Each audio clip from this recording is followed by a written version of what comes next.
areas we have. All that effort is all meant to become a cohesive, highly interactive trading nation from within. That action in itself, Mr. Speaker, saves consumers a lot of extra costs. That work is continuing. Positioning Canada as a world leader in trade, a reliable trading partner, also helps with some of the ongoing costs of operating Canadian households throughout all of our country.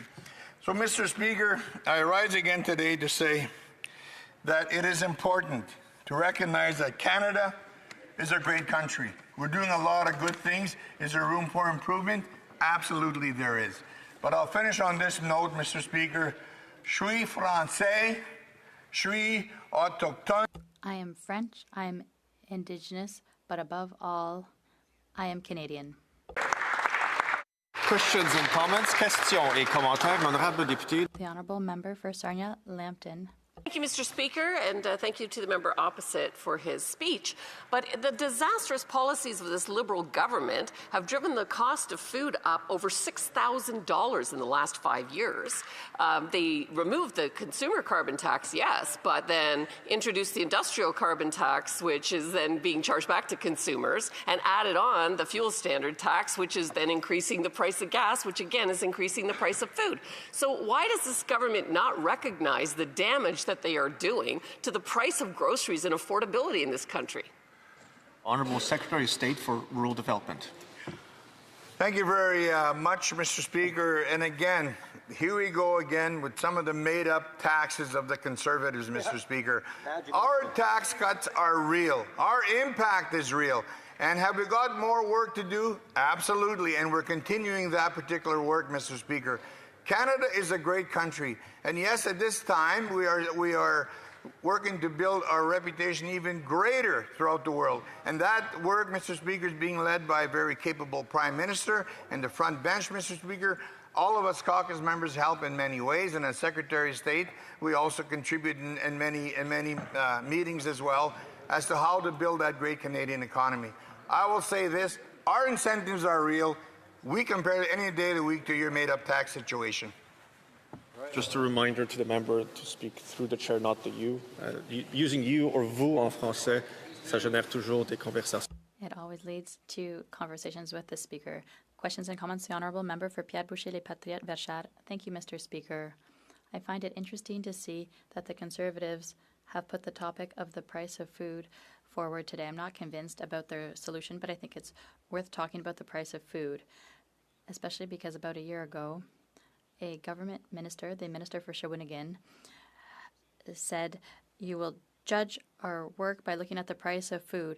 And what do we see a year later? Food is more expensive than ever. And Canada is the G7 country where food prices have gone up the most. So my question for my colleague opposite is, how should we judge the work positively if he himself said we should judge him on this basis and food prices keep going up? The Honourable Secretary of State for Rural Development. Mr. Speaker, it's important to note that some of the progress that we've made in recognizing the unique challenges we have in this ever-changing world, as we often see that there is a lot of difference in how we trade amongst different nations. And it really has an effect and impact on Canada. So at the end of the day, there's two things that we have to respond to. Number one is domestically, how can we strengthen our country? We're doing some of that. Domestically, how can we help our families? We're doing some of those initiatives that I've identified earlier. But more so, Mr. Speaker, if we become a highly interactive and efficient trading nation, that helps us as we trade globally, and all that means lower prices, lower taxes for all Canadians. Hear, hear. Questions and comments, questions et commentaires. L'honorable député. The Honourable Member for Madawaska-Restigouche. Thank you, Mr. Speaker.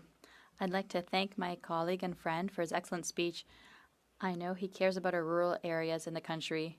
I had the opportunity to discuss with him over the last year about the priorities of rural Canada. So I'd like him to tell us about how the different economic and social policies that our government is putting in place, how will they have a positive impact on our rural areas from coast to coast. Thank you, Mr. Speaker. The Honourable Secretary of State for Rural Development. Thank you very much, Mr. Speaker. I think as I've explained the benefits that we as a Canadian government have put in front of families today, and that is all geared towards safety, it's all geared towards the economy, and of course strengthening families. What's also really important, Mr. Speaker, is that as we look at rural Canada, we in rural Canada account for about 13% of the national population. And Mr. Speaker, our GDP contribution is 27%. So you can see the incredible resilience and incredible ability of rural Canada to produce those kinds of goods and provide those kinds of services to the rest of the country should be celebrated, Mr. Speaker. No question, rural Canada is a big part of what we plan to engage when you talk about the new Canadian economy. And Mr. Speaker, we are just getting started. Well said, Buck. Resuming debate, reprise de débat, the Honourable Member for Cloverdale, Langley City. Mr. Speaker, I'm going to be sharing my time with my colleague from Tobique, Mactaquac. Early in the morning at Heppel's Potato Farm in Surrey, before most of us are awake, the work is already underway. The ground is damp, the equipment is running, trucks are being loaded, rows of potatoes that will end up on dinner tables across this country are being pulled from the soil by people who've done this their whole lives. This is a fifth-generation family farm, the same land, the same work ethic passed down year after year. Farming is never easy. Weather, pests, timing, they live with that. What's new is the pile-on from the government. Every piece of equipment runs on fuel that's more expensive because of federal taxes. Fertilizers cost more, packaging costs more, transport costs more. The threat that their land leased from the government, some of the best farmland in the Fraser Valley, will be paved over in the next few years. None of this is optional, and these threats to the farm all come from this Liberal government. Tyler Hepperl told me something simple. We can't control prices. We just watch our costs climb and hope we can keep going. Speaker, when people who grow our food are worried about whether they can keep farming, that should worry us. We often hear from this government that there are no taxes on groceries. Well, I'd like to demonstrate the reality of those taxes and those inflationary policies that are forcing food prices to skyrocket in Canada. Let's take the example of something as ordinary as a single pound of potatoes from the Heppel family farm. That potato starts in the ground. To plant it, the farmer needs diesel to run his equipment.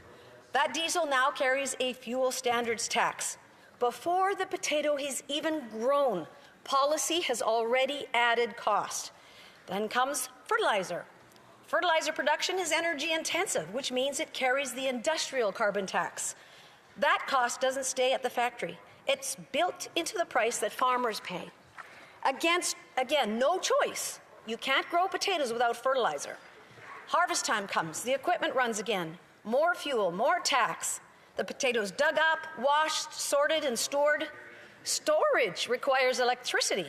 Processing facilities face higher energy costs, compliance costs, and reporting requirements, all of which are government imposed and all of which are passed along. Now, the potato needs to be packaged. This is where red tape turns into inflation. New federal packaging and labeling requirements mean redesigning packaging, reprinting materials, changing suppliers, updating compliance systems, and in some cases, slowing production lines. Maurizio Zanetti, owner of Zanetti Foods in my riding, told me plainly, none of these packaging changes make food safer or cheaper. It just makes it more expensive. Every box, every label, every adjustment adds a few more cents. And when you're packaging millions of units, those cents add up fast. Then the potatoes loaded onto a truck. The trucker pays higher fuel costs from the fuel standards tax. Those costs are not absorbed, they are charged forward. Finally, the grocery store receives the pound of potatoes. The store didn't cause the inflation, the farmer didn't cause it, the trucker didn't cause it, but all of them have been handed higher costs, and there's only one place those costs can go. They go to the price tag. That's how inflation works, not through greed, not through climate change, but through a steady accumulation of policy choices that make every step of production more expensive. And when government taxes the production of food at every stage, It shouldn't surprise us when food becomes unaffordable. Now, by the time that pound of potatoes reaches a Canadian kitchen, families feel it. Prices are up. And when people ask why, the Liberal answer is always the same: climate change. So let's keep following the potato and see if that excuse holds up. Our potato was grown on the Heppel family farm in BC. Now imagine another potato grown just south of the border in Idaho. Same crop, same season, same sun, same rain, same droughts, same heat waves. Climate change does not stop at the 49th parallel. Both farmers deal with the same climate risks. Both wake up early, both hope the crop makes it through. But as those two potatoes move toward markets, something different starts to happen. The Canadian potato picks up costs that have nothing to do with soil or sky. It carries higher costs because of federal carbon taxes. It carries higher fertilizer costs because of industrial carbon taxes. It carries added compliance costs from packaging and labeling. It carries transportation costs inflated by fuel standards tax on top of everything else. The Idaho potato doesn't carry those same policy costs. And when both potatoes finally arrive at the grocery store side by side, the Canadian one is more expensive. Not because the farmer is greedy, not because the climate was worse, not because our government, but because our government added more cost to it along the way. That is why food inflation in Canada is now twice as high as it was when this Prime Minister took office. That's why it's twice as high as in the US. And that's why we now lead the G7 in food inflation. If climate change were the main cause, our numbers would move together. But they don't. Climate change is global. The inflation is local. The Prime Minister said he wanted it to be judged by the price of groceries. Canadians have done exactly that. They judge it every time they put something back on the shelf. Every time they choose beans over beef. Every time they're forced to line up at a food bank to feed their family. This isn't a mystery. It's the result of choices made here, added step by step, potato by potato. So let's follow that same pound of potatoes one last step. By the time it reaches the grocery store, it costs more, not because of the farmer, not because of the climate, but because of all the costs added along the way. Canadians see the higher price and they feel it immediately. The government's response is not to remove those costs. Instead, it sends out a check. They call it help. They call it relief. But what they're really doing is this. After making that potato more expensive to produce, transport, and sell, they are borrowing money to give a small portion of that back. The Parliamentary Budget Officer looked at this plan and told us it will cost billions of dollars over the next few years. That money is not coming from savings, it's not coming from growth, it is borrowed. So think about what that means. We add cost to the potato on the way up, the price rises, then we borrow money to soften the blow. That borrowed money adds to inflation, and inflation makes the potato even more expensive. It's a loop.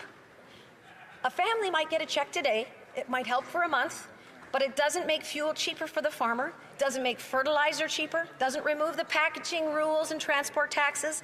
All of those costs are still waiting for the next harvest. So the potato goes through the same process again, only this time the dollar buys a little less. Because more money has been pumped into the system with nothing done to fix the cause. That's not a food affordability plan. That's borrowing to cover up the consequences of bad policy. Real relief would be stopping the cost increases at the beginning of the potato's journey, not mailing out checks at the end and pretending the problem's solved. We've followed a simple pound of potatoes all the way from the field to the family table. We saw how costs were added step by step: fuel taxes, fertilizer taxes, packaging rules, transport costs, until that potato cost far more than it should. We saw how the government blamed the climate, even though the same climate exists beyond our borders. We saw how their final answer was to borrow billions to send out checks, which only makes the potato more expensive. Our Conservative motion offers a different path. Instead of adding cost to the potato at every stage, we say, Remove the hidden taxes that drive up the cost of producing and delivering food. Stop treating farmers and truckers as problems to be managed and start treating them as partners who feed the country. Stop trying to buy Canadians off with gimmicks and tricks that will only end up costing us more. Canadians don't want a check that disappears in a month. They want food that they can afford every week. If we want fewer people lining up at the food banks, we have to stop making food more expensive in the first place. That starts here with this motion. This is common sense. It's time. Let Canadians keep more of their own money, one potato at a time. Questions and comments, questions et commentaires. The Honourable Parliamentary Secretary to the Government House Leader. Yes, thank you, Mr. Speaker. You know, the Conservatives come up with this imaginary food tax. If you were to carry the logic through, follow the logic on this one, Mr. Speaker, that means that the income of a farmer or the income of a truck driver or an income of the store clerk, take away their taxes that they pay, because that also adds to food costs, no doubt, right? At the end of the day, Mr. Speaker, it's all imaginary with the Conservatives. They have clearly demonstrated that their ideas just do not work. They're not feasible. Why should any Canadian give any credibility to the types of silly motions that we have before us today in the House of Commons? Order. Oh, that worked this time. Honourable Member for Cloverdale, Langley City. Mr. Speaker, I had hoped that my speech would help Canadians better understand how these hidden taxes are driving up prices. Farmers don't set the prices. Truckers don't set prices. Grocery clerks don't set prices. Government policy sets prices. When you tax fuel, fertilizer, packaging, all these things, the cost to travel, food, all the way to the checkout, our motion says to stop adding cost to the potato and start taking it off by removing hidden taxes, boosting competition so Canadians can afford to eat. That's what our motion proposes, and I hope our colleagues will support it. L'honorable député de Joliette, The Honourable Member for Joliette-Matawan. I'd like to thank my colleague for her speech regarding groceries. We went from having 13 of these companies to only 3, maybe 5 if you include Walmart and Costco. This is an oligopoly. In the previous Parliament, the government strengthens the Competition Bureau's powers, but not necessarily to bring more players into the sector, but rather to preserve the sector from future mergers. This lack of competition means that increases in inputs are passed along to consumers. What does my colleague think we could do to ensure that there's more competition and more retailers in the grocery space? Thank you. For Cloverdale, Langley City. Mr. Speaker, I think that the most important part right now is to focus on our farmers. Giving people a tax rebate, for example, is not a great solution because it makes our food more expensive. It's not a food affordability plan. We followed a pound of potato from a local farmer, and we saw where the costs were added. Instead of removing these costs, the government borrows billions to send some of that money back a little bit. That adds inflation and makes the next potato even more expensive. Canadians require real relief, but what they need, they require relief. But what they need is that the food costs will be less every week. A good solution would be to remove the hidden taxes that are making their lives less affordable, and the solution found in today's Conservative motion. Questions and comments, questions et commentaires. The Honourable Member for Red Deer. Mr. Speaker, I'd like to thank my honourable colleague for her speech. We've seen over 10 years of this Liberal government being in power, and the cost of living is unbearable for too many Canadians. But instead of common sense solutions like Conservatives are proposing today, the Liberals impose more inflationary band-aid solution for political purposes. Through you, Mr. Speaker, does the honourable colleague believe that the Liberals will ever realize that Canadians just want them to stop taxing them to death and get out of their lives? Honourable Member for Cloverdale, Langley City. I'd like to thank my honourable colleague for the question, and I would say that he's very right. We need to focus on the real problem. government inflationary policy if we want to fix this. The Liberals offer excuses, but Conservatives offer solutions. A potato grown in BC faces the same climate change as the one grown in Idaho. Same sun, same rain, same drought. But the Canadian potato costs more because government policy add cost at every step. Fuel taxes, fertilizer taxes, packaging rules, transport costs. If climate change was the reason for our food inflation, then all the G7 countries would feel it the same. But instead, Canada has the worst food inflation in the G7. The weather, the climate is global. The inflation is domestic. Resuming debate, reprise débat. And before I recognize the member for Topic Mactaquac, I have to inform him that he will be interrupted in about 6 minutes, just under 6 minutes, for Standing Order 31 statements and question period. The honourable member. Thank you, Mr. Speaker. Thank you, my colleagues. It's an honour to rise in the House today and to speak on this important motion that our leader has brought forward, recognizing that the challenges that Canadians are facing is serious and it's very real. They don't have to look at an economics chart or study statistics to realize that their cost of putting food on the table is going up exponentially each and every month and year. In fact, we've seen just this year that the average cost to feed a family of 4 in groceries has hit over $17,000 per year, and it's expected to go up another $1,000 in a year. I don't know about you, Mr. Speaker, but I have a feeling many Canadians look at that and wonder, how are we ever going to make ends meet? So we have to look at it holistically and realize this pain is real.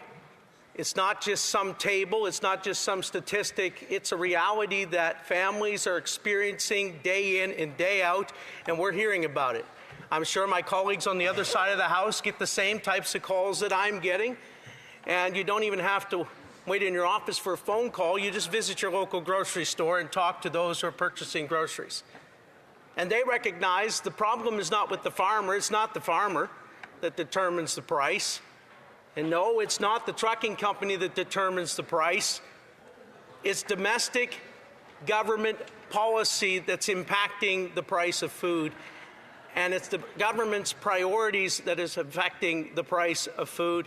And it's time we put the priorities straight and put the cost of living first and foremost on the priority list of this government. We must not be distracted. We must address the root cause of soaring inflation in this country. We are not ranked #1 in the G7 for food inflation without having responsibility for that. It's easy to scapegoat. It's easy to point the finger to some vast outside influence causing it. But what we have to do is check within our own House and see what needs to be fixed. And Mr. Speaker, I would humbly present before this House that we must start with the foundation. I was reminded of an old story, an ancient story, and perhaps some of you would recognize this, but it referred to those who were wise and where they built. And they chose to build upon a rock. And when the winds came and adversity came and trouble came, their house withstood those storms because their foundation was firm. While the foolish builders decided to build on sand. And when the winds came and the rains came and beat against the house, the structure looked similar. The structure looked great. The structure was wonderful. But what was underneath the structure was faulty. And as a result, it began to falter when pressure came. Now, we can curse the wind, and we can blast the storms, and we can holler at it and say it's terrible and it's awful and it's unjust. Or we can look at the foundation and say it's time to fix the foundation and make sure we're building on the right place. Amen. We got a choice to make, Mr. Speaker. We can continue to build on sand and grow government and the size of government and grow programs and spend more money, but at the end of the day, you can spend and spend and spend and never solve any problems if the foundation doesn't get fixed. Mr. Speaker, it's time we fix the foundation and address the real issues at the core of the challenges we're facing as it relates to affordability that Canadians are struggling with. Oh, I think Amen. Oh, boys, I'm starting to feel a bit comfortable, and I got to wind down because I'm going to get interrupted. I'll be getting you the high five and do all that good stuff here in just a second, but I'll tell you what, if we're going to address the faulty foundation, you got to deal with the 4 F's. Oh, I'll get into that in my second segment. I'm just warming up.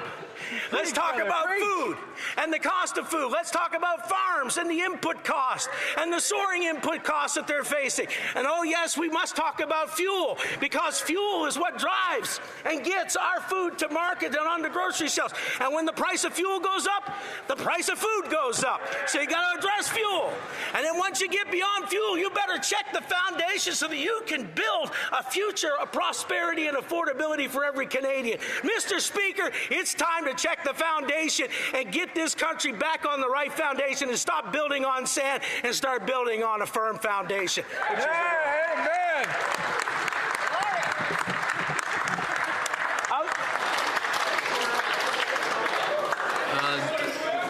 Do I take it that the member has a few seconds left, and then, of course, after question period, we'll have more time. Does he want to? I would say. Do I have a little bit more I would time? say. I guess we're close enough to 2 o'clock that we can start with statements, and the honourable member will have about 4 minutes and 53 seconds after question period. Pardon me? After the question period, yes. Part 2, yes. Statements by members, déclaration de députés. The honourable member for Courtenay Alberni. Mr. Speaker, I ask all members to join me today in expressing solidarity with the Nuu-chah-nulth people of Sishat First Nation after 2 incidents of racist vandalism at the Every Child Matters Orange Bridge in Port Alberni in just 1 week. Swastikas and hateful slurs deface this important site of remembrance. This was not random vandalism. It was an attack on survivors, on Indigenous families, on Jewish communities, and on the truth of what happened at the Alberni Indian Residential School. For generations, Indigenous children were taken across this bridge from their families. Painting it orange was an act of remembrance, education, and reconciliation. Hate will not erase the truth. I thank the many volunteers who repainted the bridge and showed our communities resolve. We must condemn racism wherever it rears its ugly head in Canada, support education and the hard work of reconciliation, and stand with survivors today and always.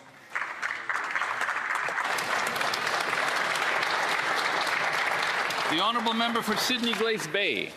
Mr. Speaker, last month, Cape Breton proudly hosted the Under-18 Women's World Hockey Championships, bringing the world to our rinks and showcasing the very best of women's hockey. The tournament coincided with the grand opening of the Keogh Forum at Cape Breton University. It's a new state-of-the-art facility and the first of its kind in Canada, Mr. Speaker, dedicated exclusively to women's hockey and serving as a lasting home for women's hockey in the region. Events like this, Mr. Speaker, do not happen by accident. They are built on years of grassroots leadership, including the work of the Cape Breton Blizzards, along with dedicated volunteers and coaches and families and community partners who continue to grow girls' hockey and create opportunities for young athletes. Through world-class competition and community pride, Cape Breton showed once again that when we invest in women's sport, we build stronger communities and a stronger future. The honourable member for Nanaimo Ladysmith. Today is February 3rd, the first day that 250 forestry workers at the Crofton Mill are out of work. Almost all of them are still without jobs, and another 125 workers will be following them to the unemployment line in the coming weeks. Since this Prime Minister took office, Vancouver Island has seen a steady drumbeat of mill curtailments and closures. Shifts are being cut, mills are being idled, and families are turning to food banks in record numbers. When a mill shuts down, the whole community pays the price. Crofton workers met with Liberal ministers in good faith and put forward practical, targeted proposals. They were promised employment insurance support and transition funding. Ministers looked my communities in the eye and made those commitments. While it's February 3rd, the Crofton workers and others on curtailment in my community are out in the cold and still waiting. I'm asking for an urgent meeting with the minister to discuss the reasonable requests Crofton workers have made. Our communities deserve more than words and someday promises. They deserve. The honourable member for Brampton South. Mr. Speaker, families families in Brampton work hard, and they deserve support that work for them. That is why our government is increasing the GST credit by 25% for 5 years. That means a family of 4 in Brampton could receive up to $1,900.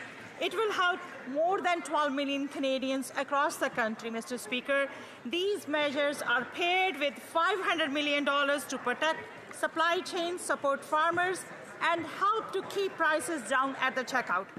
These builds on the progress already made,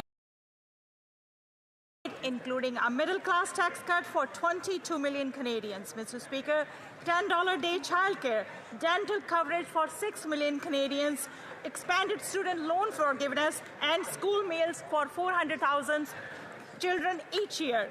These measures are about making everyday life more affordable and supporting families in Brampton and across Canada, Mr. Speaker. The honourable member for Ponoka-Didsbury. Mr. Speaker, I'm very pleased to rise today and recognize the Fur Institute's Day on the Hill. The Fur Institute was created in 1983 by Canada's wildlife ministers and serves as Canada's national voice for the fur trade. The Fur Institute is internationally renowned for their expertise in humane trapping and is home to the Seals and Sealing Network, which promotes Canadian seal products at home and abroad. Representing a broad cross-section of the fur trade, from trapping to runway, farm gates to showrooms, this organization represents the interests of over 35,000 Canadian trappers, fur farmers, seal harvesters, artisans, furriers, as well as governments and Indigenous nations, all involved in the fur trade. Mr. Speaker, trapping is an essential part of wildlife management, livestock protection, infrastructure maintenance, and species recovery. In short, trappers live in harmony with the land as opposed to living on it. Today there are over 20 delegates on Parliament Hill who are attending the Fur Institute's Hill Day. I'm excited to meet them, and I encourage all my colleagues to do the same. The Honourable Member for Beauport-Limoilou. Mr. Speaker, in a few days, the Salon Expo Habitat de Québec will hold its 40th edition at the Expo Cité Exhibition Centre in my riding of Beauport-Limoilou. For 40 years now, Expo Habitat has been an unmissable event for the construction and housing sector. Every year, it brings together contractors, experts, and professionals from all regions of Quebec. Given the housing challenges across Canada, events like Expo Habitat are more important than ever. Expo Habitat contributes directly to improving the situation by putting forward concrete solutions to build better and faster. This is an important forum for exchange where attendees share ideas, innovative practices, and sustainable solutions to address housing challenges.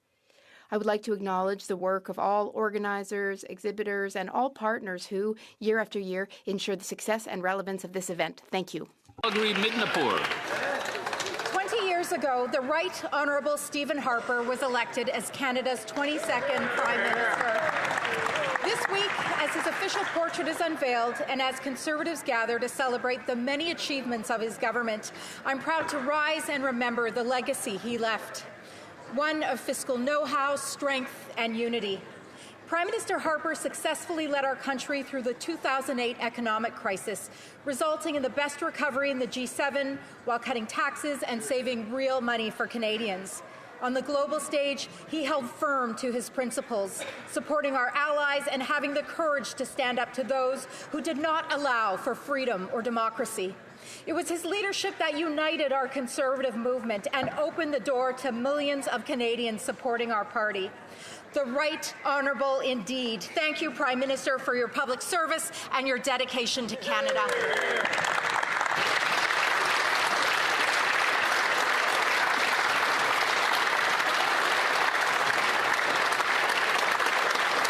L'honorable député d'Ottawa.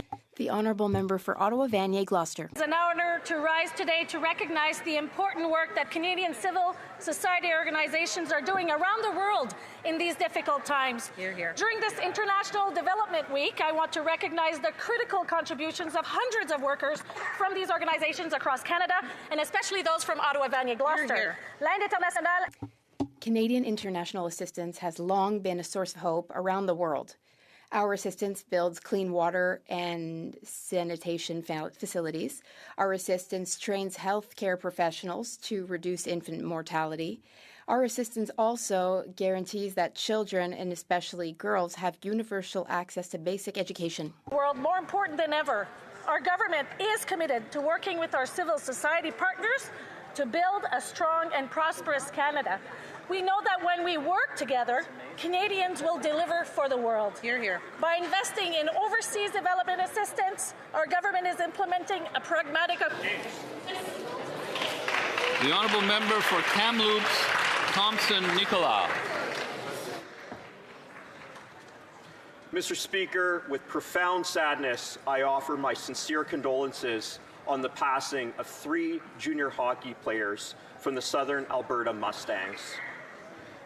To the families, teammates, and coaches in Staveley, Alberta, who cared for Caden Fine of Alabama and Kamloops' own J.J. Wright and Cameron Casorso, you are on our thoughts as you grieve this heartbreaking loss. Kamloops minor hockey had the honor of watching J.J. and Cameron grow up playing in the organization for 14 and 13 years, respectively. Many in the Kamloops community knew these players as teammates and friends. The pain of this tragedy will be felt for a long time, and the memory of these young lives will remain with us always. Gone from our sight, but never from our hearts. Thank you.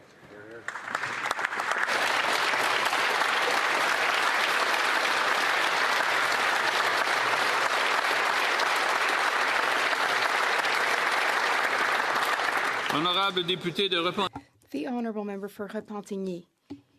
Mr. Speaker, today I would like to highlight the phenomenal rise of a Repentigny resident who is redefining the limits of what we believe is possible, Thomas Fafard. Thomas has proven to us that even the most stubborn records are not barriers but invitations to excel and beat them. On January 14th, Mr. Speaker, during his very first marathon, he broke Alain Bordelot's 40-year-old record. He has set a Quebec record. He did more than just set a new time, though. He made history, too.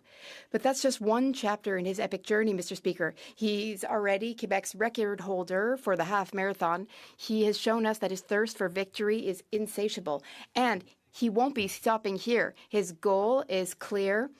He will run the Los Angeles Marathon in 2028 and then go to the Olympics. He has already beaten records. He is an excellent ambassador for our riding. We're very proud that he is from Repentigny, and all Quebec stands behind him.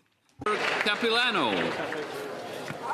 Mr. Speaker, I rise today in solidarity with my constituents of North Vancouver Capilano, home to a strong and vibrant Iranian-Canadian community, to unequivocally condemn the Iranian regime's unjustifiable killing of thousands of peaceful civilian protesters. The Iranian regime must halt its horrific repression and intimidation, and I call on the regime to respect the rights of its citizens. I want to recognize the extraordinary courage of Iranian people, both in Iran and here in Canada, who continue to stand up for the fundamental rights and freedoms despite the regime's ongoing brutality. Canada has been firm and steadfast in its support for the Iranian people and in its opposition to the actions being taken by the regime. To the people of Iran and to Iranian Canadians, thank you for your bravery. I am inspired by your strength and your fight to shape a peaceful and democratic future for Iran. Canadians stand with you at this enormously difficult time. The honourable member for Haliburton, Kawartha Lakes. 3 years ago, the finance minister promised Canadians he would stabilize food prices. Since then, lettuce is up nearly 40%, coffee 33%, beef 27%, baby formula 13%, and canned vegetables are up almost 12%. Canada is leading the G7 in food inflation. It is now twice as high as when the Prime Minister took office and twice as high as it is in the United States. Canadians are making 2.2 million visits a month to food banks, which has doubled under this Liberal government. In my area, the local health unit has identified food insecurity as an urgent issue, as the typical family spends over $1,200 each month on healthy food alone, and many are forced to juggle between rent and buying groceries. Instead of working to reduce the cost of food, the minister is announcing yet another temporary rebate, giving some about $10 a week. The government needs to support a conservative affordability plan, one that eliminates taxes and encourages competition. The honourable member for Vancouver Quadra. Mr. Speaker, I rise today with a heavy heart, but in celebration of one of my matriarchs. Barbara Mary Charles passed away at the age of 96 last year, better known to thousands as Auntie Mary. She grew up as a Tsleil-Waututh member, went to Catholic day school for much of her youth, and at 17 she got married and married into Musqueam. Had 13 children and became the leader of her family, but also a leader in Musqueam as a councillor for over 40 years, engaged in the Sparrow case that proved our right to fish for food, social and ceremonial purposes. After her time as a councillor, she began as a cultural ambassador for Musqueam, welcoming dignitaries, royalty, celebrities and even politicians. In fact, the Minister of Housing and Infrastructure once called her his rock. So as we move forward, I want to raise my hands to my aunt and end this speech with the way she would end it for everybody in this house by saying, may your days be filled with joy, may your successes be frequent, may you find peace and comfort, and may your hearts always know how special you all are. Haitzaf Kasiyam Messiah.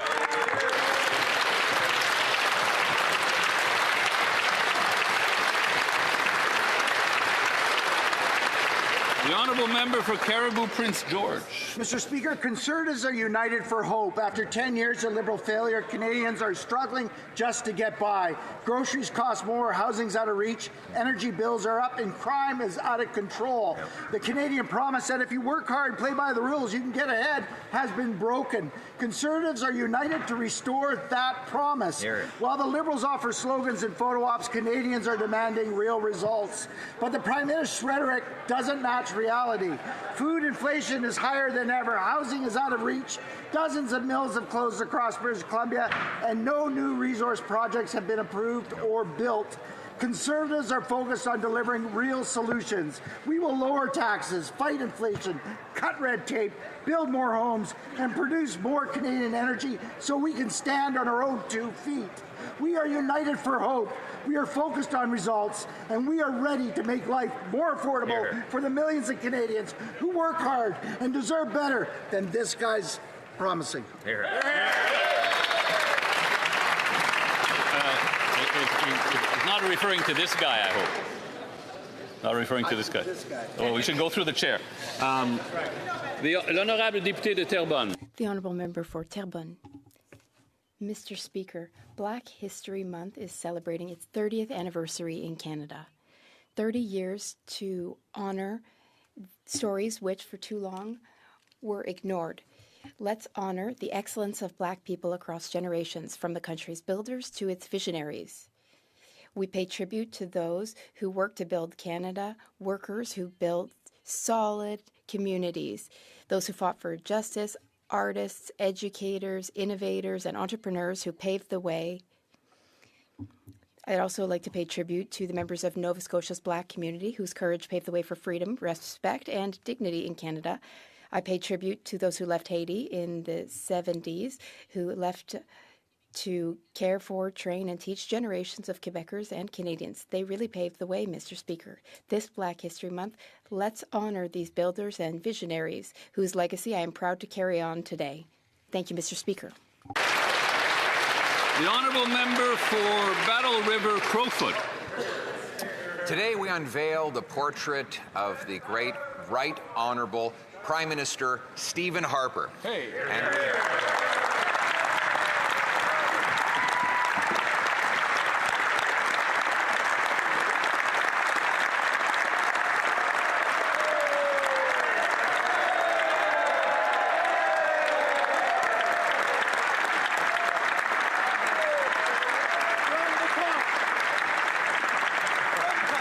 From the top, Mr. Speaker, he reminds us of better days.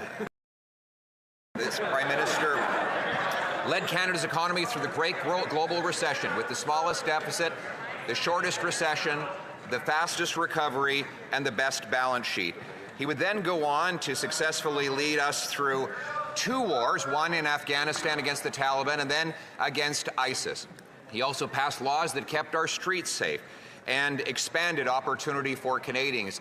The cost of a home was an almost laughable $450,000, and rent was only $900. We look back on his many successes, not just in nostalgia, but with hope, because it's been done before, it can be done again.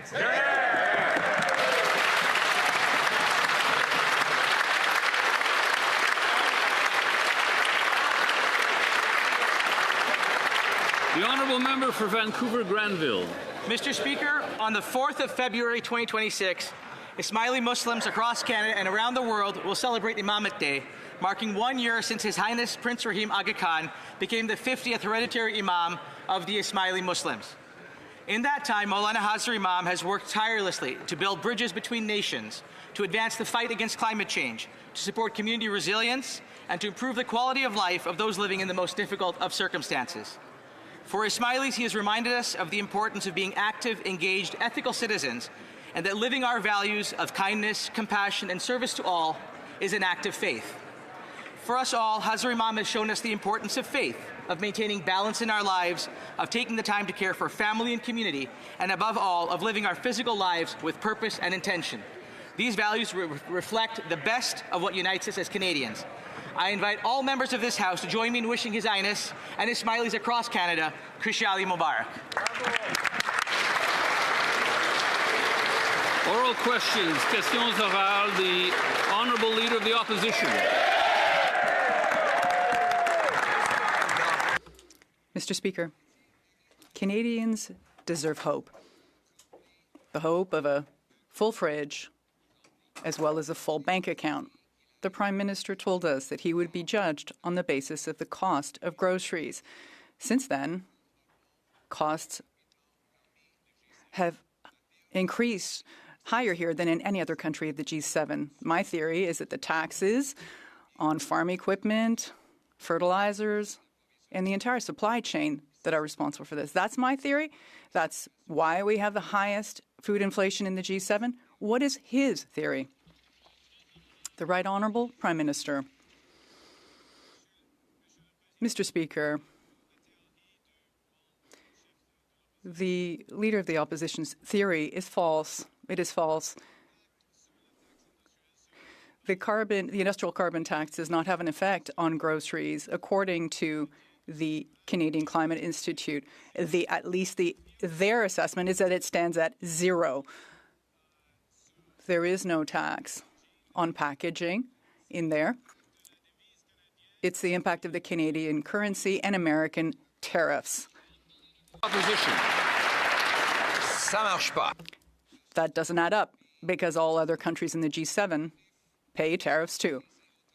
All the other G7 countries also face climate change effects, but they have less food inflation. Their consumers are not seeing these hikes that we are seeing here. We have the worst food inflation in the entire G7. The Prime Minister is not explaining the cause for this. I say it's the taxes, these inflationary deficits that he's imposing. Will he work with us to do away with these taxes and make groceries affordable? The Right Honourable Prime Minister. Mr. Speaker, according to TD Bank, one of the major effects on the cost of groceries here is the lowering of the Canadian currency during a period of obstruction of the Conservative Party before the election of the current new government of Canada. Now the Canadian currency, the dollar, is rising, and we will see the results of this for Canadians everywhere. Mr. Speaker, Canadians deserve to have a full stomach, a full fridge, and a full bank account all at once. But the Prime Minister has said that he could be judged by the price at the grocery store. Since that time, food inflation has doubled, and grocery prices are rising faster in Canada than any other country in the G7. My theory is that his taxes, his carbon taxes on farm equipment, fertilizer, food processors, his new tax on diesel and gas is the cause. That's my theory. What's his? Hear, hear. The Right Honourable Prime Minister. Mr. Speaker, the impact of the industrial carbon tax on food prices is, as estimated by the Canadian Climate Institute, approximately zero. The impact of the fuel charge, which exempts which exempts diesel, which exempts gasoline, which exempts fertilizer, which exempts food processors, is de minimis. What it does do, the fuel charge, though, is support the people of the farmers of Battle River, Crowfoot, supports canola production, it supports biofuels, it supports our future. Hear, hear. The Honourable Leader of the Opposition.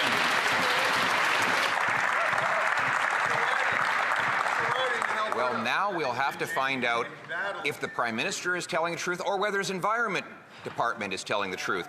Their document shows that he says it doesn't apply to gasoline. According to his own Environment Department, it applies to both diesel and gasoline, 7 cents a litre this year, and yes, it does apply on farmers, fishers, and others. But regardless, we have the highest food inflation in the G7. I've given my theory on why, under his leadership, Canadians are paying more faster than anyone else. What is his theory for his terrible record on food inflation? The Right Honourable Prime Minister. Mr. Speaker, I know the Leader of the Opposition is just visiting his riding. But he would spend more time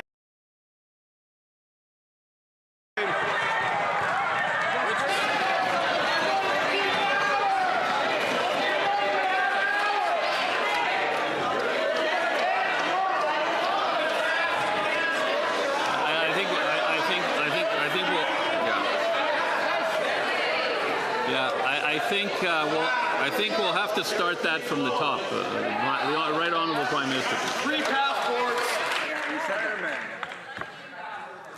Mr. Speaker, I recognize that the Leader of the Opposition is just visiting his riding and will be running in another riding in the next election. Who's riding next time? He should spend some time, I would suggest, Mr. Speaker, with the farmers in his riding who benefit from our trade deal with China, $7 billion of new exports, who benefit from the biofuel charge that supports canola production, supports farm income, supports our future. Honourable Leader of the Opposition. Mr. Speaker, I realize the Prime Minister is just visiting Canada.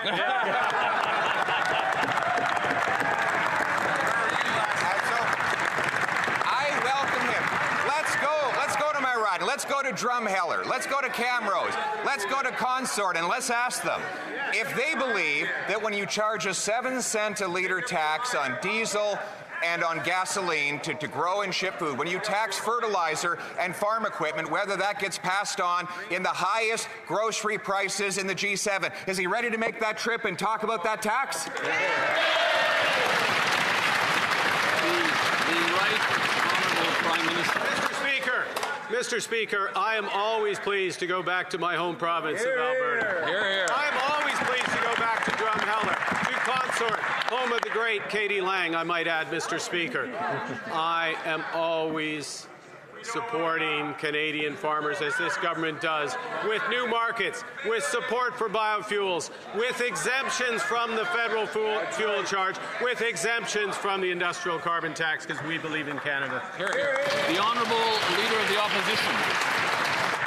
Mr. Speaker, the original question was what is his theory on why Canada, after a year of his leadership, has the highest food inflation in the G7. Why is it that single mom seniors and small businesses are seeing grocery prices rise faster here in Canada under his leadership after he promised to stabilize them than people in any other G7 country? I've offered my theory that it is his many taxes on farmers, fishers, food processing, and fertilizer. So once again, if it's not all of his taxes on food production that's giving us the worst record, then what is? The Right Honourable Prime Minister. Mr. Speaker, one of the impacts, according to TD Bank, on food prices is the fall in the Canadian dollar caused by the obstructionism of the members opposite before this government came in place. What this government is giving Canadians is certainty with the groceries and essential benefit. $1,800 for a family of 2, providing the support Canadians need, the boost now, the bridge to a brighter future with building Canada strong. Hear, hear. The Honourable Member for Belleuil-Chambly. Mr. Speaker, allow me to start by expressing my respect to Prime Minister Harper, who is actually led the thought process for both the opposition leader and the leader of the government. I'd like to hear the Prime Minister's understanding, given his long notions of history, regarding what happened in Mirabel when the airport was built there and the expropriation of so many people. The Right Honourable Prime Minister. Mr. Speaker, I wish to express my respect to the great Prime Minister that is in the gallery. It would be my honour to unveil his portrait in a few hours.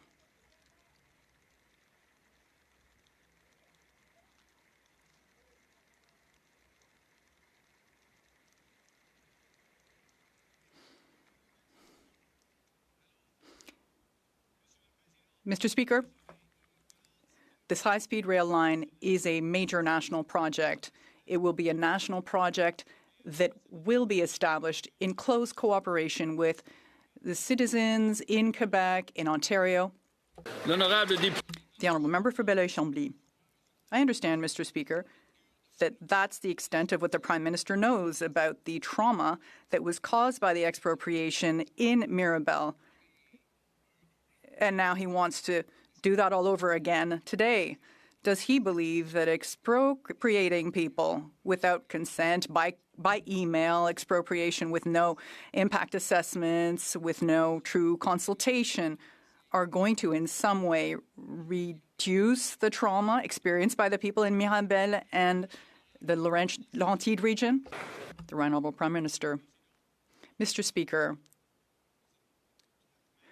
we are cooperating closely with the constituents in Mirabel, in Quebec, and in Ontario to have a small corridor, not a huge airport, for one project that will create over 50,000 jobs, good jobs, here in Canada. The Honourable Member for Belleuil-Chambly. I don't know any agricultural producer who thinks that his or her business is too small to be worthy of respect. You can suspend rules, laws, parliamentary privileges, suspend environmental consultations, suspend rules relating to expropriation. Is that not all evidence that C5 and C15 are heartless bills? The Right Honourable Prime Minister. Mr. Speaker, the process will be respectful and transparent. It will be inclusive. But the question he is asking actually, is the member for Chambly in favour or against the high-speed rail? In favour of the future of Quebec, for or against the future of Canada? The Honourable Leader of the Opposition. Mr. Speaker, the food crisis is the worst problem in Canada for families. There are single mothers who are not even sure they'll be able to pay their bills. I asked the Prime Minister for his theory because if he's unable to diagnose the cause of inflation, of the soaring prices, he cannot find a solution. The Bank of Canada is saying that 2/3 of the increases are due to domestic issues. I'm going to give him another opportunity as a great economist to explain what is the cause for the worst food inflation in Canada.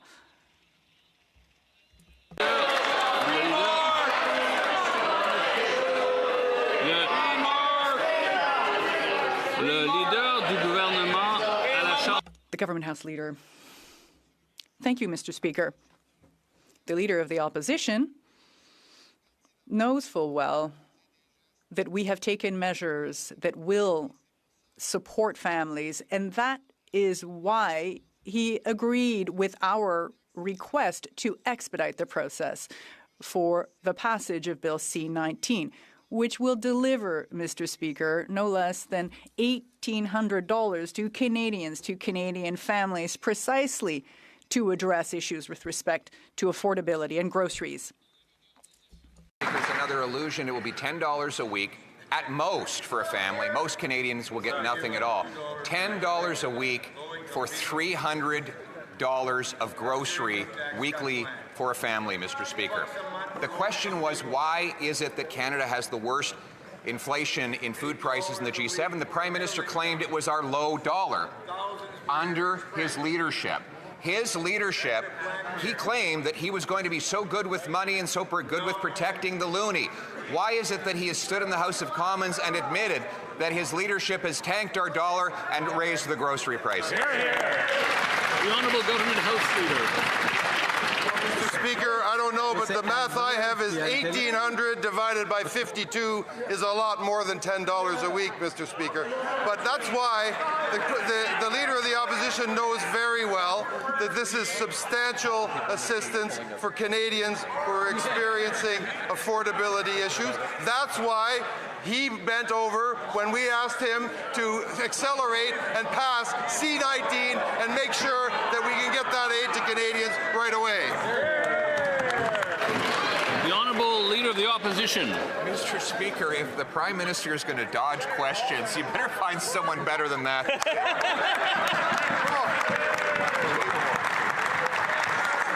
We've said that we would work with the government to save the people that the Prime Minister has priced out of groceries. And if that $10 a week might make the difference for a very small number of people, you can bet we'll work hard to do it. We're willing to put differences aside because Canadians are suffering the worst inflation in food prices in the G7. So will he put differences aside and agree to remove all the Liberal taxes at the grocery store so Canadians can afford to eat comfortably again? The Honourable Minister of Jobs and Families. All we hear from the opposition are imaginary taxes that they believe in some. I can't hear anything, but I can't hear anything because there's too much noise. So, okay, that's better. The Honourable Minister of Jobs and Families.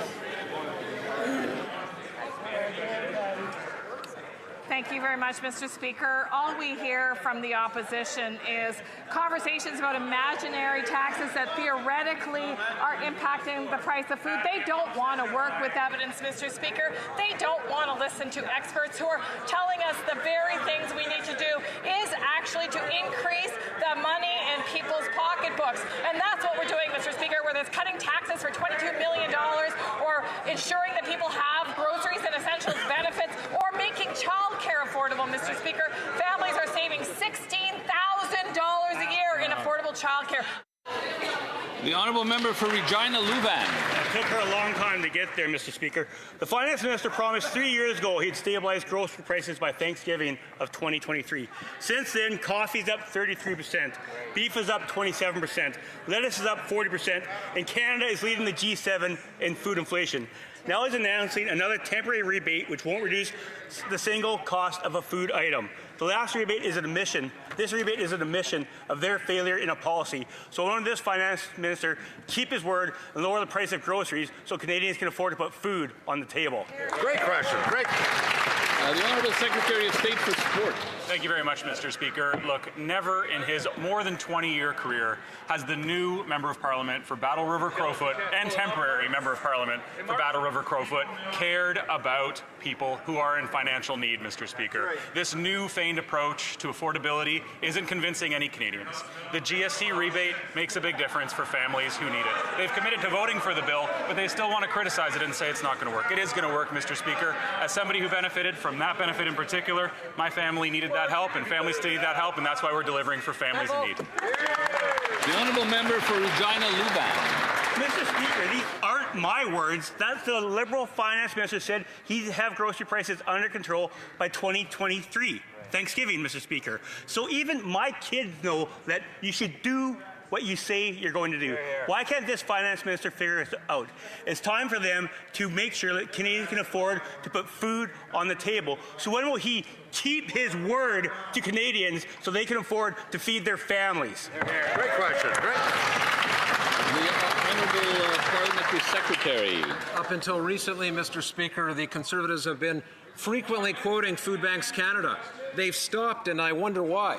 I wonder if it's because the organization has suggested a recommendation, a key recommendation that this government is now fulfilling. That is the groceries and essentials benefit. Almost $1,900 for a family of four, Mr. Speaker. What about other supports that they're against?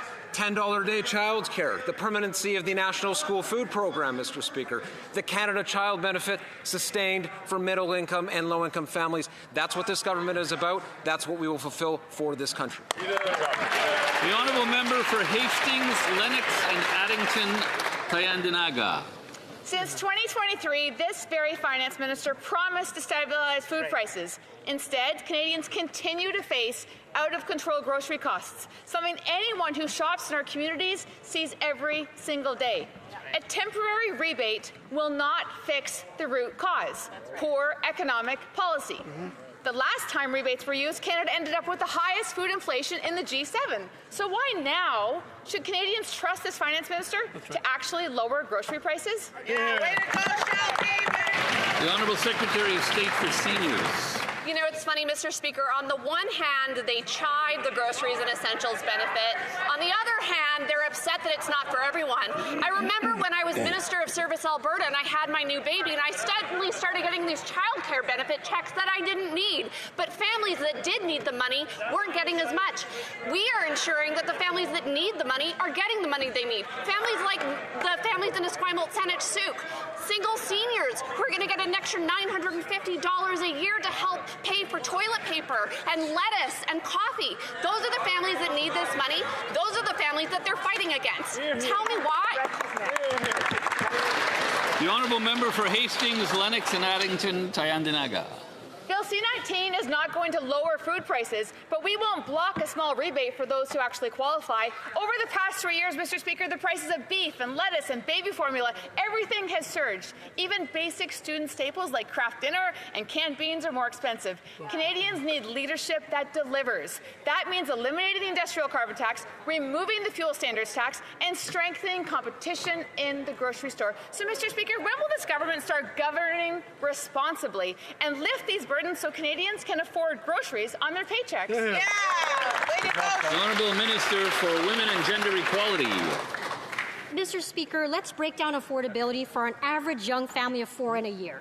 The Canada Groceries and Essentials benefit delivers nearly $1,900. That same family can receive the Canada Child Benefit, which provides $7,000. They're also saving $16,000 for affordable childcare, $730 for dental care, $800 through the National School Food Program, and they'll get $840 because we've cut taxes for Canadians. That's up to $50,000 of savings. And Mr. Speaker, none of these would even exist if this was a Conservative government. The honourable member for Shefford. Mr. Speaker, there are retirees who are being denied their old age security because of errors in the QRAM software. And the minister says, well, give us their names and we'll help them. Mr. Speaker, there are 500,000 new applicants every year. If we go by the minister's figures from yesterday, which in fact, incidentally, are constantly changing, and it's true that only 2% of cases are problematic, well, that still means 10,000 retirees could be affected. When is she going to help them instead of downplaying their problems? The Honourable Minister for Jobs. Thank you, Mr. Speaker. This is not a simple project. The department is currently modernizing systems that are over 60 years old so they can better serve 7.5 million people a year. If the member across the way knows of cases where seniors are having a hard time accessing their benefits, please communicate with me or so that my department can solve the problem as soon as possible. Thank you. The honourable member for Shefford. Mr. Speaker, well, at first, there were no problems with pensions at the start. They said that, it was a fear-mongering campaign. Well, the following week, they were talking about 30 or so cases, 0.2% of files. Now, yesterday, they were saying 2% of claimants. That would be 10,000 cases. And the Liberals are still saying, or giving the impression, that it's not serious. This government is so used to providing poor service to people that 10,000 retirees with no pension check, it's just not that serious. Why is there nothing serious with this government? Honourable Secretary of State for Seniors. Inclusively l'État soit déjà de trop. One senior not getting a check is already too many. More than 90% of claimants have received their benefits without delay. The department is working hard to deliver, and we are continuing to improve the process for the delivery of these benefits. McMurray Cold Lake. 3 years ago, the finance minister promised Canadians he would stabilize food prices. Yet, Canada now leads the G7 in food inflation. The price of lettuce is up nearly 40%, coffee up 33%, beef up 27%, and baby formula up 13%. Their solution? A temporary rebate, not addressing the root cause of why food inflation is so much higher here, and nor will it bring down the cost of any of the food. Why should Canadians trust that his new program will help them when the last led to the highest food inflation in the G7? The Honourable Minister for Women and Gender Equality. Mr. Speaker, speaking of affordability, I know how it feels to pay over $2,000 a month on childcare when I was raising my 2 young kids. Good news, Mr. Speaker. Today, families are saving over $16,000 per year thanks to our affordable childcare that our government put in place. Our national early learning and childcare is also about giving families more choice. Mr. Speaker, this is empowering parents, especially mothers, who can choose to go to work, who can choose to run their business. This is helping them contribute to our economy and building our Canada strong. Honourable Member for Fort McMurray Cold Lake. The problem is their solutions, their programs, they're just not working. They're making it so that 1 in 3 kids is in the line at the food bank. 700,000 children accessing a food bank every single month. Food inflation is twice as high since when the Prime Minister took office a year ago, and twice as high as what we see in the United States. The question is simple. Will they just listen to Conservatives, steal our idea, and support our motion to introduce a food affordability plan, eliminating the industrial carbon tax, eliminating the fuel standards tax, and increase competition amongst grocery stores? The Honourable Minister of Jobs and Families. Mr. Speaker, they'd have to have some good ideas for us to steal them. So we're always interested in good ideas on this side of the House. But, you know, the member Fort McMurray Cold Lake just said that nothing's working in her province. Well, let me tell you that the National School Food Program is feeding 58,000 children in her province. In fact, parents in her province are saving up to $13,700 per child, Mr. Speaker, per year through early learning and childcare, and there's been 46,000 spaces created since 2021. So clearly, the member hasn't spoken to the families in her riding. The Honourable Member for Sarnia, Lambton, Bikidjwanong. Mr. Speaker, the Liberals promised stable food prices, but Canadians got the opposite. Lettuce is up 40%, coffee 33%, beef 27%, and Canada now leads the G7 in food inflation, which has doubled under this government and is twice the U.S. rate. The Liberal Grocery Summit didn't work. The rebates won't cut prices. Their taxes drive costs up, and 2.2 million Canadians are relying on food banks. So will they support our food affordability plan to scrap the industrial carbon tax, the fuel standards tax, and boost competition? The Honourable Minister of Veterans Affairs. Mr. Speaker, I'm confused and concerned by the member's question. I'm confused why the question isn't about last week's important announcement. Right. I'm concerned that they're missing details of Canada's groceries and essentials benefit. It's a 25% increase to the GST tax credit for 5 years, a one-time payment equivalent to 50% this year, and it's $500 million to address supply chain disruptions and keep prices down. This is important news, and we need to focus on what we're doing for Canadians. Hear, hear. Honourable Member for Terra Nova, the Peninsulas. Mr. Speaker, this finance minister promised to stabilize food prices 3 years ago. What they actually done was create the worst food inflation in the G7. Food inflation is now double what it was when this Prime Minister got in office. And this is not a global phenomenon. Canadian inflation is double the United States. Now, instead of fixing the actual problem, they added a temporary Band-Aid. And if a couple making minimum wage won't even be eligible for it, will this Liberal government please stand with our food affordability plan to make groceries affordable for all of us? The Honourable Minister of Fisheries and Oceans. Mr. Speaker, and I'm going to remind the opposition member from Newfoundland and Labrador that the people in his riding reach out to me on a regular basis. They reach out to say, enough of the fear, enough of the obstruction, let's work together. And let me remind this member that's $50,000 in savings or direct payments to family of 4 in affordability measures. This matters. Please work with us to do what the people of this country and our province want done. The Honourable Member for Vernon, Lake Country, Monashee. Mr. Speaker, the Liberals are telling us that soaring grocery bills are caused by external factors, as if the cost of living is going up everywhere. But it's not, Mr. Speaker. We have higher food costs than almost anywhere else in the G7. Meanwhile, this government piles on carbon taxes and red tape that make it more expensive to grow, transport, and sell food. Let's be honest, these handouts are an admission of failure, a small band-aid for large self-inflicted wounds. When will the government stop blaming others and start scrapping the policies that are driving food inflation at the checkout? The Honourable Parliamentary Secretary to the Minister of Immigration and Citizenship. The colleague can look to Dalhousie University's Food Price Index of 2026. He can look to the recent TD report. We know that climate change is a key factor when it comes to the increase of the price of food.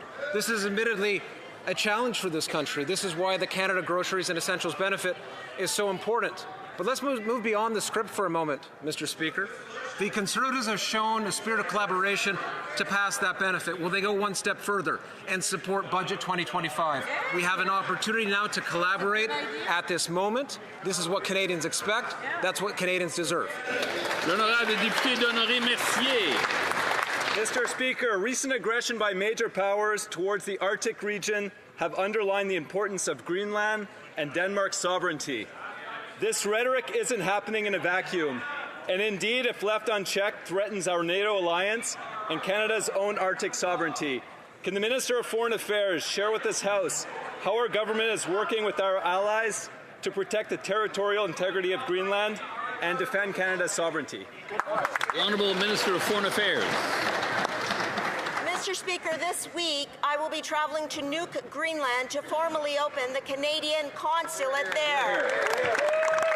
I will be meeting with my Danish and Greenlandic counterparts where I'll be reiterating the principles of state sovereignty, territorial integrity, and cooperation amongst Arctic states, including the Nordic Five.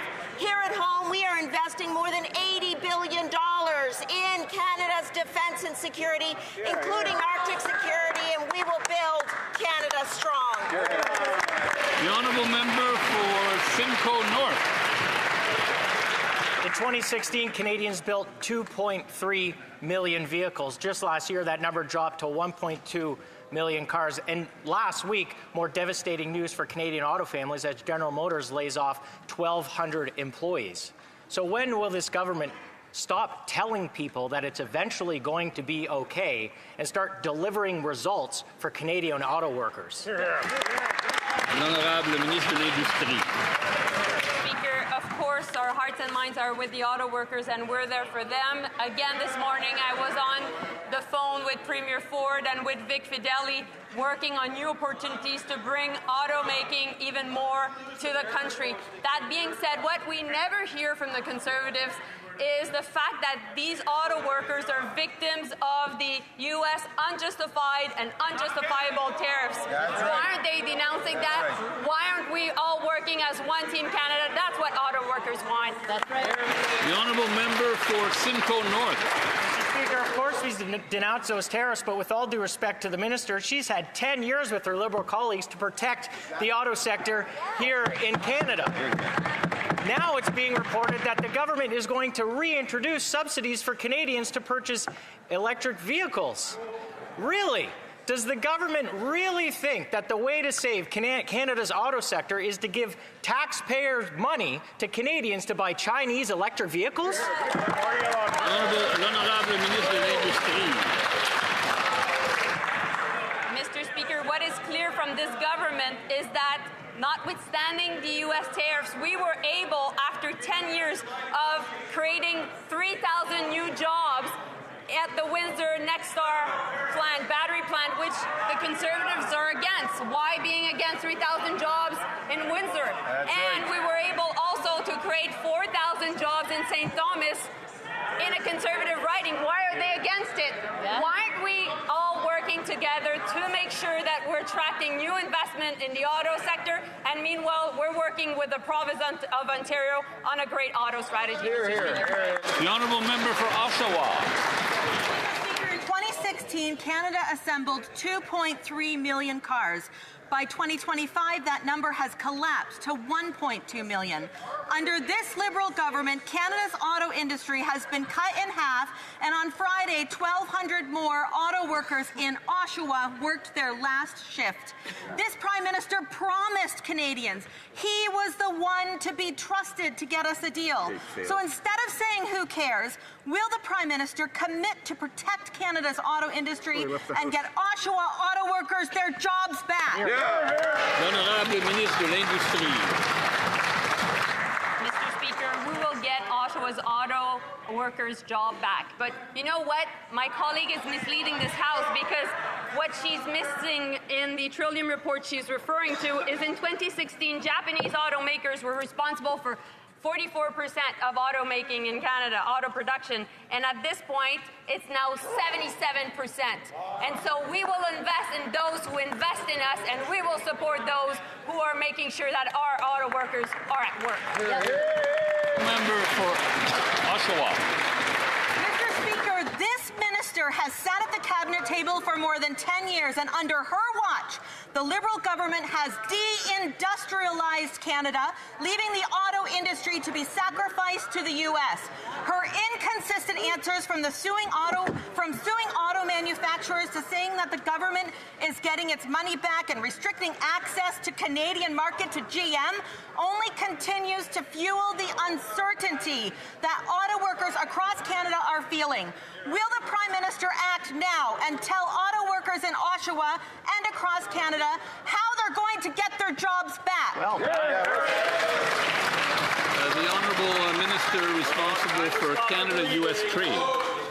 Mr. Speaker, perhaps you'll allow me to add my voice to other colleagues to say how happy I am to see former Prime Minister Harper in Ottawa today. I had the privilege, like you, Mr. Speaker, of serving in this House when Mr. Harper was Prime Minister of Canada for 9 years, and it's a privilege to see him in good health and smiling in Ottawa today.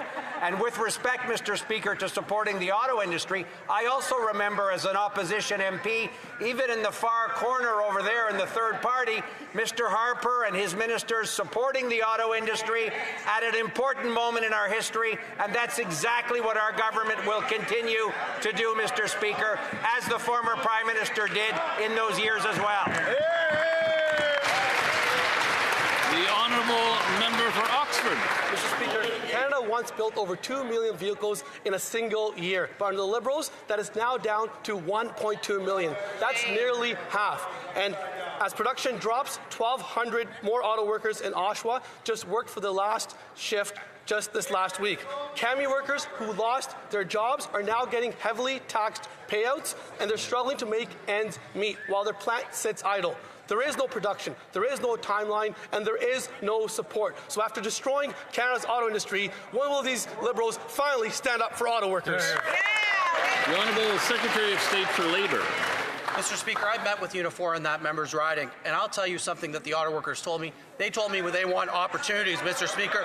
They want opportunities to grow the economy, Mr. Speaker, and that's what we're doing. Last year, since we've been elected, we created 180,000 jobs, Mr. Speaker. Wages are rising. Inflation is within Bank of Canada's target range. Mr. Speaker, the Prime Minister is focused on building opportunity, building bold, building new opportunities with Canadian steel and Canadian lumber, working with unionized workers, Mr. Speaker. We're investing in infrastructure, growing key industries, investing in trade so Canadian businesses can create new opportunities, Mr. Speaker. Canada has one of the strongest economies in the G7. The honourable member for Oxford. Mr. Speaker, auto workers in my riding, they want their jobs back. Auto workers have kept our country moving for generations. They're hardworking, they're tough, they're highly skilled, but this government keeps selling them out. We need Canadian cars made with Canadian steel, made by Canadian workers. The Liberals, they promised a deal. They promised they would defend Canadian jobs, but we're seeing job losses right across our country. So how many more auto workers have to lose their livelihoods before this government starts putting Canada's jobs first? Yeah, way to go! The Honourable Secretary of State. Mr. Speaker, we are fighting for those auto workers every single day. Mr. Speaker, but you know what I want to tell you? That those workers want us to work together. And that is what exactly Prime Minister Carney's plan delivers. Time and time again. I think the member knows, and he clearly didn't mean to do that, I hope. Mr. Speaker, the Conservatives are obstructing the Prime Minister's plan. Mr. Speaker, time and time again, the Conservatives vote no. Mr. Speaker, they block projects, delay progress, stand in the way of the very things that their constituents want, Mr. Speaker. We want to build this country, build big and build bold. The Conservatives are standing in the way. When will they get on side? The Honourable Member for Windsor-Tecumseh Lakeshore. Mr. Speaker, 1,200 more auto workers in Oshawa just lost their jobs. Brampton workers are still waiting on the Liberals to respond to their 3,000 jobs that were lost. Windsor thrives on auto manufacturing, and now we're left worried about our future. The Liberals promised a deal for Canadians. They promised to defend Canadian jobs, but every week the government fails on all accounts. When will the Liberals stop their pointless photo ops and get real results for the thousands of auto workers who have lost their jobs? Minister for Artificial Intelligence and Digital Innovation. Here's some breaking news for the opposition. We're in a trade war. Illegal and unjustified tariffs are taking those jobs, and this party is fighting for those jobs and investing in the auto sector. You know how to fight for Canadians, Mr. Speaker? You fight for auto jobs. You cut taxes for 22 million Canadians. You boost the GST rebate, helping to put food on the table. You build affordable homes. You invest in defense, childcare, pharmacare. That's how you fight for Canada. You believe in Canada, you build in Canada, you buy in Canada. They should try it. The Honourable Member for Louis Saint Laurent, Akawenraka. Mr. Speaker, the forestry sector is very important for all Quebecers. 57,000 people in Quebec work in forestry, but unfortunately, Mr. Speaker, news is dire. On the North Shore, the Dumtar-Outarde sawmill is going to close. In Amos, 100 people are going to lose their jobs at the Arbeck factory. That is the reality in the field, Mr. Speaker. We need positive measures, constructive measures with real results. Why is the government incapable of doing so for Canada's economy? The Honourable Minister for Industry. It is clear that those who work in forestry are being impacted by the tariff war, and that is a reason for which we've tabled a number of important measures, and the Minister for Natural Resources, my colleague, is working on a plan. For now, through BDC, through the Regional Development Economic Development Agency, we are doing work, and we will work with my friend across the way on particular cases because we have to defend our forestry workers in Quebec. The Honourable Member for Louis Saint Laurent, Akawenraka. I would also like to tell the Minister, yes, perhaps I could call her a friend as well, but unfortunately, their policies don't work. Quebecers want results, not just empty words. Her Prime Minister said that he was going to rectify tariffs on the 21st of July, 45% tariffs on lumber. Here's an idea. We could reduce bureaucracy. We could eliminate anti-development acts. We could reduce taxes. Are they going to do this to get actual results for once? Do not forget to ask questions through the Speaker. The Honourable Minister for Industry. Thank you.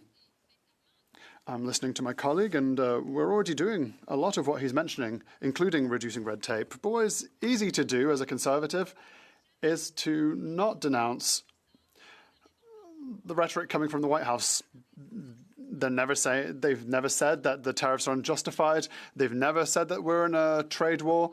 Never have they said that the victims of this trade war are those who are working in the lumber industry, in the aluminium industry, in the steel industry, and in the automotive industry. So the question is, why are they so silent on the question? Well, thank you very much, Mr. Speaker. As members of Parliament, we have a responsibility to help build an economy where everyone has the opportunity to find success.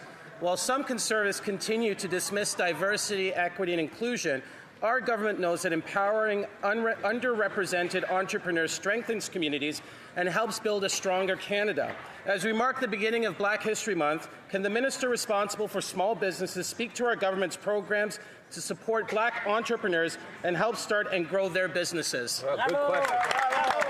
Honourable Minister. Mr. Speaker, I thank my honourable colleague for that question and his leadership. Canada's commitment to inclusion and equality is embedded in our charter, a commitment we reaffirm as we celebrate and mark Black History Month. Through the Black Entrepreneurship Program, our government is giving Black entrepreneurs the tools they need to scale and grow their businesses. To date, we have supported over 24,000 Black entrepreneurs across this country who are creating jobs and really building this country strong. And we're building on that success by extending the program by investing $189 million. So while the Conservatives question the value of inclusion, we will unite and empower all Canadians. The honourable member for Calgary Nose Hill. Mr. Speaker, the Liberals issued millions of temporary resident permits in the last 5 years. The result?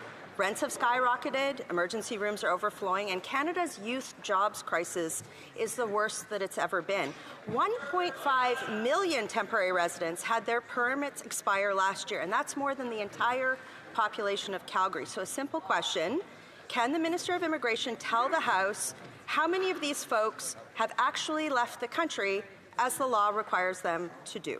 The Honourable Minister of Immigration, Refugees and Citizenship. Thank you very much, Mr. Speaker. Canadians gave this government a clear mandate to bring sustainability to our immigration system. That's right. We've been clear we are reducing the temporary resident population. Our student numbers are down, our worker number are down. The temporary resident population fell by 176,000. And our asylum numbers are down by a third. We will stick to our targets. We will enforce our rules so that immigration system works for Canadians, for newcomers, and for our businesses. Thank you, Mr. Speaker. Member for Calgary Nose Hill. I had a sneaking suspicion she wouldn't answer that one because she actually boasted in the Canadian press that they brought in millions of temporary residents with no way to track if they would leave. Worse, the minister has signed off on bringing hundreds of thousands of more temporary residents this year without knowing if they will leave.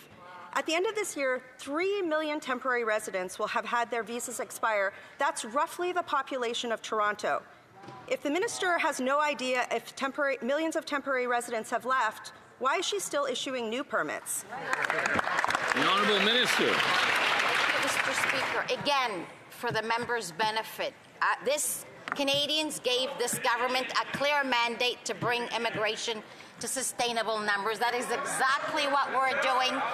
In the Globe and Mail, January 15, great article in there. TD stats show as well that the rent is decreasing, housing starts are up. There's been economic recovery. We're bringing more population to our rural communities through our rural immigration pilot as well as the Francophone immigration. We are here to strengthen our communities, bring labour gaps and fill those when needed. Thank you. The Honourable Member for Calgary Nose Hill. Mr. Speaker, I'd like you to kind of visualize the math lady gif for a moment, because last year the Liberals only removed 22,000 people who had no legal reason to be in Canada. So millions minus 22,000 is still what? Millions! I'll ask again.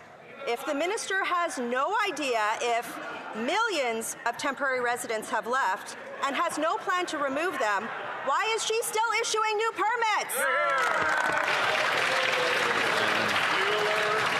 I didn't know there was going to be a test today. The Honourable Minister. Monsieur le Président, comme j'ai dit, notre mandat. As I said, our mandate is clear. Canadians gave us a clear mandate. We are working to re-establish a firm immigration system. Recent data has shown that the population has gone down. Temporary residents numbers have gone down by 116,000. During the fall period, we're continuing to strengthen our economy to work for all Canadians and all businesses. Thank you, Mr. Speaker. Mr. Speaker, every year, International Development Week is a time to recognize Canada's contribution to sustainable, inclusive development around the world. Tomorrow, the University of Guelph will welcome the International Fund for Agricultural Development and Farm Radio International to advance linkages between Canada's farm competitiveness and global rural transformation. As we mark this year's International Development Week, can the Secretary of State describe how Canada's efforts are delivering results for partner countries and why that matters to Canadians? The Honourable Secretary of State for International Development. This year's theme for International Development Week is Prosperity Through Partnership. Mr. Speaker, Canadians are strong when we work together and work with others. And while our development efforts are grounded in fighting poverty and advancing inclusive growth, they can also lay the groundwork for long-term mutual prosperity. I saw this myself in Indonesia, where decades of development cooperation have helped cut poverty by half, while paving the path to a new trade agreement that will benefit Canadians and Indonesians alike.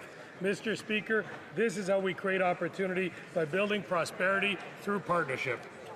Honourable Member for Selkirk Interlake Eastman. Mr. Speaker, these Liberals are shamefully increasing the rent and other charges on our soldiers, sailors, and air crew. With one hand, they promised a pay raise, but with the other, they're clawing it back with rent hikes and a new post-living differential. Often our troops are ending with less take-home pay than they made before. The Defence Committee recommended the rent increase be reversed, but the Minister of National Defence said no. When will the Liberals start clawing back the hard-earned pay of our troops and reverse this unfair and unnecessary rent hike? The Honourable Minister of National Defence. Mr. Speaker, we are consumed with rebuilding, rearming, rebooting our Canadian Armed Forces. We're building thousands of new homes. We are retrofitting thousands of existing units. Everyone in this House knows it's time for us to invest properly in our Canadian Armed Forces members, which is exactly what we're doing. Just for example, recently, Mr. Speaker, we acquired a 37-unit apartment building in BC as a result of an acquisition. We're making others around the country. As we build that portfolio of housing, Mr. Speaker, we will be bringing the cost down. Thank you. The Honourable Member for Rosemont-la-Petite-Patrie. Mr. Speaker, the need for nutrition, education, healthcare and equal rights, especially for women, has never been so acute anywhere in the world. And Donald Trump has decided to abolish his international aid agency. This senseless decision will cause millions of people to suffer. And what are the Liberals doing? They're doing the same thing. They're cutting funding. This is a cruel decision that will have a real impact and will increase instability and insecurity.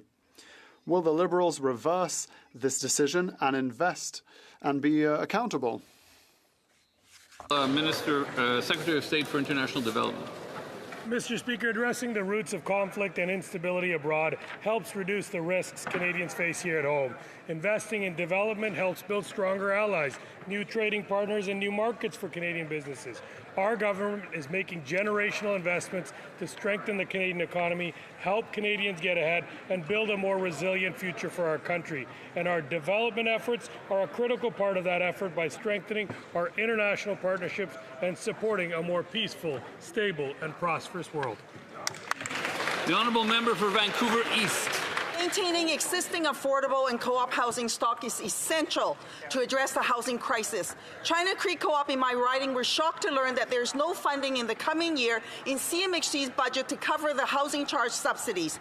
That means low-income families, seniors, single parents, and people trying to get by will be made homeless. They are not alone. Approximately 300,000 more homes across the country will be impacted. Will the Prime Minister tell these families they don't need to fear losing their home and confirm today that ongoing funding will be in place for their housing charge subsidy?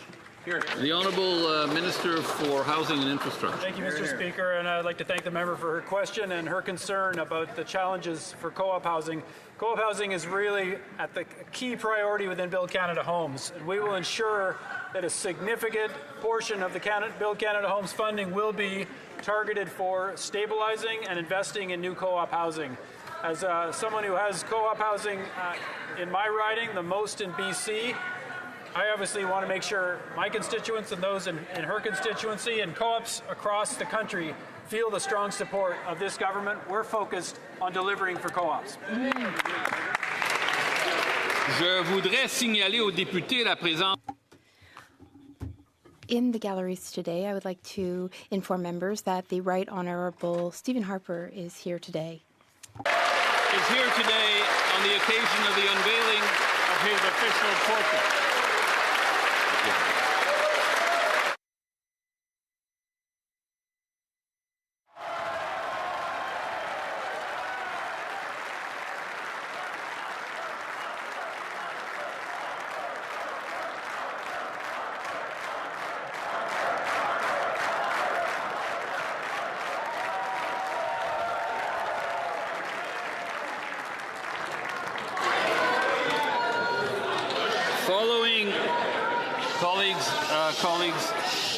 Following discussions among representatives of all parties in the House, I understand that there is an agreement to observe a moment of silence for the victims of the tragic accident that occurred in Alberta.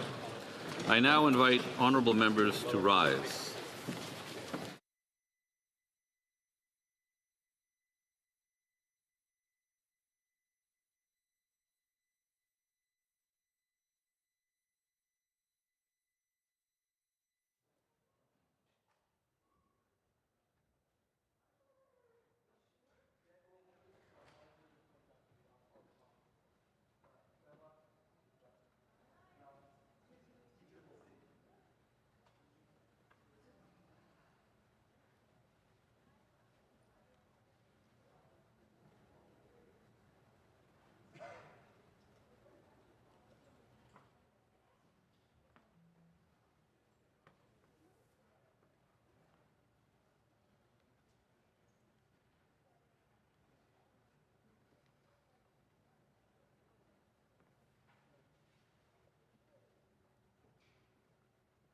Merci, thank you. The honourable member for Saanich Gulf Islands. Thank you, Mr. Speaker, and it's an honour to raise this point of order when the Right Honourable Stephen Harper is in this House. I remember the level of decorum we had in those days, and Mr. Speaker, I only rise because Standing Orders 14 to 16 were repeatedly violated on all sides of the House today. When Mr. Harper was Prime Minister, he was never once interrupted by heckling, as I recall. I hope we can go back to that, Mr. Speaker. Order. Are there other points of order? No? Okay. Pardon, a point of order? Yes. The honourable member. The point of order? Sorry. Yes, the honourable member, yes. Thank you, Mr. Speaker. On a point of order, the Secretary of State for Sport referenced the temporary member for Battle River Crowfoot. Mr. Speaker, it's in our standing orders that we are supposed to use either the title of the official leader of the opposition or the name of our riding. To add any adverbs or adjectives to it, Mr. Speaker, undermines the decorum in this place, and as someone who is part of the government should know better. Yes, indeed, we have to be careful about using epithets because it does have the potential for creating disorder. So I think the member's point is well taken, and I hope that all observe that advice. The honourable Government House Leader. A point of order, Mr. Speaker. In an earlier answer, I regret omitting the word backward, as in bent over backward, in an earlier answer. Okay. Yes, the honourable member for Calgary Centre. Mr. Speaker, during question period today, the Minister of State for Labour referenced Canada having the best economy in the G7, and every economic institute out there says exactly the opposite, including the Bank of Canada. So no, that sounds like debate. That really sounds like debate. No other points of order? Okay, we'll take a little pause here.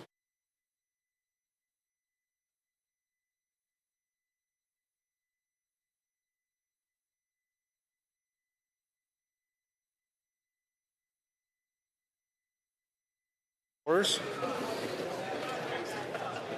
Of the day, government orders, business of supply, resuming consideration of an opposition motion regarding food affordability, standing in the name of Mr. Bertud. I believe the member for Tobic Mactaquac was interrupted by Standing Order 31 question period, so the member has just under 5 minutes left in his speech. Thank you, Mr. Speaker. And as I was stating, it is so important at a time like this that we check the foundation.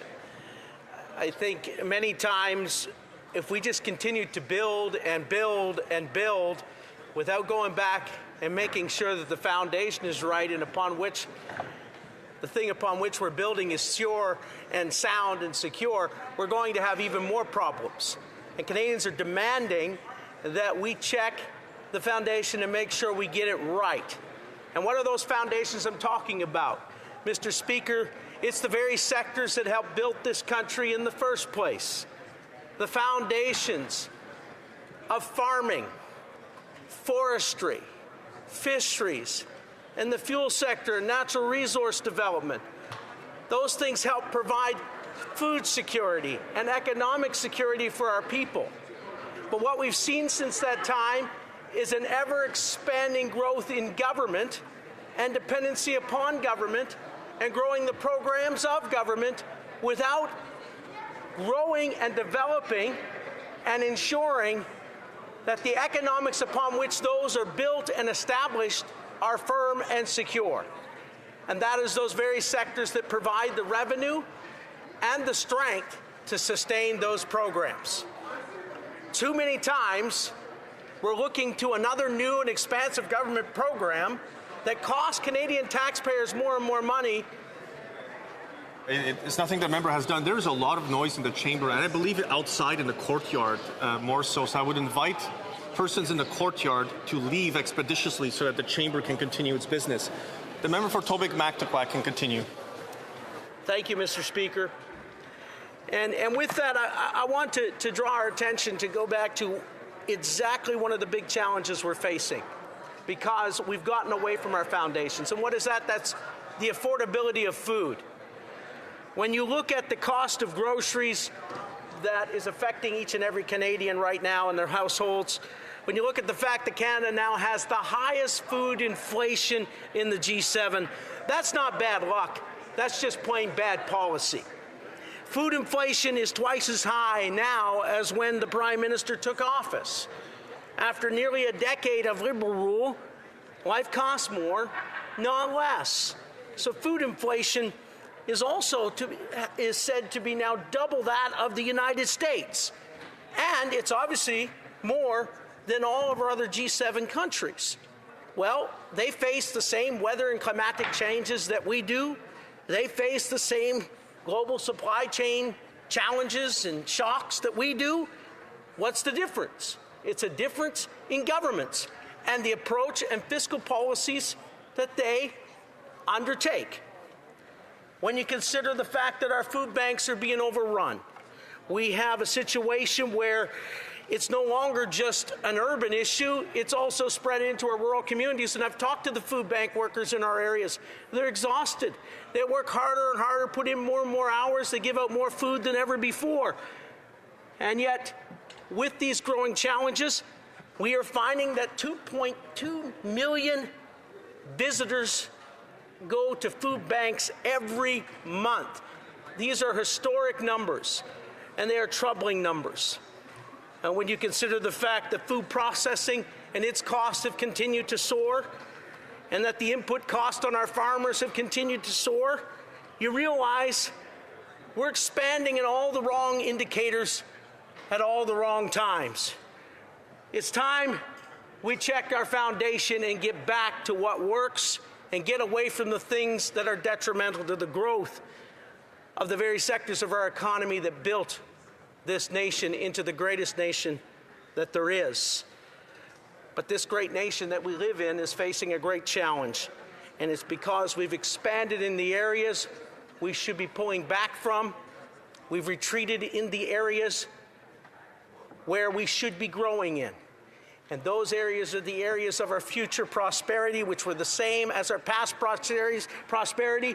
It is the sectors of farming, natural resource development, the areas of growing in our fuel and gas and oil and gas sectors. The ones that help build this country are the ones that's going to help restore this country's prosperity. We must reverse course, stop putting the boot on our producers and on our farmers, and address the food inflationary challenges that every Canadian is facing right now by getting out of the way and removing some of the regulatory and tax burdens that are overwhelming our farmers, our producers, and our citizens. It's time to get back and fix the foundation. Thank you. Questions and comments. Questions et commentaires. The Honourable Parliamentary Secretary to the Government House Leader. Thank you, Mr. Speaker. You know, it's interesting. Conservative after conservative is happy to jump up and say, well, this year we have the worst in food inflation in the G7. Yet, if you take a look at the last 5 years, Mr. Speaker, you will find that that is not the case, that Canada does do relatively well. And then when we did get a high year compared to other G7 countries, we are in the process of passing Bill C-18, the grocery rebate, or C-19, the grocery benefit, doing exactly what it is a caring government should do. My question to the member is, will he at least acknowledge that Canada is not broken, that we're doing relatively well on the inflation file? Member for Tobic-Mactaquac. Thank you, Mr. Speaker. And I always thank my honourable colleague for his many hours here in this House. He works tirelessly, but I must say he is profoundly wrong in this regard. And that is the fact that Canadians aren't saying to me, at least in my constituency office, we've never had it so good. It's so wonderful how well we're doing. I've never had more money in my pocket. No, it's the exact opposite. They're frustrated because of the policies of this government. It's like, ladies and gentlemen, Madam Speaker, Mr. Speaker, it's like saying to the arsonist, go put out the fire that you started. We're going to entrust you. Because it was not this side of the House that said no to pipelines. It was not this side of the House that put carbon taxes on our farmers. It wasn't this side of the House that erected interprovincial trade barriers. It was that side of the House. It's time they get their side of the House in order. I want to assure the member I have not started any fires. Questions and comments. Questions et commentaires. L'honorable député de Jonquière. Gentleman member for Jonquière.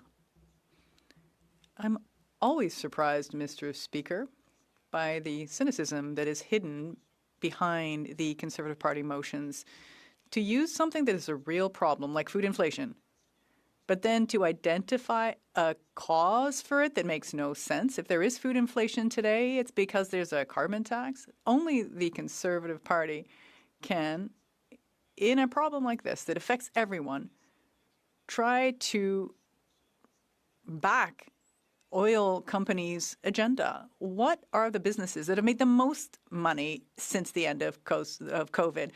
The oil and gas sector that is racking in record profits year after year. That's not enough, say my Conservative colleagues. They need a bonus, an extra bonus of loosening standards, so that would apparently reduce the cost of food. That's just grotesque, Mr.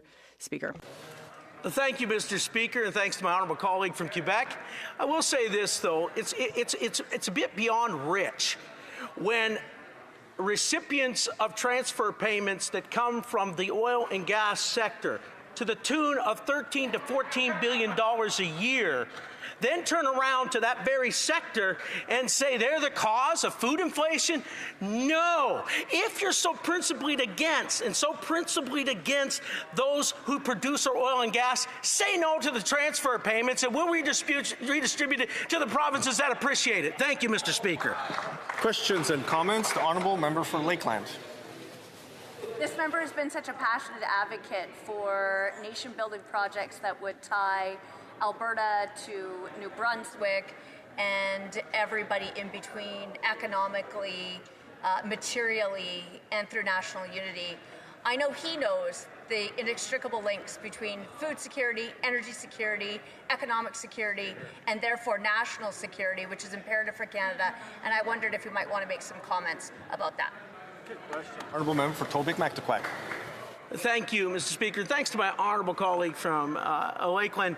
I must say that, yes, we in New Brunswick, I can say, and in my part of the country that I represent, appreciate the hard work of our friends in Alberta and those in particular in the oil and gas sector that help produce the fuel, that fill up the trucks, fill up the ships, and fuel the trains, that transport the food from that part of the country to our part of the country, and the energy from one part of the country to the others, and also produce the revenues through which our regions of the country that struggle sometimes fiscally have the means through which we can feed, work, build schools, build hospitals, maintain things. If we want to build a country that has food security, economic security, and energy security, we better work together and appreciate all regions of this country, and that includes our oil and gas producers. Resuming debate, reprise de débat, the Chief Government Whip. Thank you very much, Mr. Speaker. And I rise today to speak to this opposition motion. And I can't help but think, as I've been listening to the debate, including the last speech, as well as those that I listened to earlier this morning and prior to question period, how maybe, just maybe, the Conservatives would have a leg to stand on with this argument had it not been for the fact that the last time they made this argument, it came to no fruition whatsoever. And, you know, I think back to question period when the Leader of the Opposition was telling a world-renowned economist, the Prime Minister, about his theory on why he believes we have high costs of food in Canada. And I listened to him and he said, this is my theory, this is my theory, and my theory is that it's this and that and all these reasons why. Well, I remember that Leader of the Opposition, and I remember his theory going on for years about the carbon tax and how he said, if you get rid of the carbon tax, food prices are going to come down instantly. They're going to drop. That'll be all of the world's problems, all of Canadians' problems will be cured if we just get rid of the carbon tax. I remember that. And so what ultimately ended up happening, I would argue that the Leader of the Opposition was to some degree successful in that. He always pictured that he would be the one that finally got rid of the carbon tax, although he wasn't. But in reality, that carbon tax was eliminated, and it was eliminated last spring in 2025. And I just want to say, Madam Speaker, that I'll be sharing my time with the member from Bourassa. And what happened, Madam Speaker, when we eliminated that carbon tax is there was effectively no impact at all with respect to food prices. Zero. There was no deflation. There was no, and as a matter of fact, if you listen to their argument today, they're telling you that food prices have gone up even exponentially higher since that carbon tax was eliminated. That's effectively what they're saying. But they promised us, the Leader of the Opposition gave and put forward his theory on how to reduce the cost of food for years.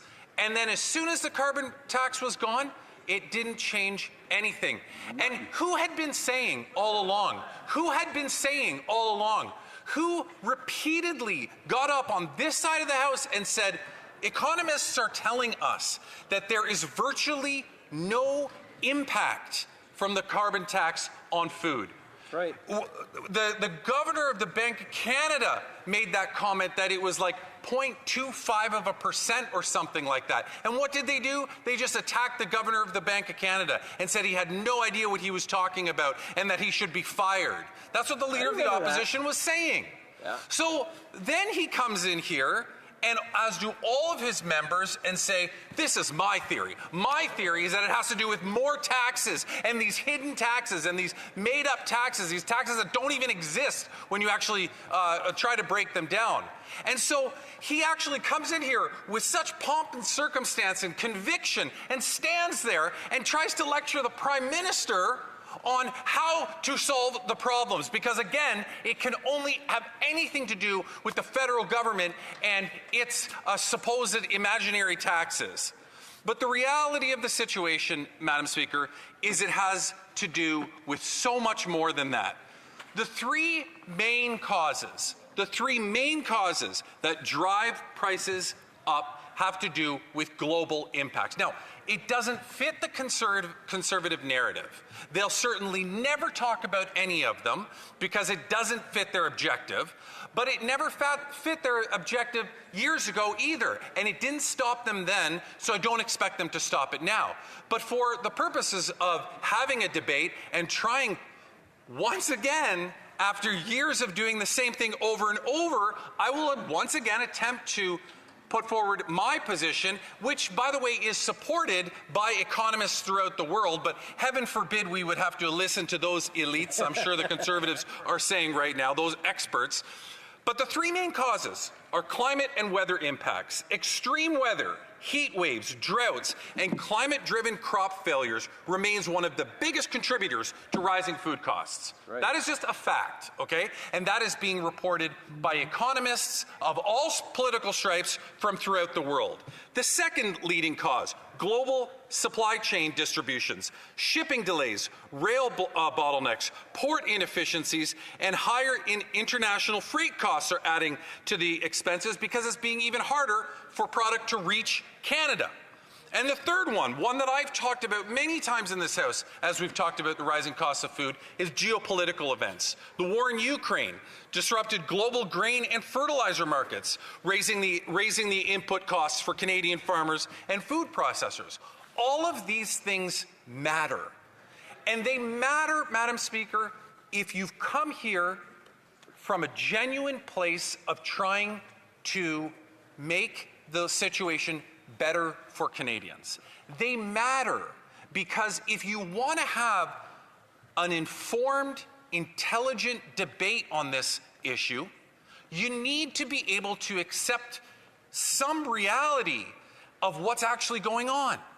Now, if your objective is just to come here and not talk about what's really happening in the world, and your objective here is just at any opportunity to try to seize power through, whether deliberate or not, misinformation, intentionally done, then you would take the approach that the Conservatives have.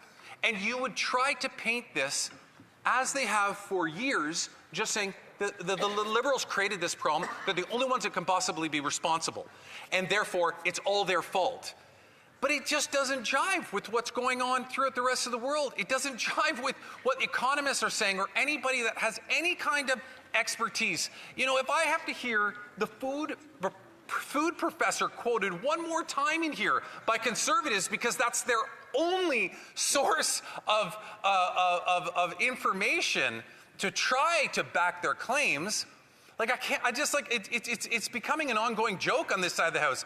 Every time they say, according to the food professor, but the reality is that if you want to have an informed debate about this, Madam Speaker, you're going to have to start to take a different approach and be honest about what's really going on. Hear, hear. The approach that they took for years, although I will argue was effective with the carbon tax, and I will say they effectively created enough distraction and with pushing this issue, but it didn't serve them. It didn't serve them one bit, because all they did, they ended up right back in that side of the House after litigating that argument for years. And they did, Madam Speaker, because they didn't actually be honest with Canadians or put forward a sincere argument as to what's going on in this country. And Canadians, the vast majority of them, as demonstrated in April of last year, were able to see through that. And although at one point they may have said, yeah, you know what, the Conservative Party looks like an option we might choose, as soon as a more credible option came along, Canadians changed their mind and said, actually, we want people that know what they're talking about and are being honest with Canadians. That's my argument here today, Madam Speaker, is that you can have this discussion, and if you want to talk about the economic impacts of market-driven effects that government does, I'm happy to have an open and honest conversation about that. But if you try to do it in the void of talking about every other tangible variable that goes into what's going on, you're being disingenuous at best and intentionally trying to mislead people at worst. So, Madam Speaker, I appreciate my colleagues who have been standing up on this side of the House today, trying their best to put forward what's really going on, trying to offer genuine solutions. But on this side of the House, we recognize the problem. We look for long-term solutions, and then we also look for short-term solutions. And some of those short-term solutions to help people get through difficult times are some of the things that we did recently with respect to the reducing the GST to put more money back in the pockets of the people that need it the most. And I think that's really important to highlight. We've spent a lot of time today highlighting Prime Minister Harper and his contributions and him being in Ottawa. But let's not forget, it was Prime Minister Harper that brought in the universal child care benefit, which gave checks to millionaires. It basically said, everybody, it doesn't matter how much of your income is, you all get the exact same amount of money. Our approach is different. Our approach is we support people that need it the most, because these are the people that will genuinely benefit from those benefits. Right on. Thank you.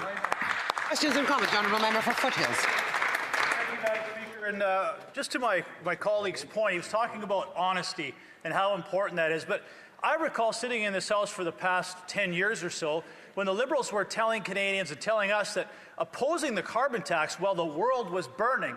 In fact, I remember the previous health minister saying, how dare Conservatives go on a summer vacation with their kids in the car while the planet is burning. But the second it was politically advantageous, they got rid of the carbon tax. So who is really being dishonest with Canadians? Is it Conservatives who talked about the impact the carbon tax was having on Canadians financially? Or is it the Liberals? The second it was politically viable, they threw their principles out the window and eliminated the carbon tax, only to put in an industrial carbon tax and a fuel standard that picks up right where that left off. Well, the Chief Government Whip.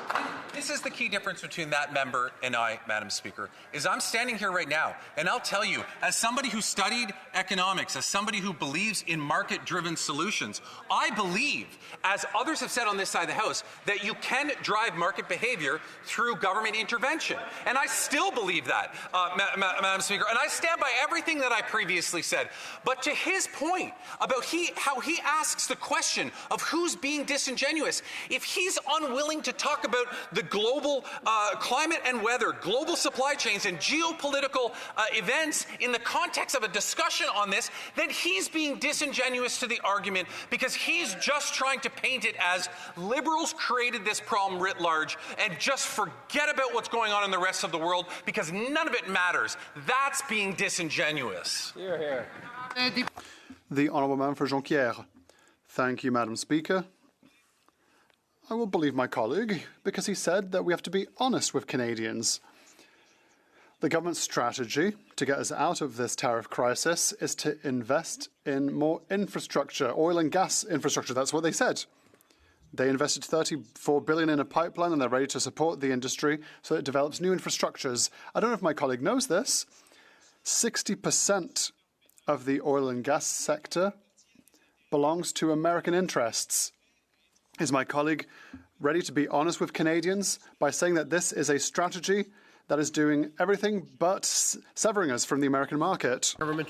Well, if all he's been doing, Madam Speaker, is paying attention to infrastructure projects, he's missed everything that the Prime Minister has been doing, or at least 99% of it, which is going out into other parts of the world, creating new opportunities, new trade relationships for Canada to trade in the world. That's what we need to do right now. You know, Conservatives want to live in that nostalgia of the days of great opportunity with the United States, as though it will somehow magically come back if the Leader of the Opposition becomes Prime Minister. But the reality is the world's changed. And right now, our responsibility, if we are being honest about this, is to do the hard work. And the hard work is not to capitulate to everything that the U.S. demands of us. The hard work is to go out into other parts of the world, find new trade relationships so that we can become a more diversified economy that trades globally, so that we never put ourselves in a position again where we are putting all of our eggs in one basket with one trading partner. The Honourable Member for Victoria. Thank you, Madam Speaker, and thank you to my colleague for his comments just now. It is a little bit like living through a Twilight Zone episode to hear the opposition talk about carbon pricing in this country. Being from British Columbia, we know that the first consumer price on carbon in North America was introduced in British Columbia in 2007 by a right-of-centre government that some of the members of the opposition benches supported at the time. There is no historical memory opposite about the reality of climate change and climate policy in this country, and there is nary an honest word that the opposition has to share on this topic. For a new member of this House such as myself, it is deeply disillusioning. I wonder whether the honourable colleague from Kingston and the Islands would elaborate on the government's approach to combating climate change. Honourable Chief Government Whip in 40 seconds. Well, it is refreshing to hear that a new member of the House of Commons is aware to what was going on in here before, because I remember listening to speeches literally from Conservatives who sat in that BC legislature, who brought in that carbon tax, who then stood right on the other side of the aisle and talked down. And the member from Winnipeg North and I would get up time after time and challenge them on it and say, but wait, you were in the BC legislature, you brought this in. And they would just completely ignore the question as though there's no way that we were making stuff up. The reality is that if you want to be honest about it, be fair. I will defend everything I previously said in this House as it relates to pricing pollution and any market mechanisms for that matter. Please do débat. The Honourable Member for Winnipeg North on a point of order.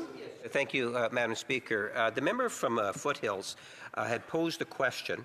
Then the government whip responded to it. While the government whip was responding, the member from Foothills heckled inappropriate language that not only that I heard, but a number of my colleagues had heard, and we would ask that he withdraw the comments. I think it will be necessary to listen to. We'll listen to the records and come back to the honourable member should it be necessary. Reprise du débat, l'honorable député de Bourassa. The honourable member for Bourassa. Thank you very much, Madam Speaker. Merci beaucoup, Madame. Thank you very much, Madam Speaker. Today, no one is unaware of the cost of living crisis, especially not our government, not on this side of the House. The cost of living is one of the biggest concerns for Canadians, and especially for our government. And at the height of our worries is the cost of groceries that are more and more expensive. I see this reality in Bourassa, but my colleagues also see it in all of their ridings. We see it, Madam Speaker, in our grocery stores, in food banks. We hear it through the testimony we hear from our constituents. So it's not a question of knowing if there is a problem or not.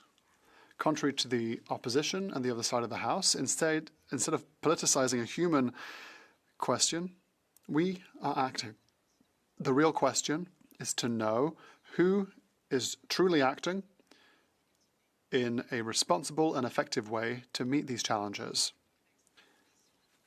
Now I'd like to talk about food inflation before I speak about the solution. Let us first identify the problem. Food inflation doesn't come from nothing. It comes from a number of systemic and complex issues. Major disturbances in the global supply chain, geopolitical conflicts that affects the production and transport of goods, custom tariffs and protectionist measures that are imposed by certain trade partners, extreme climate events that are ever more present. They have an effect on agriculture, and excessive concentration in certain groceries. This doesn't only affect Canada, it affects the price of food elsewhere as well. We don't control others' decisions, but we can control our decisions made here in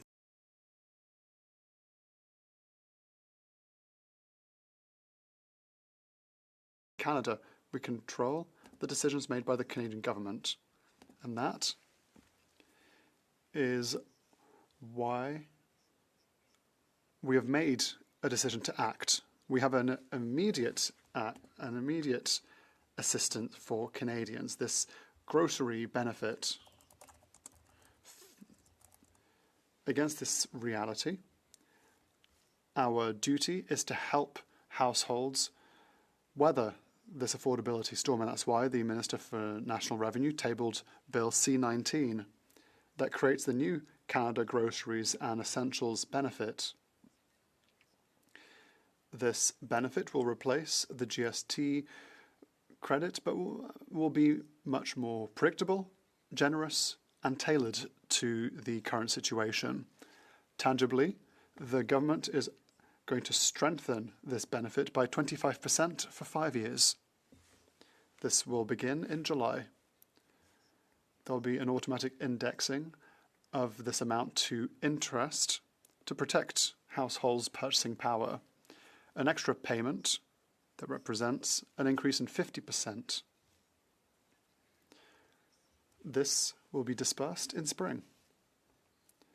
For a family with 4 people, this could be an annual support to the tune of $1,800. For someone living on their own, this would be to the tune of $950. This benefit will be non-taxable. It will be dispersed 4 times a year.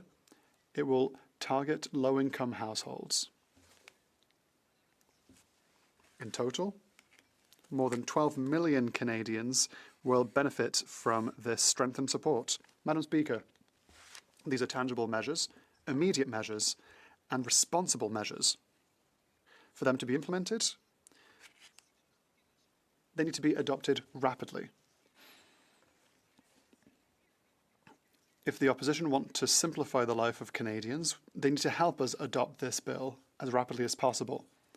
The bill that I'm talking about here, C-19, I invite all members to put aside partisanship and to act in the interest of Canadians, Quebecers, everyone from coast to coast to coast.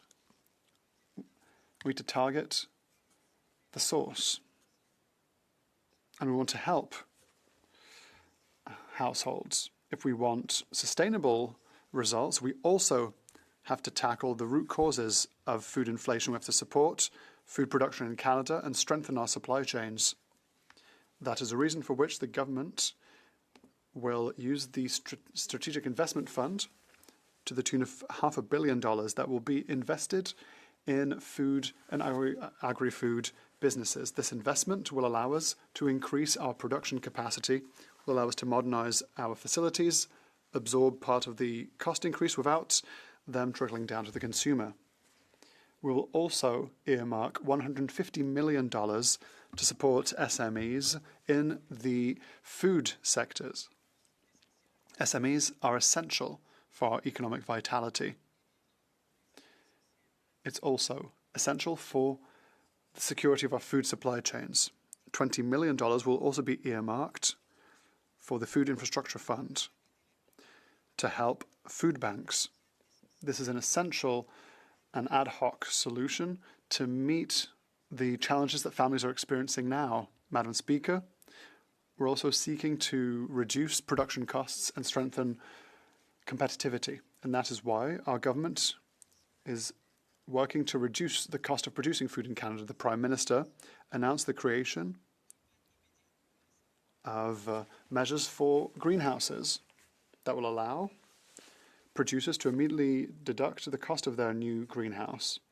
This will free up capital that can be invested in modern equipment, in higher local production, and will reduce dependency on imports. We will work as well in the creation of a strategy, a national strategy for food security, which will strengthen the resilience of our system, will encourage a healthier competition, and will reduce the vulnerabilities in our supply chains. What's more, our government will collaborate with provinces and territories to make labelling standardized. This will allow consumers to make easier and better comparisons in pricing. Madam Speaker, what we have is a more comprehensive and systemic approach to make life more affordable for Canadians. These measures are part of a more general policy. We have reduced taxes by 22 million Canadians, which will allow two-income families to save $840. We've reduced GST or eliminated GST for first-time home buyers for new builds. The National School Food Program has been made permanent, which allows children to eat healthily at school. We've implemented the automatic disbursement of federal benefits so that Canadians get the benefits that they have the right to. Our government is acting in a comprehensive way and, as I said, in a responsible way. To conclude, yes, groceries are still very expensive, and yes, Canadians want to see results. And that is exactly what our government is delivering: a direct support for households, helping our supply chains, and a policy on equity and fairness. We want an economy that works for everyone, where assistance and benefits come at the right time, and where no one is left behind. It is the economy of our country, and it's the economy of a strong Canada. Thank you very much, Madam Speaker. Questions et commentaires. Questions and comments. L'honorable député. The honourable member for Jonquière.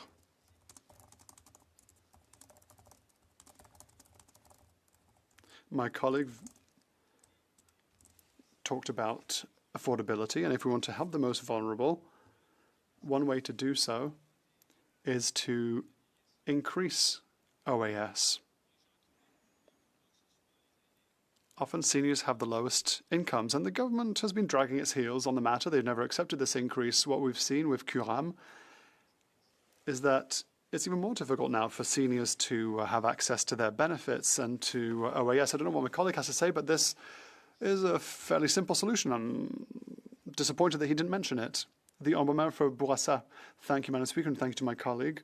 I would like to say that with regards to IT solutions, my heart goes out to those who are experiencing difficulties, but I don't want to go too deeply into this subject.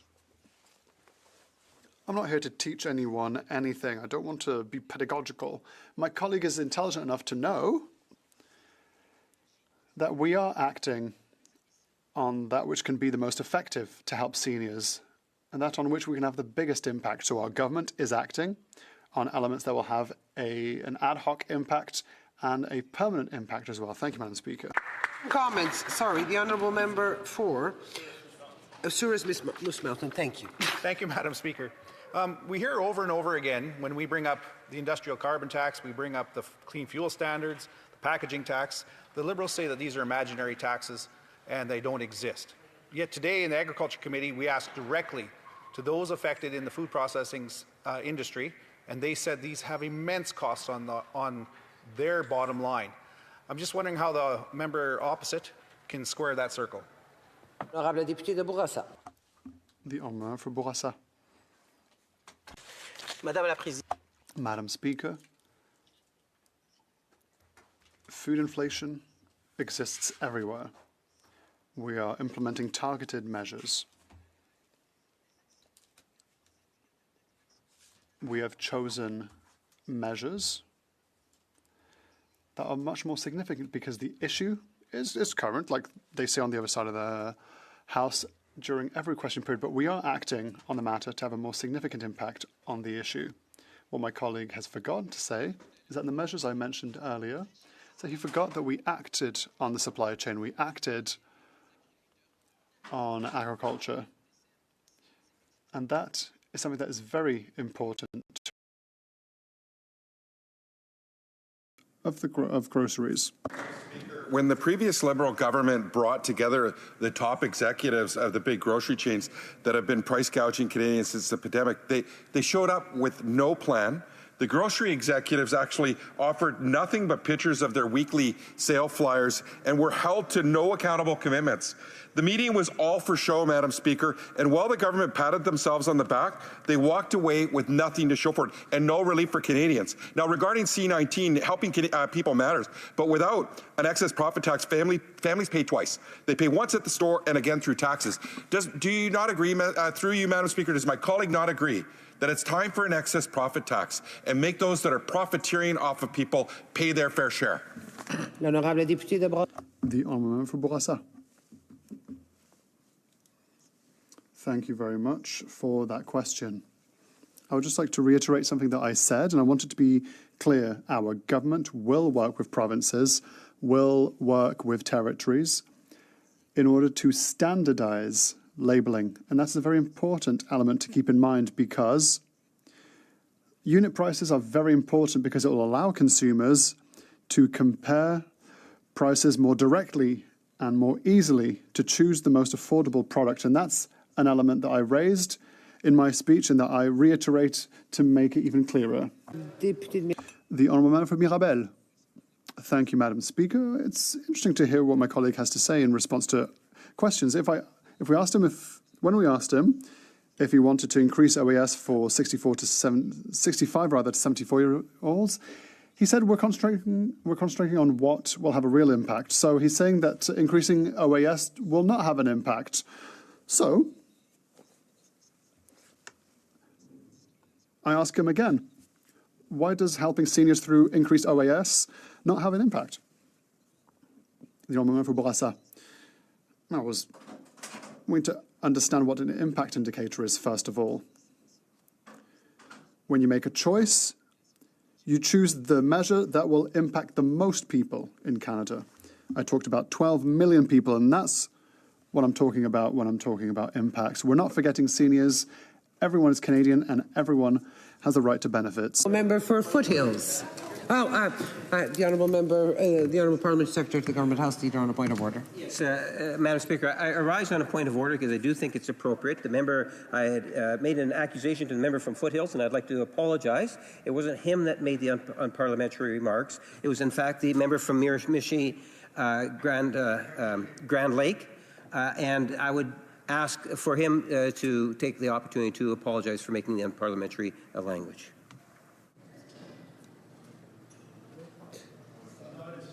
No one has... Oh, he's not here. I'm sorry. Yes. We will get back to the House. He's not in his seat, so I cannot call on the honourable member. And actually, we can't make comments about presence or absences. But the honourable member cannot rise, so we will look into the record and come back as necessary. The honourable member for Foothills. Thank you very much, Madam Speaker. I will be splitting my time with the outstanding member from Regina Louvain. But before I get to the essence of my speech, I would ask for the indulgence of the House for just a couple of moments. In small towns like ours, Madam Speaker, hockey is the fabric of life. But unfortunately, in my riding yesterday, that fabric became frayed. Heartbreak struck Southern Alberta yesterday when 3 members of the Southern Alberta Mustangs were killed on their way to hockey practice. J.J. Wright, Cameron Corso of Kamloops, and Caden Fine of Birmingham, Alabama, were killed on Highway 2. Yesterday, I had the opportunity to speak to a number of residents of that community and to hear about those hockey players. They were more than just athletes. They were outstanding young men who epitomized the values of Southern Alberta: commitment, hard work, and dedication to community. The residents talked about these hockey players volunteering at the Senior Centre, playing shinny on the street with young local kids, or going out of their way to clean up the arena after a hockey game. To the families of those hockey players, and certainly the driver, who was at no fault of his own, I want everyone to know that our thoughts and prayers are with you, and I want to thank all the colleagues in this House who have approached me today with their condolences as well. To the Southern Alberta Mustangs Hockey Organization, the billets, the families, the volunteers, we share in your grief. I would also like to take a moment, Madam Speaker, to thank the U.S. Ambassador Pete Hoekstra, who I called in a bit of a panic last night that one of these hockey players was from Alabama and his family was beside themselves on how they were going to deal with this tragedy and get their son home. The UN ambassador called me immediately last night and walked me through the process that I shared with that family. And from my residents, a heartfelt thank you to the ambassador.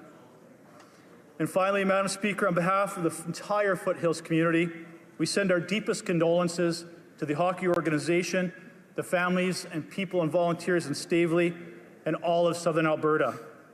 We are with you in this time of unimaginable sorrow.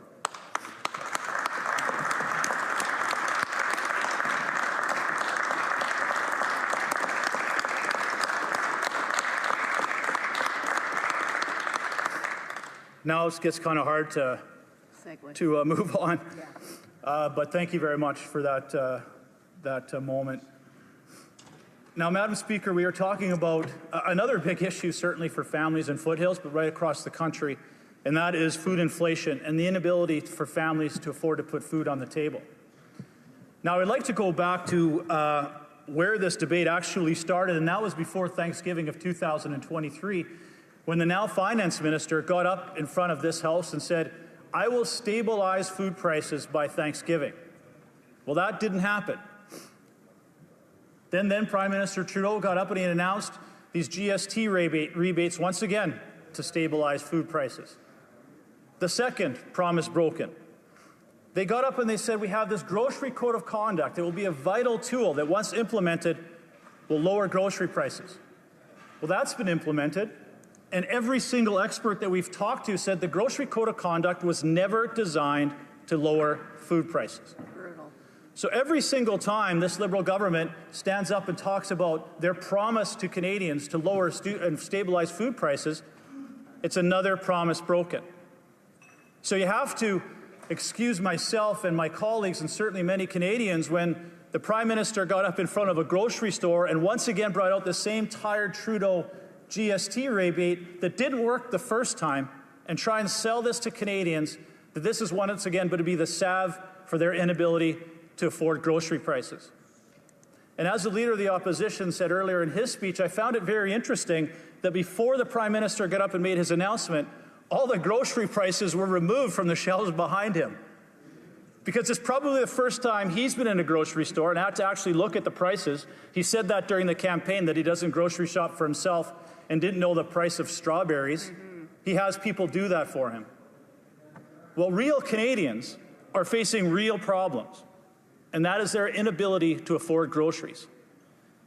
What has happened as a result of these Liberal policies is now Canada has the highest food inflation in the G7, twice that of the United States. And the Liberal whip was prophesizing earlier today, this is a global problem. How dare the Conservatives and Canadians blame the Liberals for these issues? Well, if it was a global problem, why is it that Canada food inflation is twice the rate of the United States, our closest neighbor and most active trading partner? They aren't facing these same problems. So let's take a look at what we have in Canada compared to what they have in the United States. Why is Canada facing food inflation at a rate far outpacing our nearest neighbor? Well, let's start with number one, an industrial carbon tax.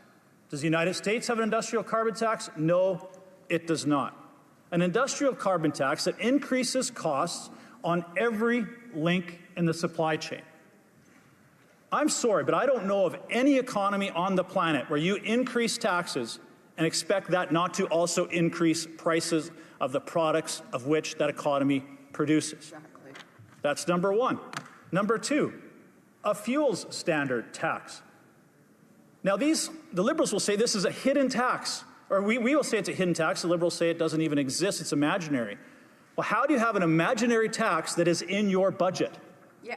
So obviously, maybe your budget is also imaginary. And I'm sure many Canadians would wish that were the case.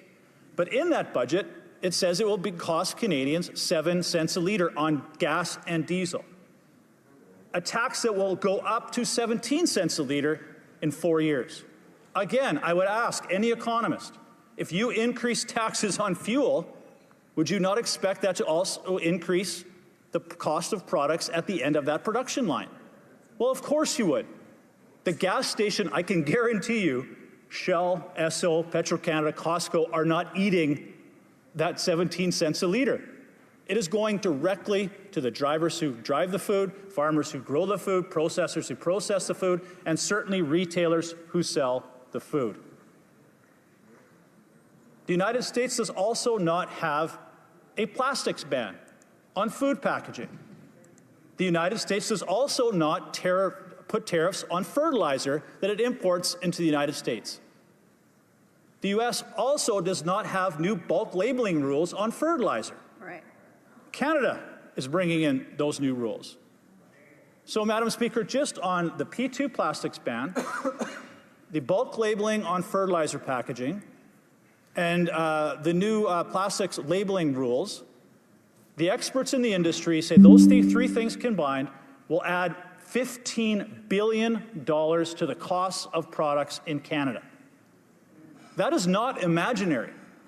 Those are very real numbers that will be passed on to the consumer. No industry is going to absolve or absorb those costs. So let's go through a very simplistic supply chain. That product, everything that makes that product is going to be transported by train, by car, by truck, processed, packaged, then transported to the retailer. Every step along the way, it is paying that tax. Thus, those taxes will be passed on to the consumer, driving up food prices. Now the average Canadian family is going to be spending almost $18,000 on groceries, double the weekly grocery bill than it was under the Conservatives. When it was $160 a week, now it is $340 a week. Those are facts.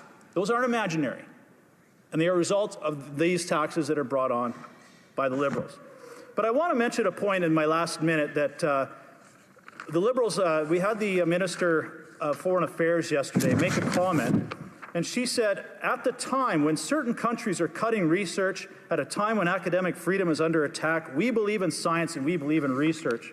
I just found that hilarious, as the Liberals have announced that they are shutting down 7 agricultural research centres across Canada. And there's not a region of Canada that is not being targeted. Indian Head, Saskatchewan, Lacombe, Alberta, Quebec City, Quebec, Nova Scotia, Portage la Prairie, Manitoba. And there's a great comment in the National Post which I thought encapsulated this very well. On large scales and long timelines, public agriculture research translates into more affordable, more secure food. Science takes time. It's likely going to be years before we can fully quantify the impact these losses mean to the country. So at a time when the Liberals are talking about supporting research and science, they are closing down 7 critical research centres in Canada, going back to tired Liberal policies like a GST rebate that didn't lower grocery prices last time, and it's not going to lower the price of a single item at the grocery store this time either. They need to support our motion at an actual plan to address affordable food in Canada.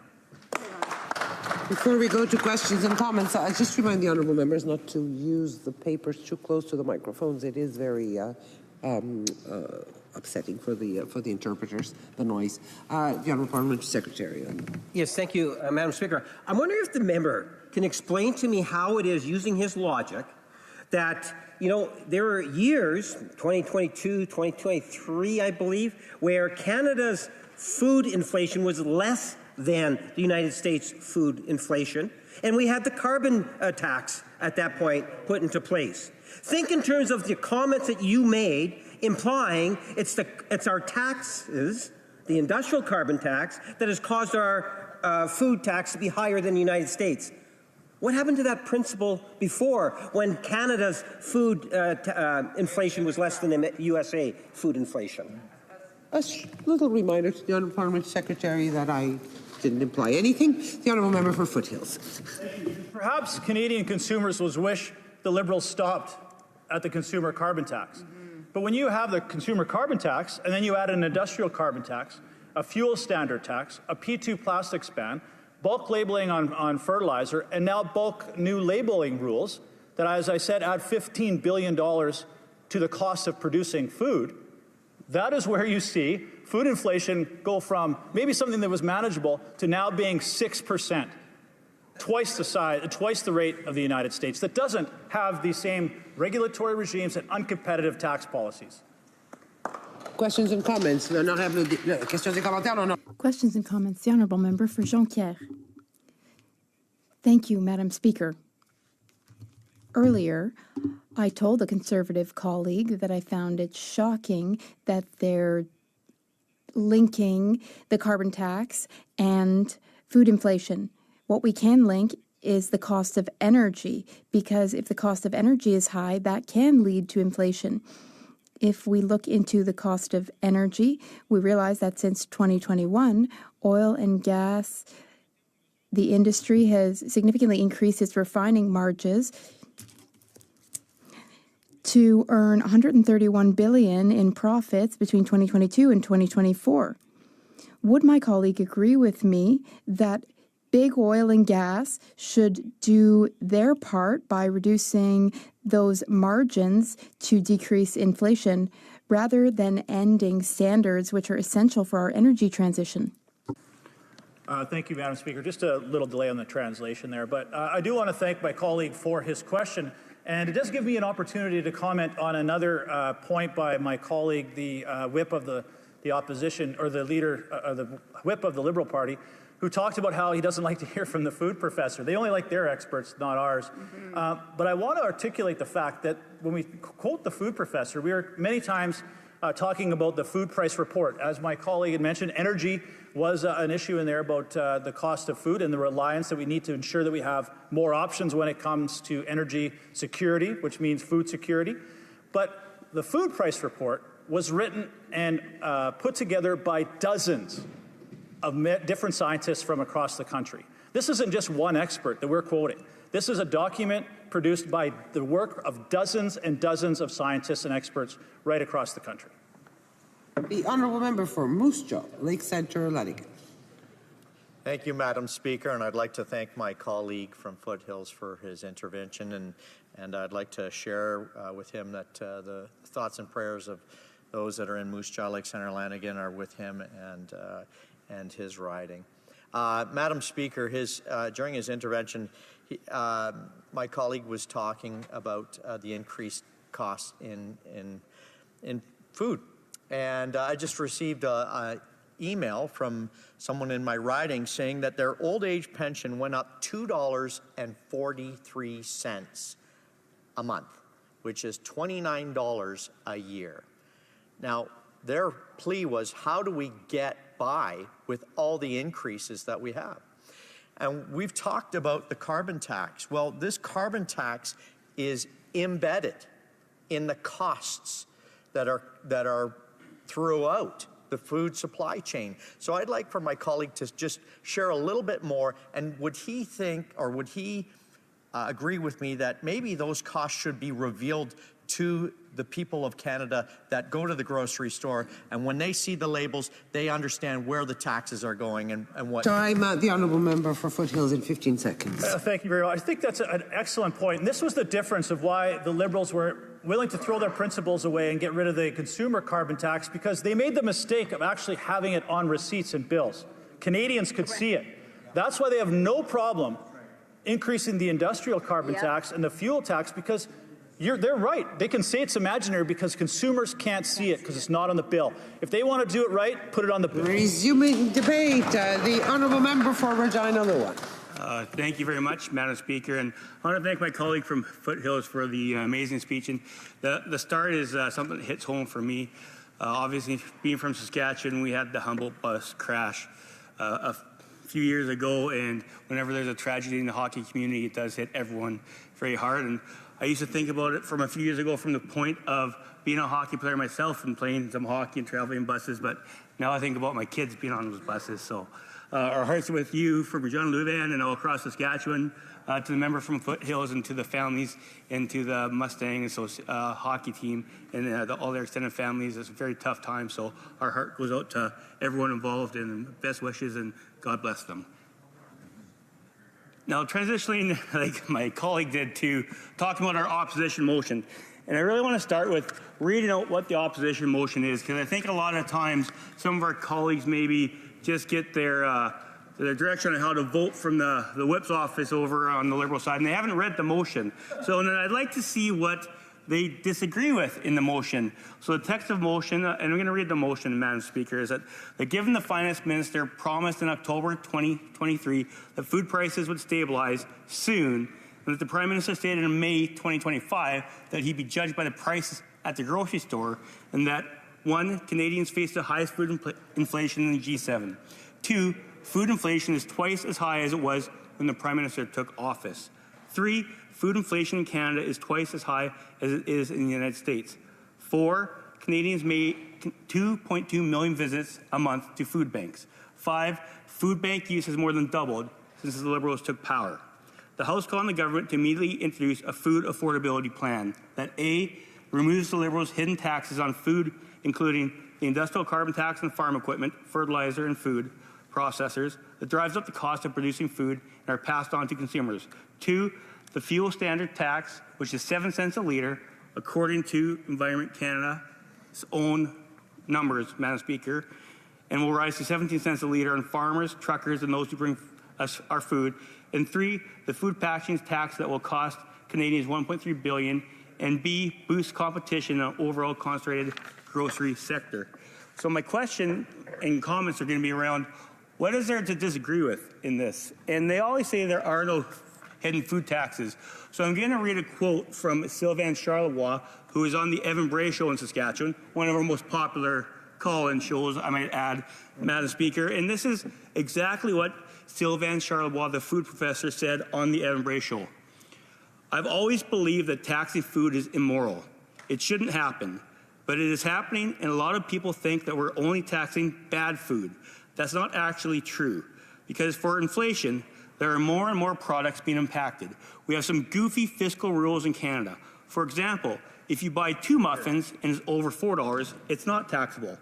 Under $4, it is taxable. If you buy 4 muffins, then that's not taxable. If you buy 5 granola bars, that's taxable.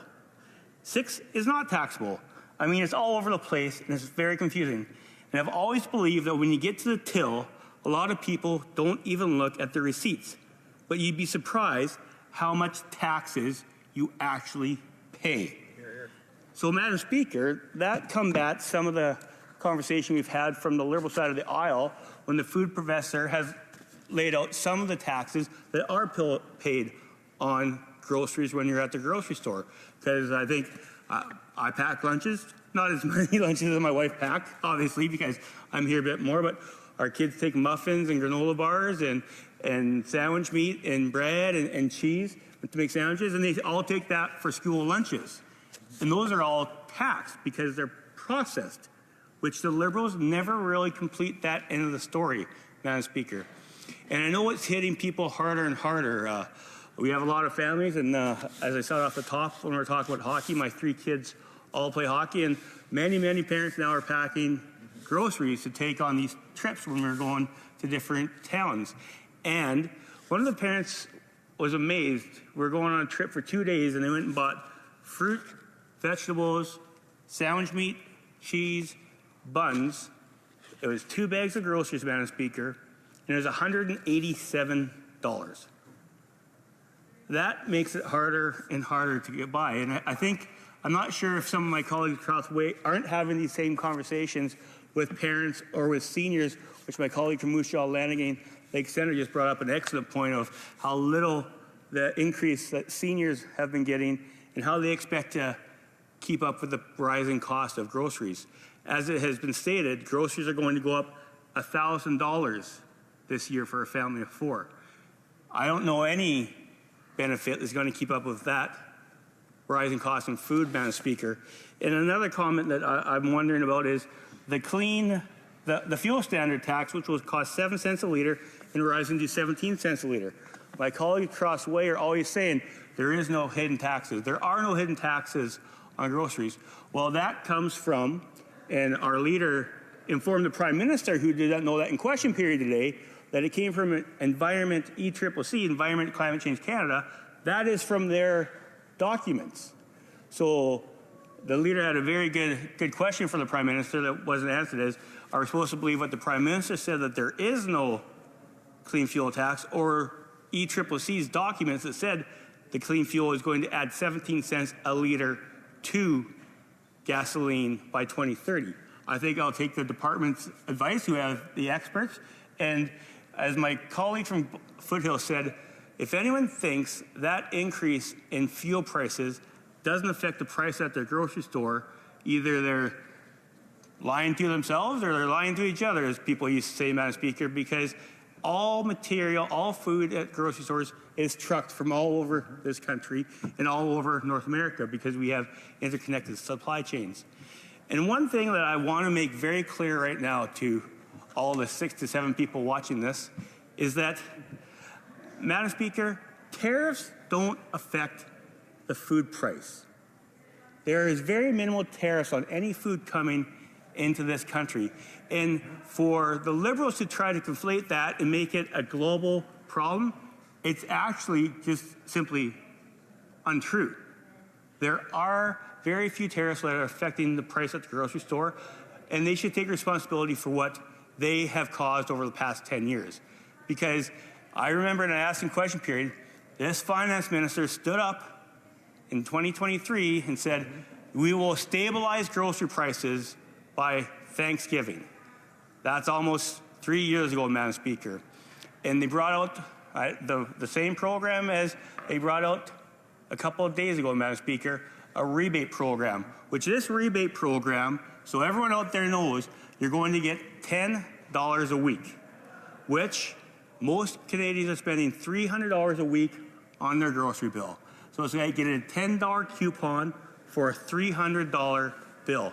Sure, it's nice and people take it, but it's not going to change the fact that food prices continue to go up.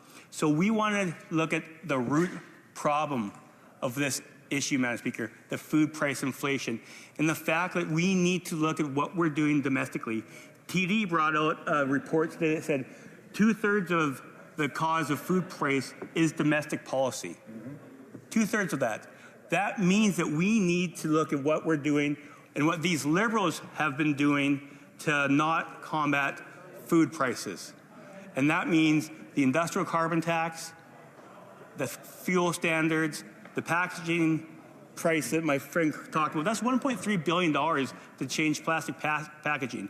Not to mention, not using plastic packaging is going to really add to the food waste we're going to see in this country. Process has said this. Process has said this at the Agriculture Committee. I know the Ag Minister sits at the kids' table and he doesn't get to make a bunch of decisions, but the fact that we're trying to tie the hands of food processors and their ability to transport food safely and make sure that it is actually going to be preserved and have a longer shelf life, that's a problem the Liberals have made internally. That is laid completely at their feet, Madam Speaker. So I think that we've read out the motion. We've put down some clear guidelines of what we'd like to see on a food affordability plan. And I would just wonder, and I'd ask some of my Liberal colleagues to take a look at this motion and look at it line by line. And sure, some of it might not feel good. Like 2.2 million people visiting the food bank is not a good news story, but it's happening in our country. And we are the breadbasket of the world. We have the best producers, the best farmers, and we should have the ability to feed our own population. And a lot of that inability and a lot of that food inflation is coming because of the policies put forward by this government in the last 10 years. Thank you, Madam Speaker. Questions and comments. The Honourable Parliament Secretary to the Government House Leader. Yes, thank you, Madam Speaker. You know, I'm sure the member, because he was a big part of the speeches that were delivered by the Conservative Party, 18 months ago. When we were hearing from the Conservatives on a daily basis saying, get rid of the carbon tax. If you get rid of the carbon tax, inflation would be gone. Remember, it was going to resolve all the problems dealing with inflation. And the government was being told, get rid of the carbon tax. Well, Canada's new Prime Minister made a commitment, and we got rid of the carbon tax, Madam Speaker, as you know. He got rid of it because in order to increase the disposable income for Canadians. That's the reason why it was gotten rid of. The impact on food inflation was nowhere near what it is that the Conservatives predicted it would be. So the question I have for the member is, why should Canadians believe conservative ideas like what we have today when their other ideas are such disasters? That's right. The honourable member for Regina Luan.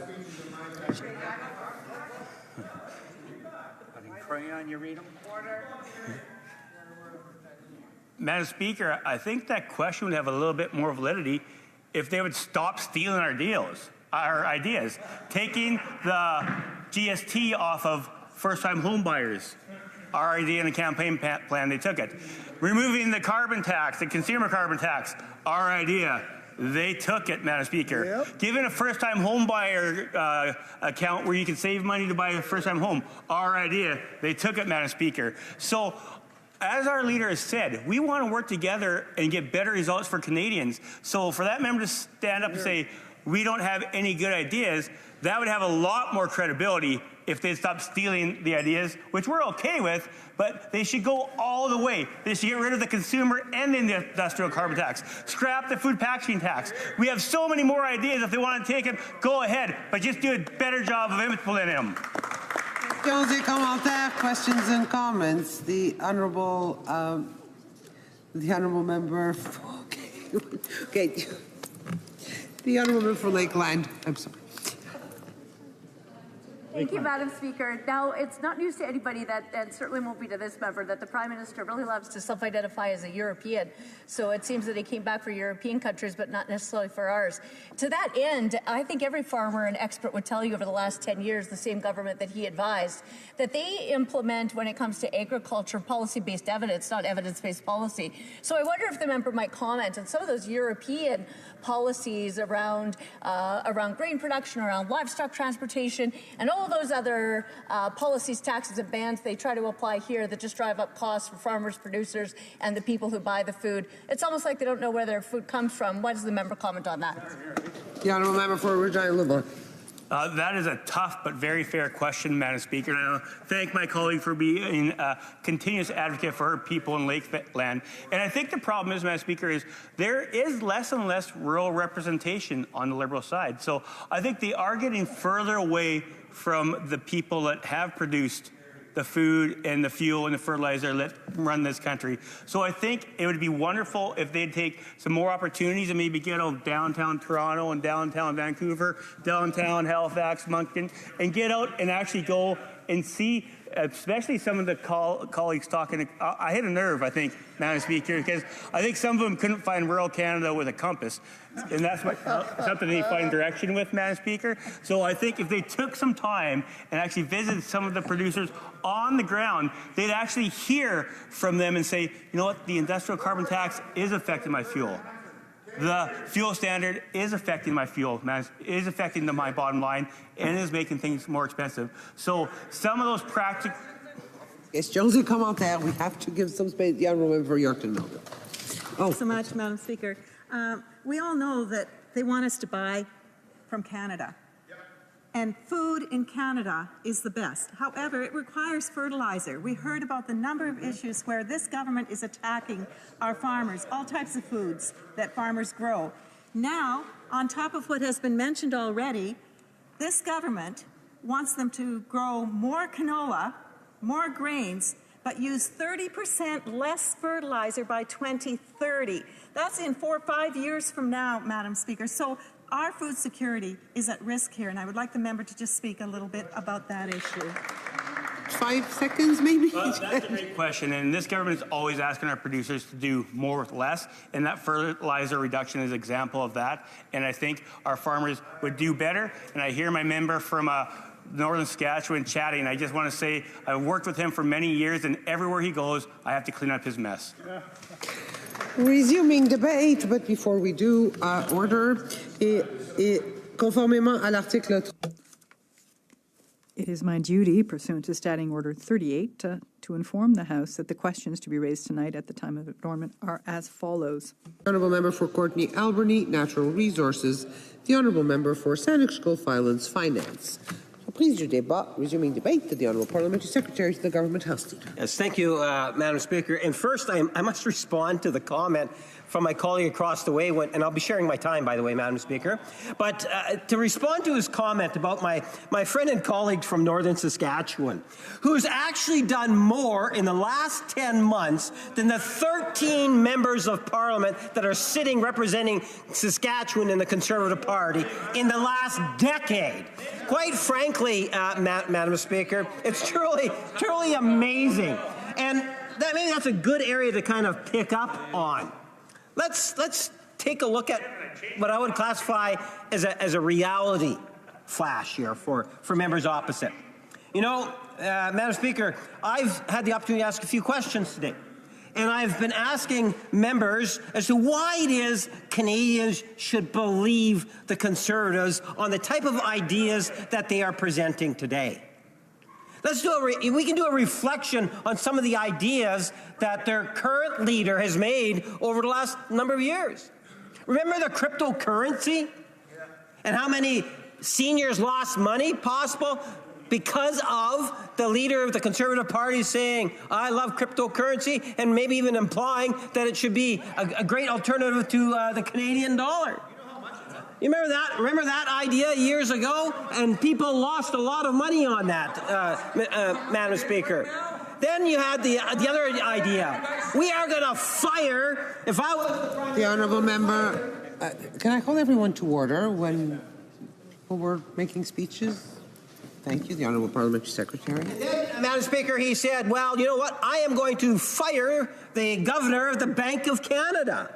What kind of a dud of an idea that turned out to be, Madam Speaker, when in fact the Governor has done a phenomenal job at protecting the Canadian economy, looking in terms of where our inflation, our overall inflation rate has been, making sure that the interest matches and the economy, Canada, compared to other G20 over the last number of years, has done exceptionally well. Then let's go to the idea that we've talked about quite a bit today, and that is the carbon tax. You know, the Conservative Party, a year and a half ago, every one of them, if they spoke in the chamber, Madam Speaker, they were saying how they get rid of the carbon tax and inflation will virtually disappear. They would say that so often. We had a new Prime Minister, 70 new members of Parliament on the Liberal benches, and there was a change in policy where we got rid of the carbon tax, Madam Speaker. The reason we got rid of the carbon tax is it was an affordability measure that it was very important to the Prime Minister and to the caucus to get rid of the carbon tax. Now, what happened as a result? If you listen to the Conservative economists within their caucus, well, there should have been zero food inflation. But then they came up with all these now different excuses. Just like, Madam Speaker, the member from Foothills was talking about, well, you know, it's because Canada has X tax and X tax and Y tax, and that's the reason why we now have food inflation. So I posed the question to him, well, why is it then, and he was comparing us to the United States, because the United States food inflation is actually a little lower than what it is in Canada today, Madam Speaker. And as a result, he's saying it's because we have these taxes. So I posed the question to the member, why is it when the United States had a higher food inflation rate than Canada, and Canada actually had a carbon tax? How is it that occurs, Madam Speaker? Why was Canada at a lower food inflation rate while the United States was higher, yet we had the carbon tax?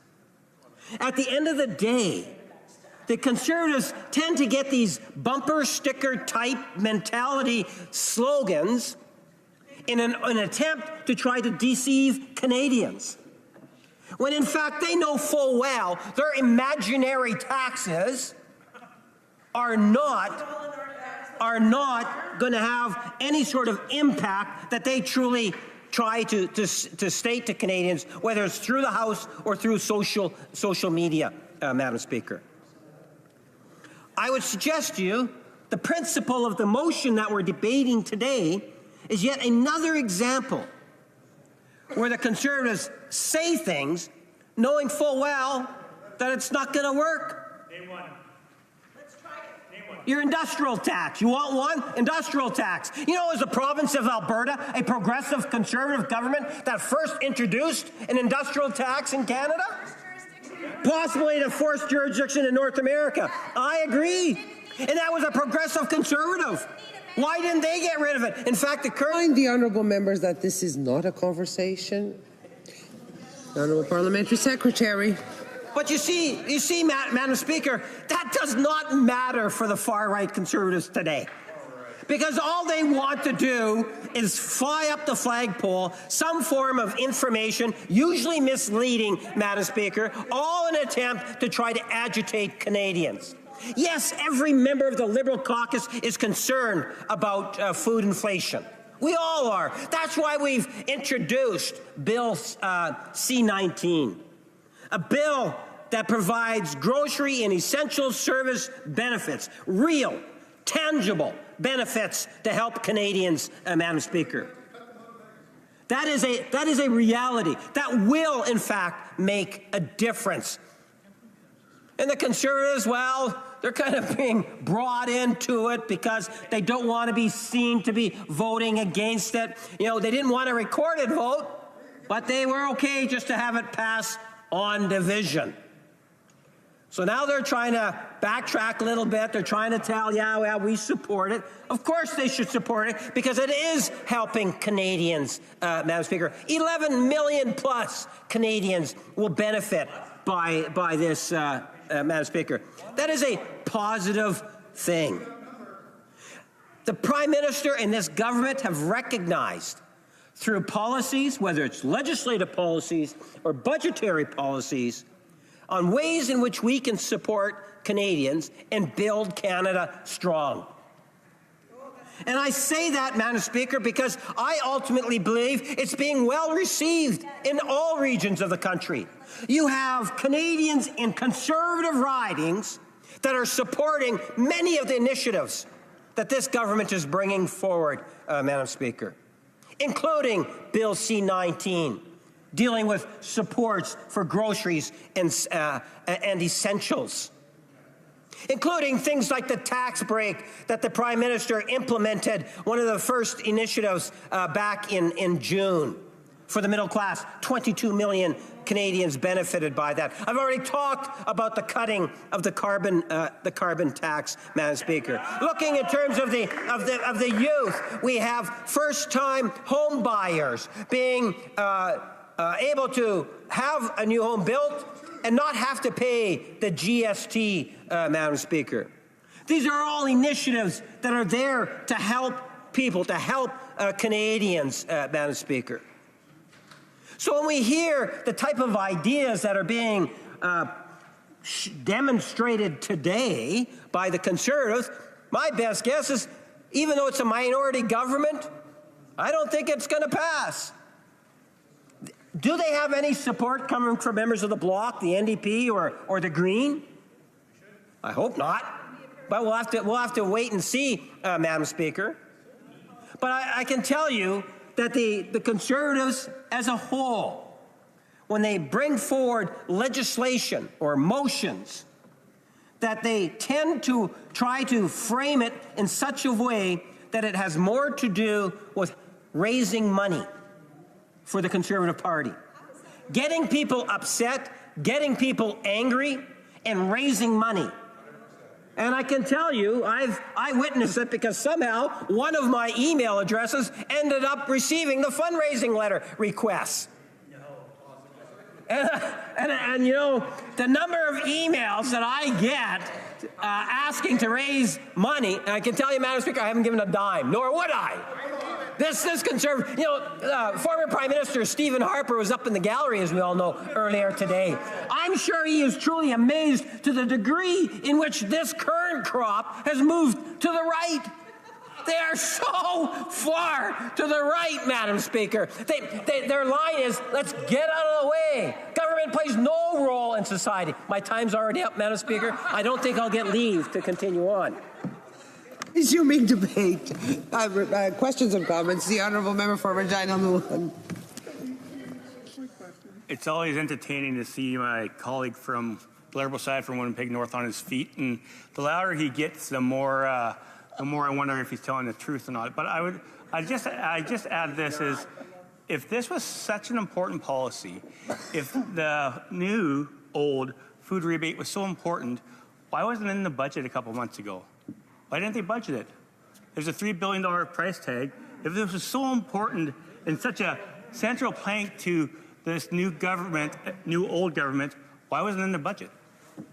Parliamentary Secretary. Well, Madam Speaker, there were a lot of good things in the budget.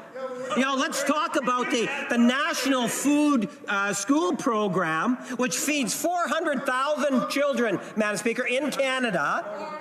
It's a program that is ultimately something that's in need, and the Prime Minister made it a permanent program in this budget. And where is that budget today, Madam Speaker? We have the Conservatives filibustering the legislation.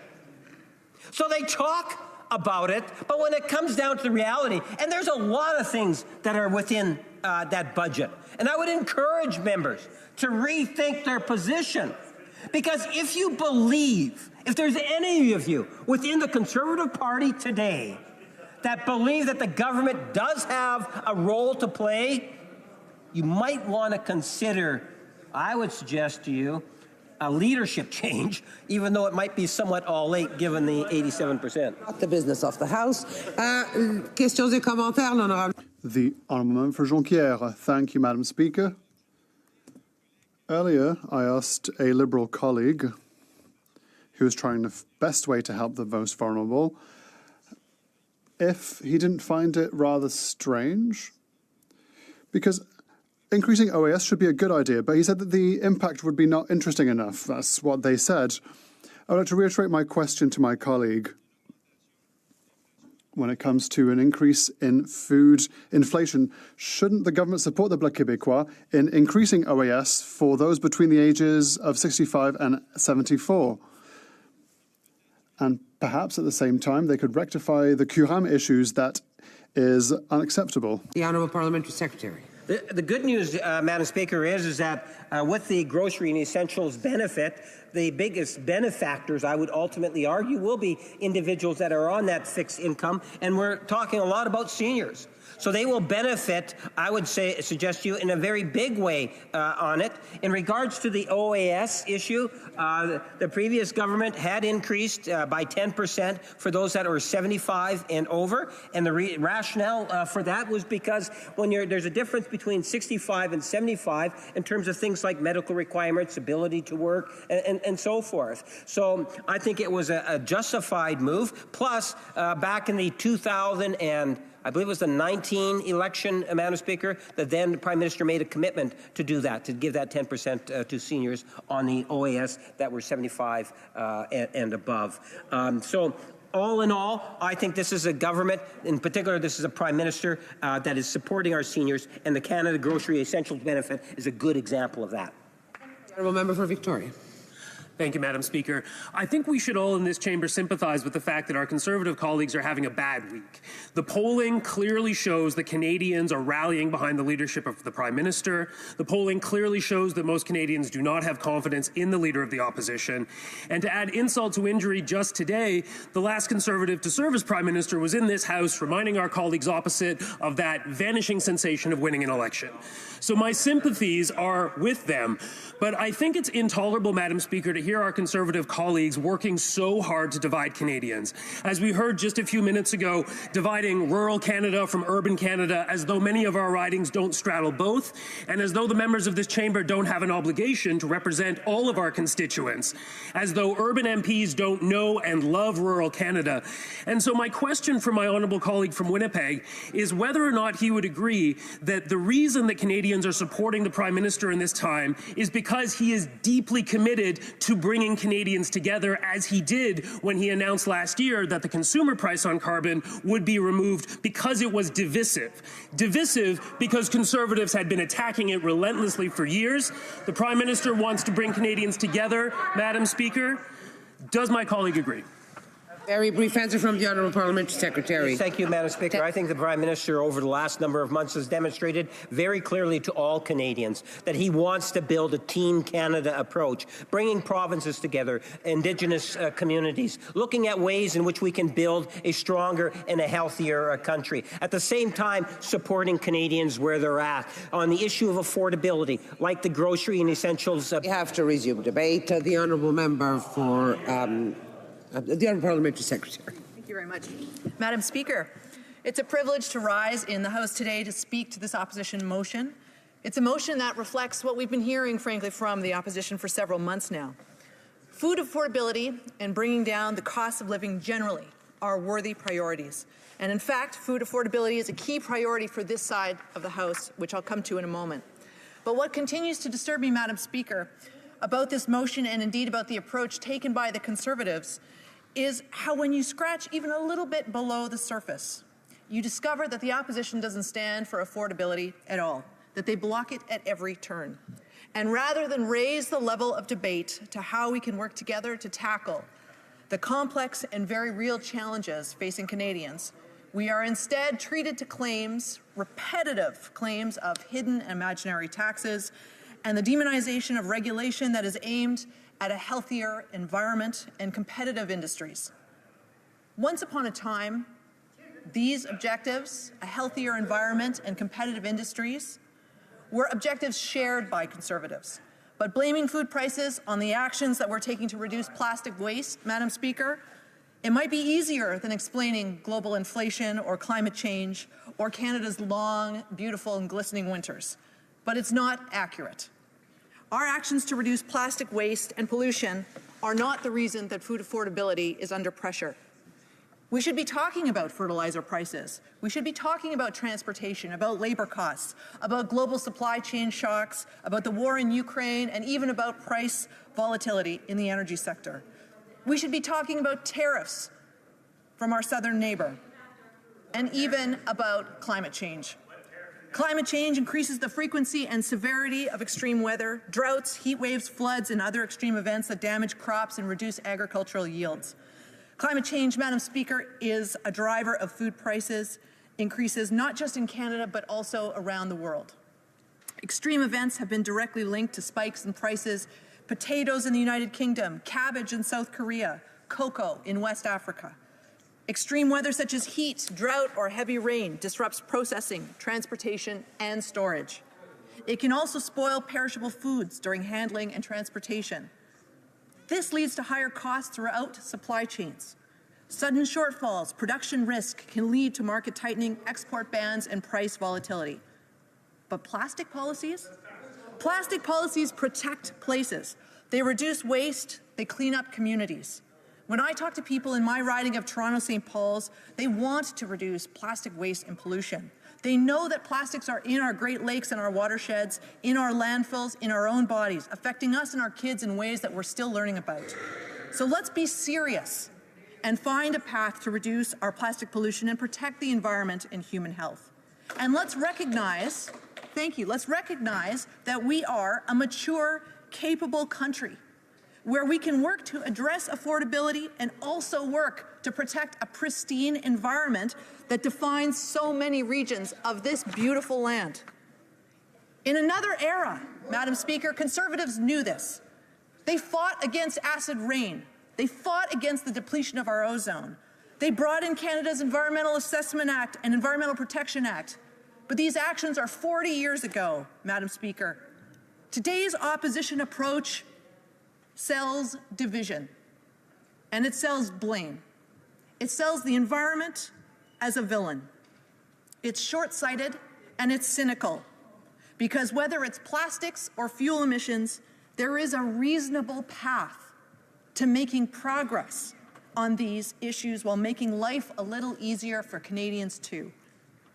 Again, in another era, Conservatives would have supported incentives to encourage industry to adopt cleaner practices, to innovate new ways of doing things that would increase productivity and create a competitive advantage for our country and for our businesses. But not today. And that's disappointing because Canadians want serious government and serious leaders who can diagnose real challenges and work with others to implement actual solutions. And it's why I stand here, proud to fight for the actions of our government, the actions that we're taking to help support Canadians. Madam Speaker, we're heading into tax season, and Canadians will see that we've cut taxes for 22 million of our friends and neighbours across this country, reducing the basic tax rate from 15 to 14%.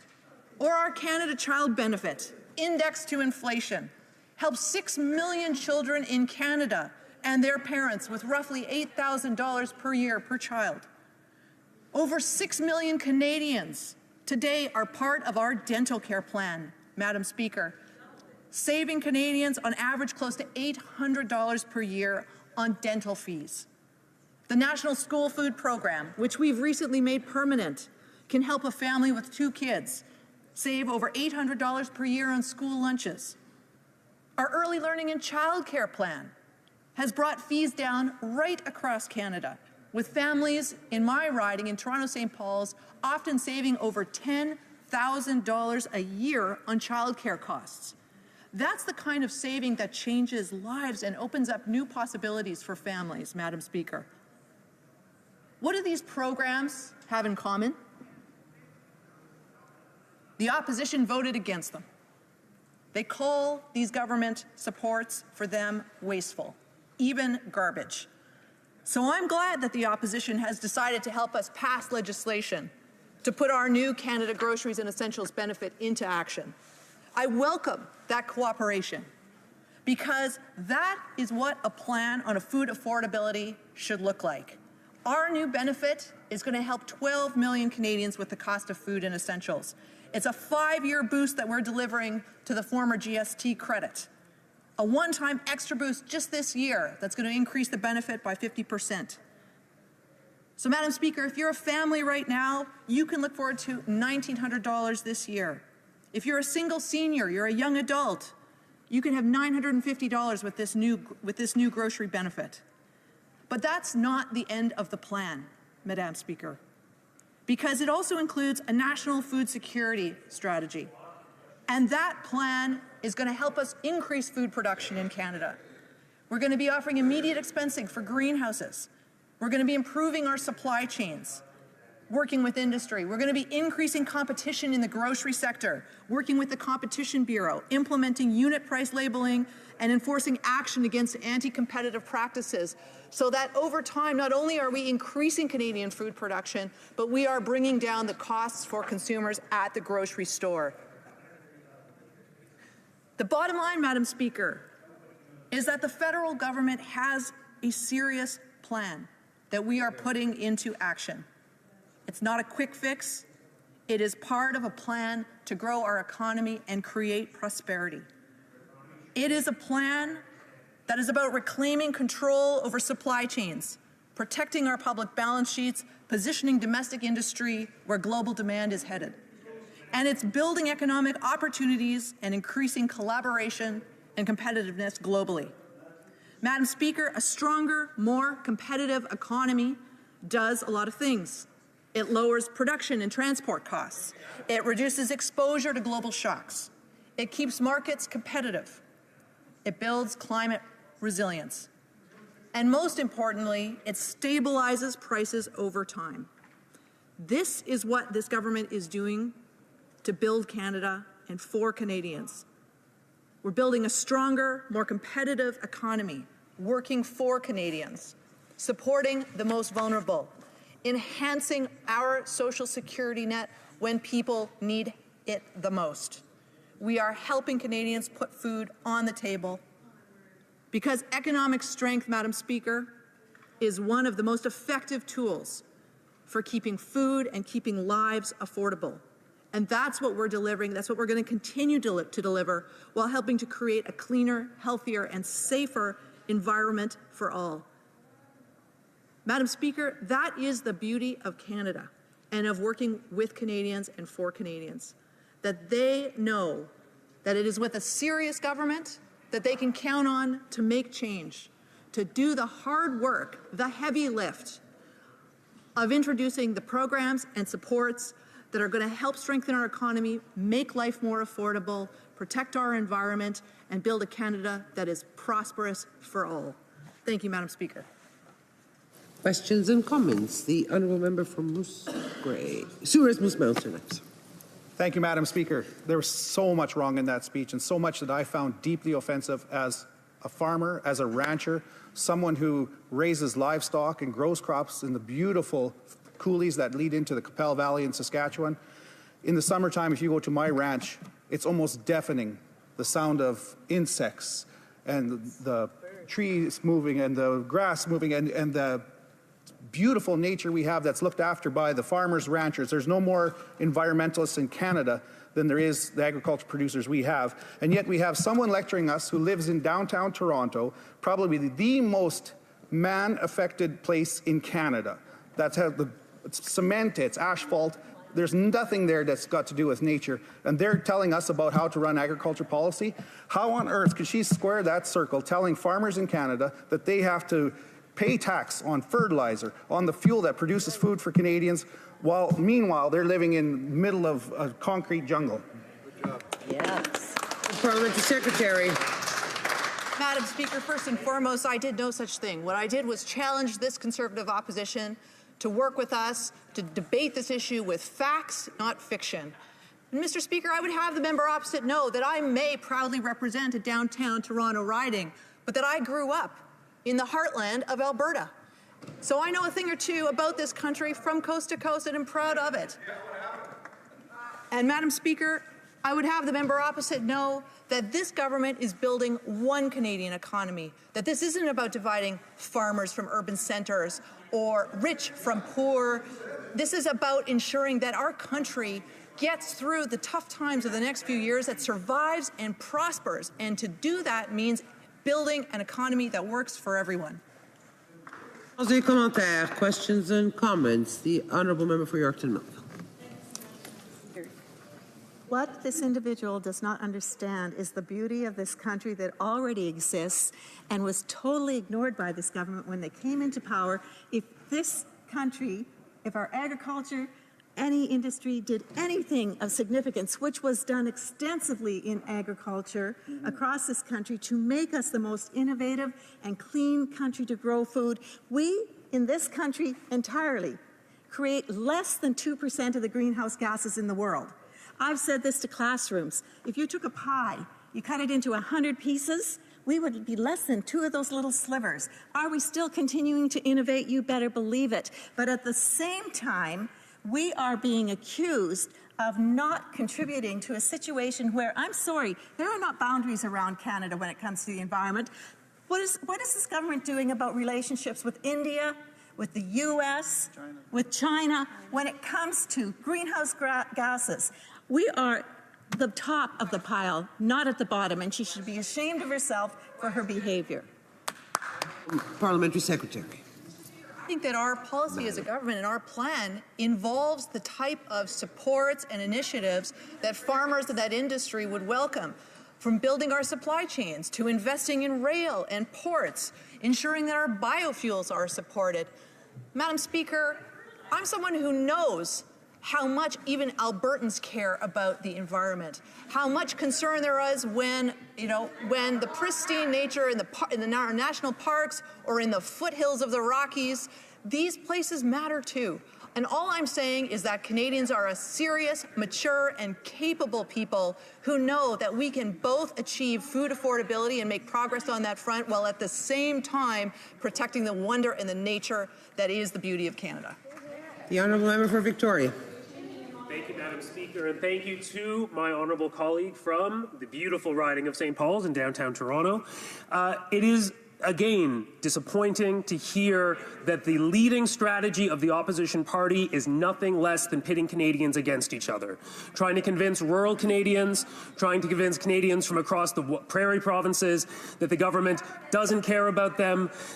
the insistence by the opposition, Madam Speaker, that only they speak for real Canadians is one of the core divisive pieces of our politics. It is shameful. The members should, in fact, apologize to this House. They should apologize to my honourable colleague.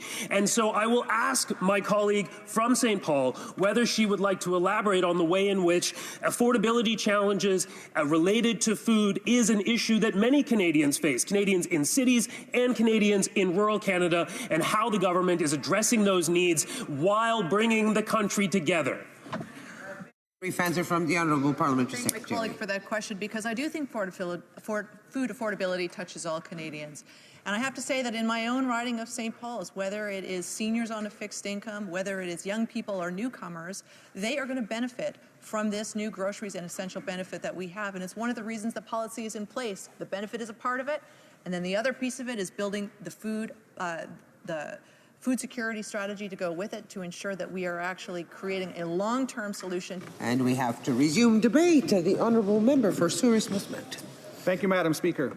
I rise today in support of the motion put forward by the Leader of the Opposition, a motion that speaks not just to economic theory, but to daily life, on farms, in rural communities, and at the kitchen tables of Canadian families. I speak today not as a member of the House, but as someone directly involved in agriculture. I'm a farmer.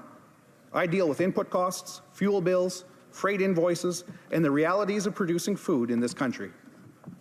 So when we talk about food prices, I'm not speaking in abstractions. I'm speaking from the field, from the farmyard. In October 23, the Finance Minister promised that food prices would stabilize soon. In May 2025, the Prime Minister said he would be judged by the prices at the grocery store. If that's the measure, Canadians have already rendered their judgment. Food inflation remains amongst the highest in the G7, twice as high as when the Prime Minister took office, and roughly double the rate of the United States. Every month, there are nearly 2.2 million visits to the local food banks, and the usage has more than doubled since this government came to power. As a farmer, I see both sides.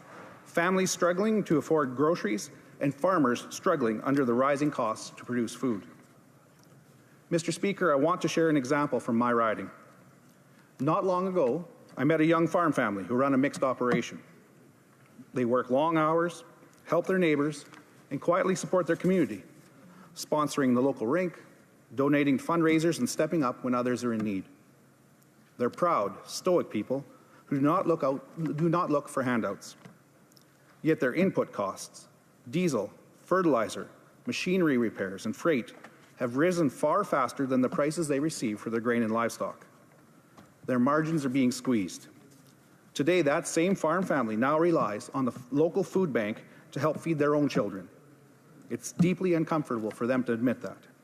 They are being pushed to food banks not because they're unwilling to work, but because public policy has driven up the cost of production while their income has not kept up pace. That's not a failure of farming. That's a failure of public policy. Madam Speaker, it's not just about grocery pricing. This is about increasing the cost of production. Policies that squeeze farmers from planting to harvest to transportation and erode their bottom lines. When input costs rise faster than the revenues, farmers cut back, delay investment, and are pushed to the brink.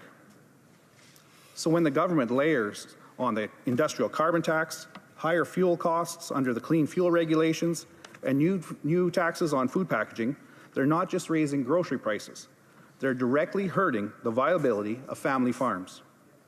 Food does not magically appear on store shelves. It is grown, harvested, processed, transported, packaged, and distributed. Every step along that journey costs money.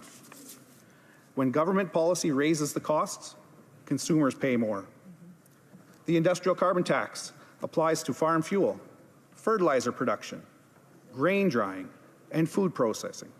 On my farm, that means higher costs to run tractors, to dry grain, and to buy fertilizer. The clean fuel regulations have already added about 7 cents per litre to diesel, and that's going to rise to 17 cents. In Saskatchewan, where distances are long, that directly increase the cost of producing and delivering food. The proposed food packaging tax will add $1.3 billion in costs that will ultimately show up at the grocery shelves. Madam Speaker, members opposite say that these taxes are imaginary. Trust me, they're not.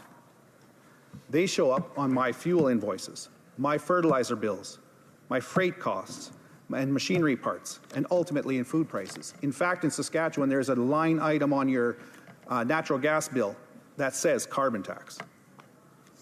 We have already seen what happens when these taxes are removed. When the consumer carbon tax was lifted from home heating oil, prices responded immediately and families felt relief. That proves that these taxes are real, embedded in the cost of living, and removing them has an immediate effect.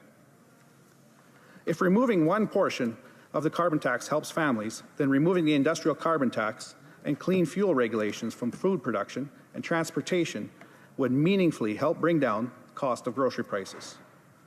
Farmers are not asking for special treatment, just common sense. Stop taxing the production and movement of food.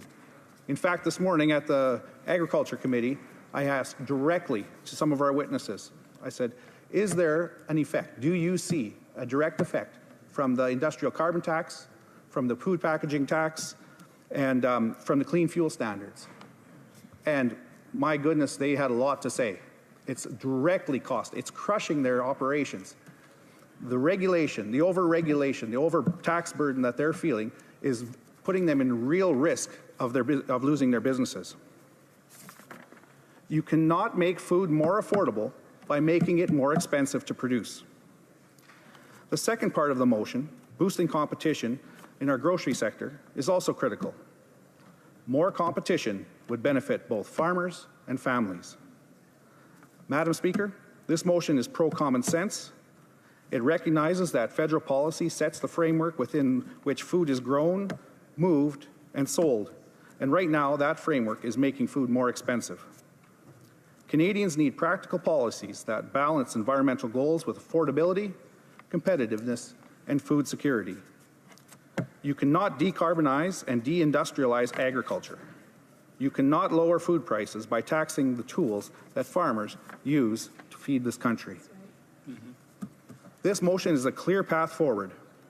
Remove the hidden taxes that drive up food costs and increase competition in the grocery sector. If the Prime Minister wants to be judged by the grocery prices, he should support this motion and act on it. Madam Speaker, there are so many ways that we can help reduce the grocery costs in Canada. These taxes are killing farmers. We have no choice. We have to buy diesel. We have to use fertilizer. And for example, I'll just state just as an agriculture producer, when they came out with their 30% reduction in fertilizer, their plan to reduce fertilizer use, I want them to know that there's not a direct correlation. If you reduce fertilizer use in Canada by 30%, you're not going to have just only a 30% reduction in production. It doesn't work like that. It's not the way it works. You need a certain amount. It's by volume not by volume, but there's a certain amount of fertilizer you need. Plants need a certain amount of nitrogen. They need a certain amount of phosphorus. If you reduce that, it's not 30% reduction you're going to have. It's going to be a lot less. There's a lot of science behind this. Trust me, farmers do not want to spend a cent more than they have to when it comes to fertilizer, when it comes to herbicide. We've tried to limit our inputs as much as we can. Margins are already very, very tight in Canada. It's not like we're going out trying to just use more product than we have to. Yet the Liberal government is penalizing us every step of the way when we're trying to reduce. You look at, if you want to talk about environment, like the last speaker just said, I can go on days about this because I had the pleasure of teaching sustainable grazing and carbon sequestration all over the world for 20 years in many, many countries. I can tell you, Canada leads the way. There's many studies in Canada where we have producers who have changed their grazing methods, done nothing more than just change the way that they utilize their land, and we're now sequestering up to 12.5 tons of carbon per hectare. Basically, Canada is leading the way when it comes to regenerative and sustainable agriculture. Yet, do we get any credit from the federal government on this? No, we don't. When it comes to zero-till, much of that has been pioneered by a very good friend of mine, Pat Bojo, who created a company called Seedhawk, where it's zero-till, where basically we're making minimal disturbance in the soil and keeping carbon in the soil where it needs to be instead of releasing it to the atmosphere. This is a Canadian invention. Yet when it comes to the Liberals, they say, well, we have to use the baseline of 2005, which is just after when this technology was introduced into Saskatchewan. There's just so much hypocrisy on that side when they claim they're champions for the environment, yet when it comes down to it, all they want to do, their only solution, if they actually want to help, they'll do solution. Their only solution is tax. That's the only thing they want to do. If not Canadians, including farmers, families, and food bank users, we will draw our own conclusions. And Madam Speaker, I will be proudly voting in favor of this motion, and I encourage all members to do the same. Thank you. Questions and comments? Questions et commentaires. The Honourable Parliamentary Secretary for Government Justice. Yes, so thank you, Madam Speaker. You know, I'm not a farmer myself, but over the years I've lived in Manitoba, Saskatchewan, and Alberta, and I've visited many farms. I've talked to cattle producers, hog producers, chicken farms. I've been visited, driven on tractors, and so forth. I understand the important role that our farmer plays today, as the Prime Minister does. It's one of the reasons why we were able to bridge and get the canola issue resolved, and hopefully, the impact of that on the prairies will be very positive.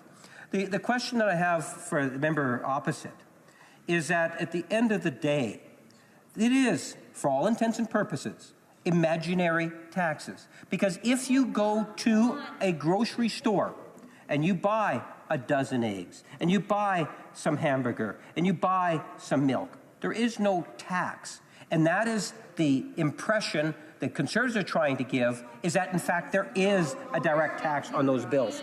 Would he not agree? Honourable Member for Surrey's Most Mountain.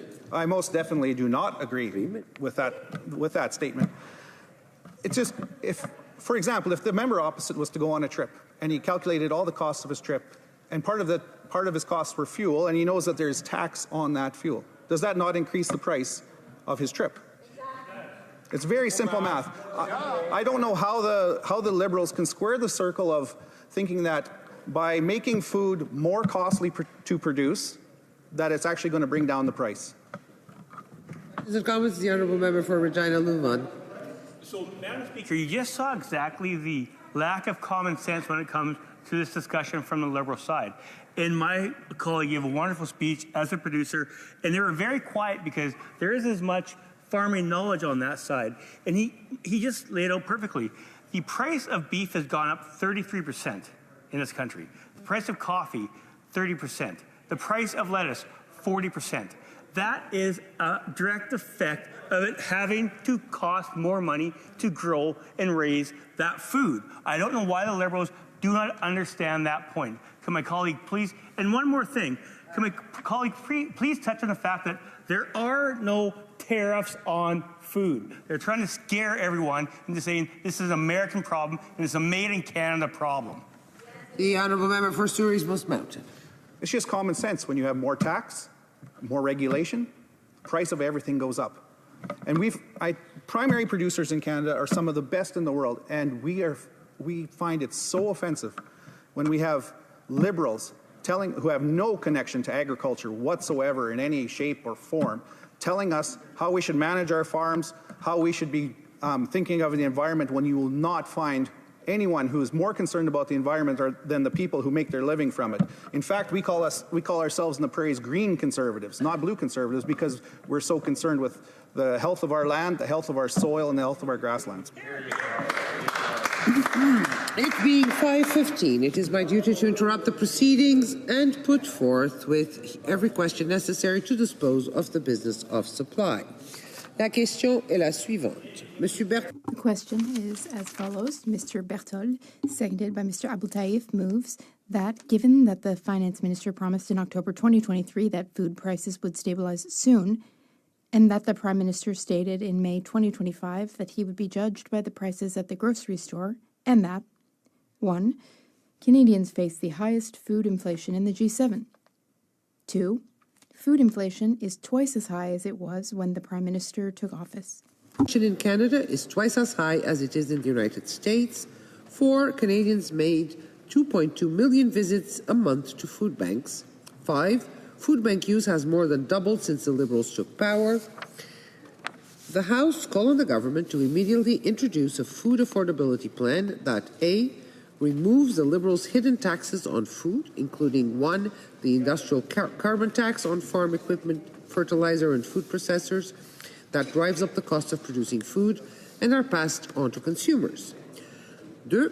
La taxe liée à la norme sur les carbone. 2. The fuel standards tax, which is 7 cents a liter and rising to 17 cents a liter on farmers, truckers, and those who bring us our food.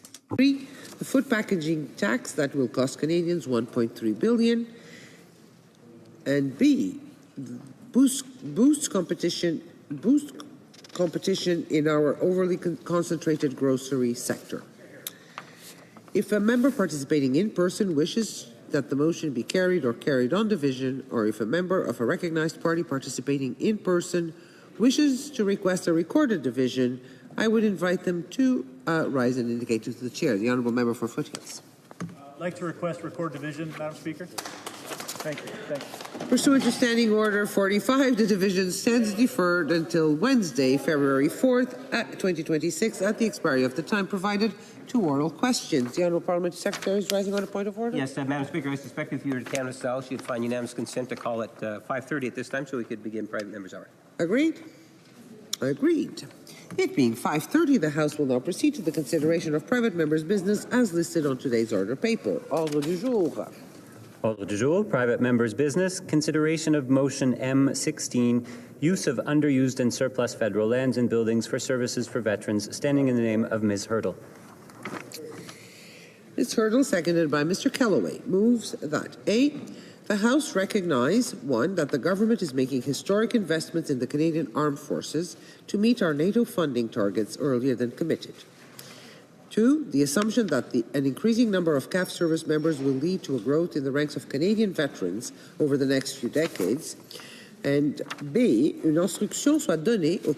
It be an instruction to the Standing Committee on Government Operations and Estimates to undertake a study on alternative ways to make use of underused and surplus federal lands and buildings in ways that help reinvigorate communities by serving as centers that provide services for veterans, provided that pourvu que 1, there be no more than 6 and no less than 4 meetings held on the study. 2, the committee report its findings to the House of Commons within 6 months following the adoption of this motion. Débat. Debate. The honourable member for Cumberland Colchester.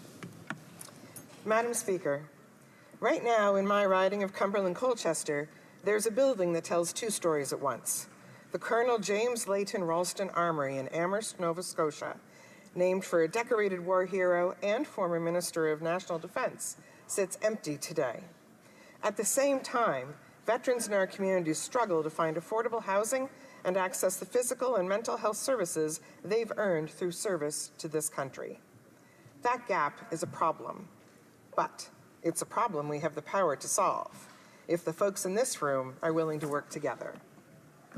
Motion M16 is about connecting those 2 realities, taking federal properties that aren't meeting their full potential and transforming them into vibrant community hubs that deliver real support to the women and men who served us in uniform. And here's why I believe we need to have this conversation now. We're making historic investments in the Canadian Armed Forces. We're meeting our NATO commitments ahead of schedule.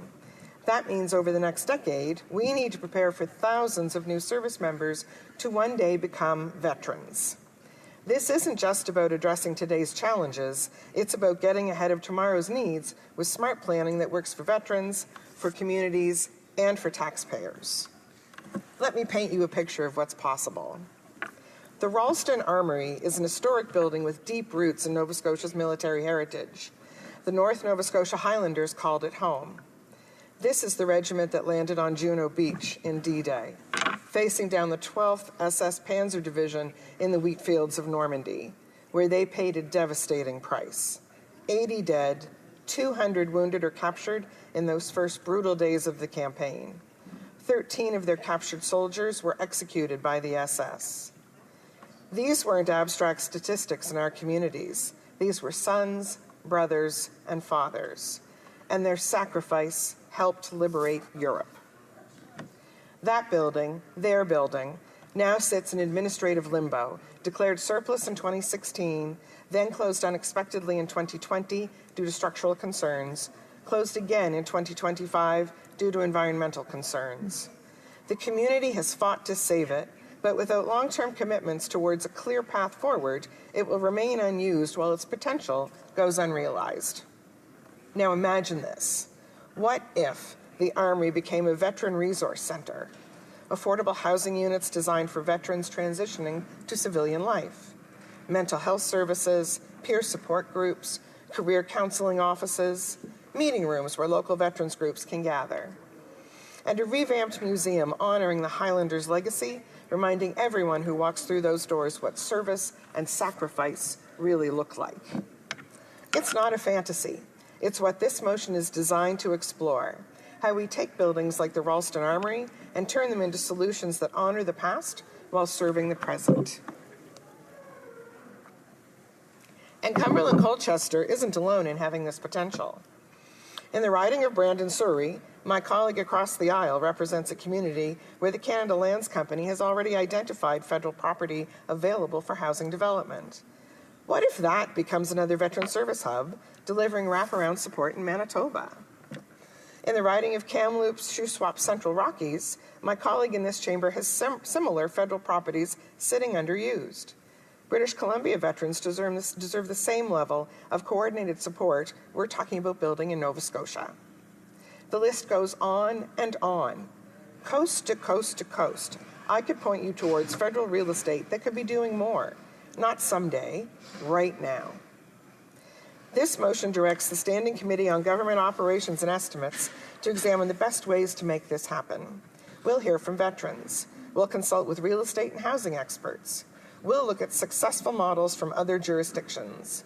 And by the end of this session, we'll have concrete recommendations ready to implement. Some might ask, why focus on this? Why now? Because housing affordability is a crisis that touches every Canadian community, and veterans are certainly not immune to the challenges. Because mental health support shouldn't require navigating a dozen different offices crisscrossing the province. Because when we ask Canadians to step up and serve their country, we make some pretty big promises, and those promises don't expire when they take off the uniform. This is about an obligation and an opportunity. And let's be clear about something else. This makes fiscal sense. Public Services and Procurement Canada is already working to offload underused federal office space through 2034, projecting $2.45 billion in operational savings over the next decade. We're going to be disposing of these properties anyway. The question is whether we do it strategically, intentionally, in ways that solve real problems for real people, or whether we just liquidate the assets without thinking about the bigger picture. Motion M16 says, let's be strategic. Let's be intentional. Let's make sure that as we move these federal properties off our books, we're creating something of ongoing value in the process. Here's what I love about this motion. It's a win for everyone. For veterans, it means coordinated services in community-centered locations, places where they can access housing, healthcare, career support, and peer networks without driving hours or navigating bureaucratic mazes. For communities, it means taking buildings that are sitting empty or underused and turning them into anchors of local revitalization, places that create jobs, support vulnerable populations, and strengthen our collective civic infrastructure. For taxpayers, it means using assets we already own more efficiently, generating savings while delivering better outcomes. And for members of this House, regardless of party, it means delivering solutions that our constituents can really see and feel. Because when we walk past the Ralston Armory in Amherst, or more generally, an empty, underused federal building in any of our ridings, and we see renovations underway, when we see veterans moving into affordable units, when we see families accessing services that help them thrive, that's a story we can all tell with pride. This isn't about pointing fingers at past decisions. This is about building something better going forward. Hear, hear. Madam Speaker, I want to be clear about what this motion does and does not do. It doesn't mandate specific outcomes. It doesn't override local decision-making. It doesn't tie anyone's hands. What it does is create space for local solutions, for good ideas to come to the surface. It directs a committee to do what committees, when they're at their best, do best. Gather evidence, consult experts, listen to stakeholders, and develop recommendations grounded in reality. Excellent. This work will provide us with a roadmap that communities can adapt to their specific local circumstances. This is a chance for us to show the Canadian people what it looks like to work together. These are problems that every voter can understand. We have the potential to deliver easy-to-understand wins in ridings that span the entire country. The Ralston Armory in Amherst might become a veteran resource centre. The federal property in Brandon, Surrey could focus primarily on affordable housing with integrated social services. The site in Kamloops might emphasize mental health programming with on-site peer support networks.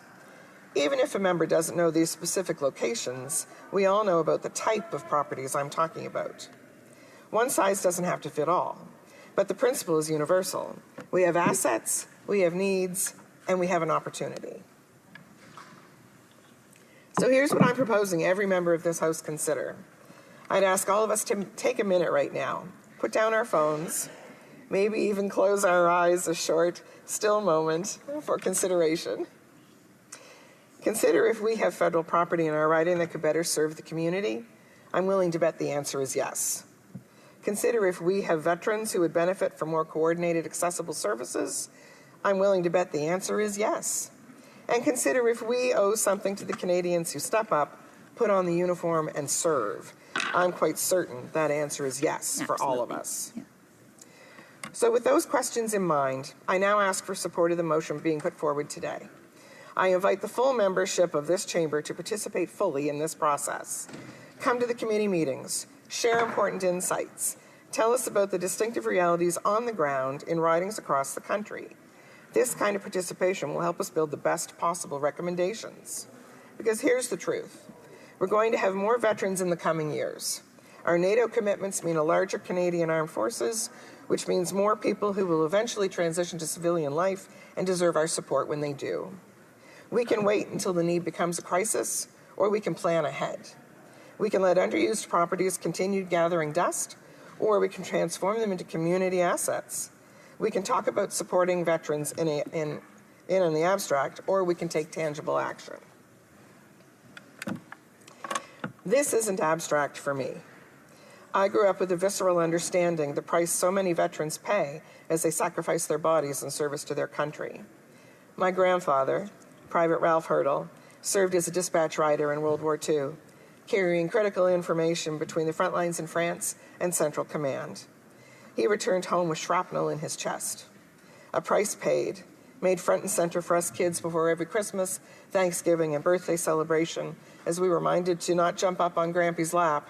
He still hurts from the war. He carried that physical pain with him every day. And later in life, I'd become intimately familiar with the mental pain that too many veterans have had to carry. 6 years ago, in the autumn of 2019, my partner Joe died. He was a man of incredible light and unpredictable darkness. As a young man, he drove south across the border to enlist in the U.S. Army. He signed his papers and was off to the fight in Vietnam. And as was true for tens of thousands of the men he served with in the mud and the muck, he brought parts of that fight in Vietnam back with him.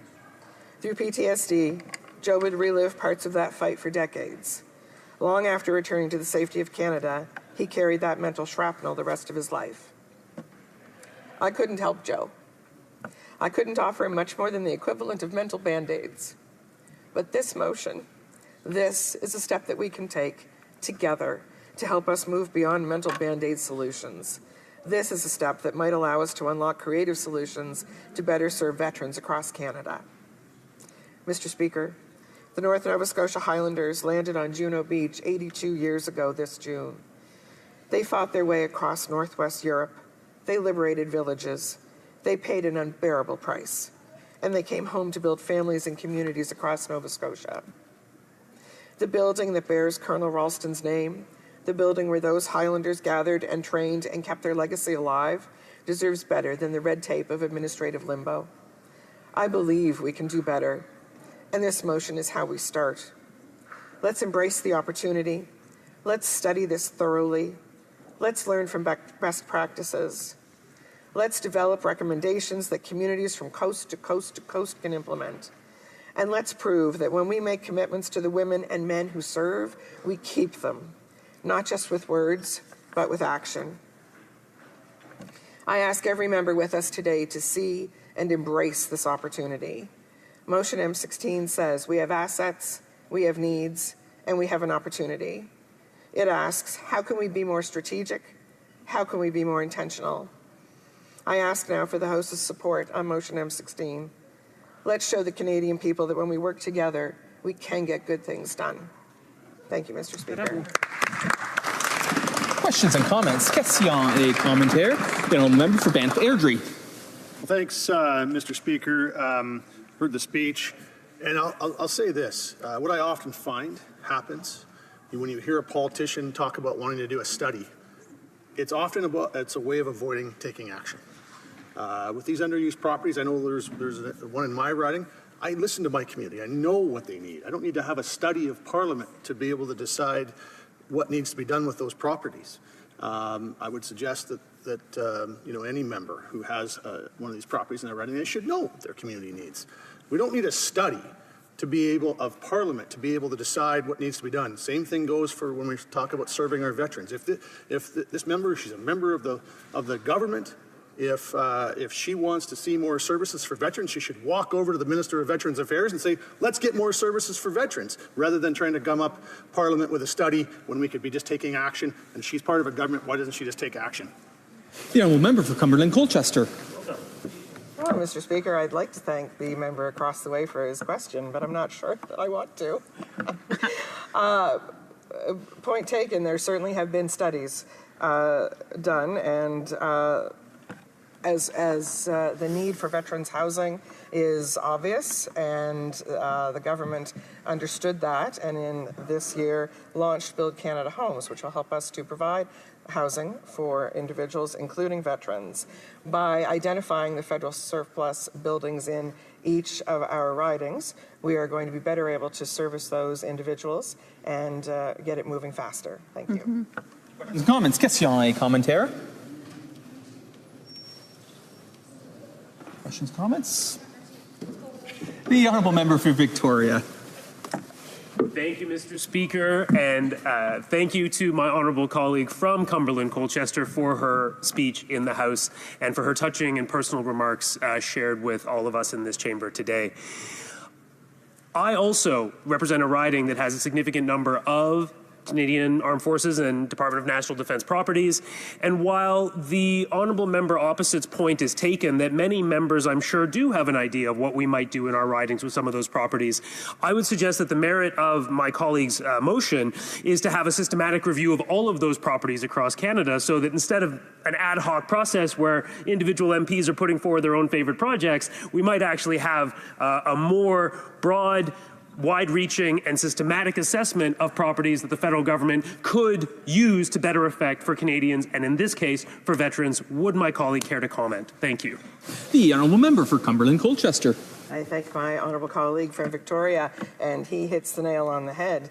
By sending this motion to committee and allowing for the study, it will enable a process to be put in place so that the same procedures can be used across the country to identify the buildings within each riding, and then create a process whereby they can be reallocated for the community, and then enable the community to do what is best for there.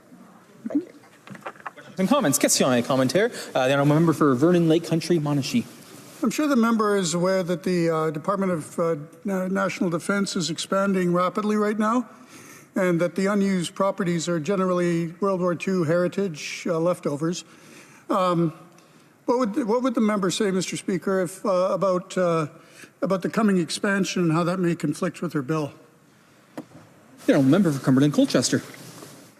I thank you, Mr. Speaker. I thank my colleague for the question. I don't see that it would be a conflict. I believe that we have the opportunity to take historic buildings and buildings which have served our communities in past decades to be able to repurpose them to move them forward.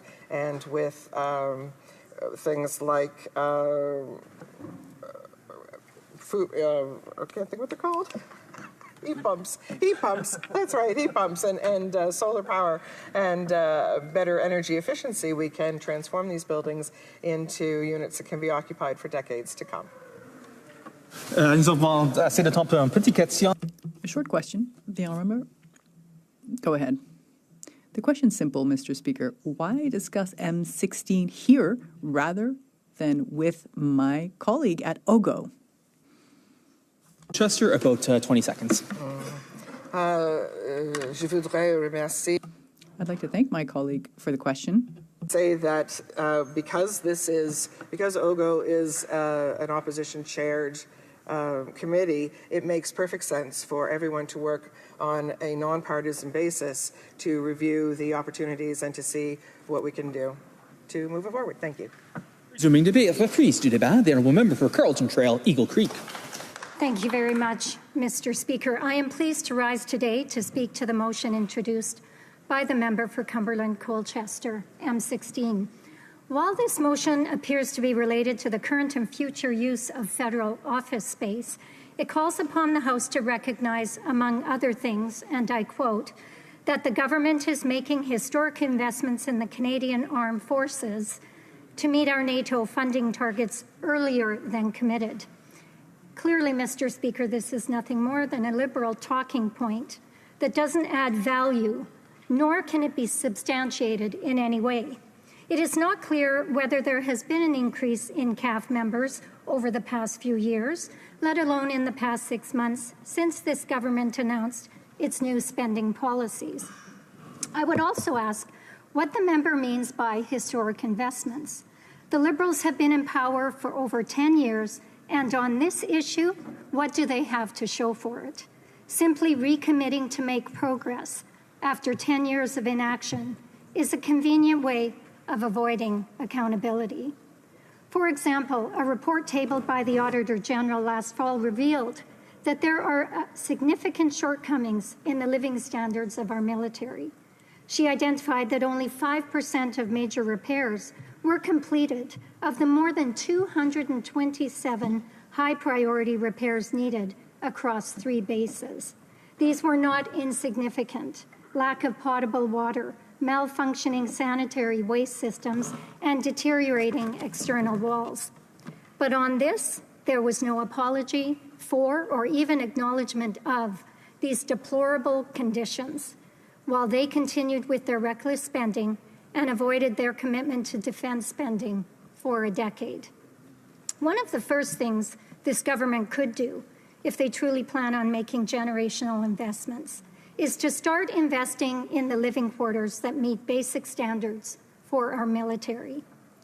No, they don't deserve a pat on the back for saying they're going to make historic investments in the Canadian Armed Forces. Conservatives will hold the government to account on their failures to adequately support the brave men and women of our armed forces. We will not let this government simply claim that they are making these historic investments when we have yet to see them act. Further, without any plan to study what impacts finally meet our NATO commitments could have on veteran services, the motion goes on to call for the House to recognize the assumption that an increasing number of CAF service members will lead to a growth in the ranks of Canadian veterans over the next few decades. Seriously? This assumes that after 10 years, the Liberals have solved their management of recruitment to the armed forces, which has been a disaster, and will need more service centres for veterans to such a degree that Public Services and Procurement Canada should abandon its promise in reducing federal lands and selling underused office space to be used for affordable housing. So let's talk about the Liberal government's recent action on veterans' services, since the member's motion assumes they will need to be expanded. A claim that's made just months after the Liberals have decided to cut $4.3 billion in funding to Veterans Affairs Canada over 4 years. How the Liberals claim, on one hand, they will need to expand services in the future while cutting them at the same time makes little sense to me. And on the issue of PSPC's failure, in 2017, a report was published which stated that 50% of government office space was not being used to full capacity. 2 years later, in 2019, Public Services and Procurement Canada began to identify which buildings would be suitable for housing and implement a plan to sell these properties to developers. In 2021, the Treasury Board Secretariat created an oversight program to assist in departmental cooperation and implementation of the Federal Lands Initiative, though in 2024 it was dissolved due to a lack of funding. At that time, Budget 2024 announced a $1.1 billion over 10 years, starting in 2024-25, for PSPC to reduce its office portfolio by 50% to 2.95 million rentable square meters. However, in June of 2025, the Auditor General's report entitled Current and Future Use of Federal Office Space slammed Public Services and Procurement Canada for their slow implementation of the plan to reduce office space and for their failure to deliver affordable homes for the most vulnerable, despite more than $1 billion being allocated to PSPC for this one task. More specifically, that from the department's original plan to reduce the footprint by 50%, that since 2019 they have only managed to reduce their office footprint from 6 million rentable square meters to 5.9 million in 2024. This plan came with a promise to save $3.9 billion over 10 years and save taxpayers nearly $1 billion annually from operating costs. Further, the Auditor General predicted that there are many savings to be made by selling federal buildings. Annual maintenance on unused federal buildings cost taxpayers $2.14 billion in the 2023-24 fiscal year. Selling these buildings will generate savings of approximately $1 billion per year moving forward. Well, Mr. Speaker, like many Liberal promises of savings after 5 years, it hasn't worked out the way they planned. Additionally, a process already exists for departments to communicate their office needs to Public Services and Procurement Canada.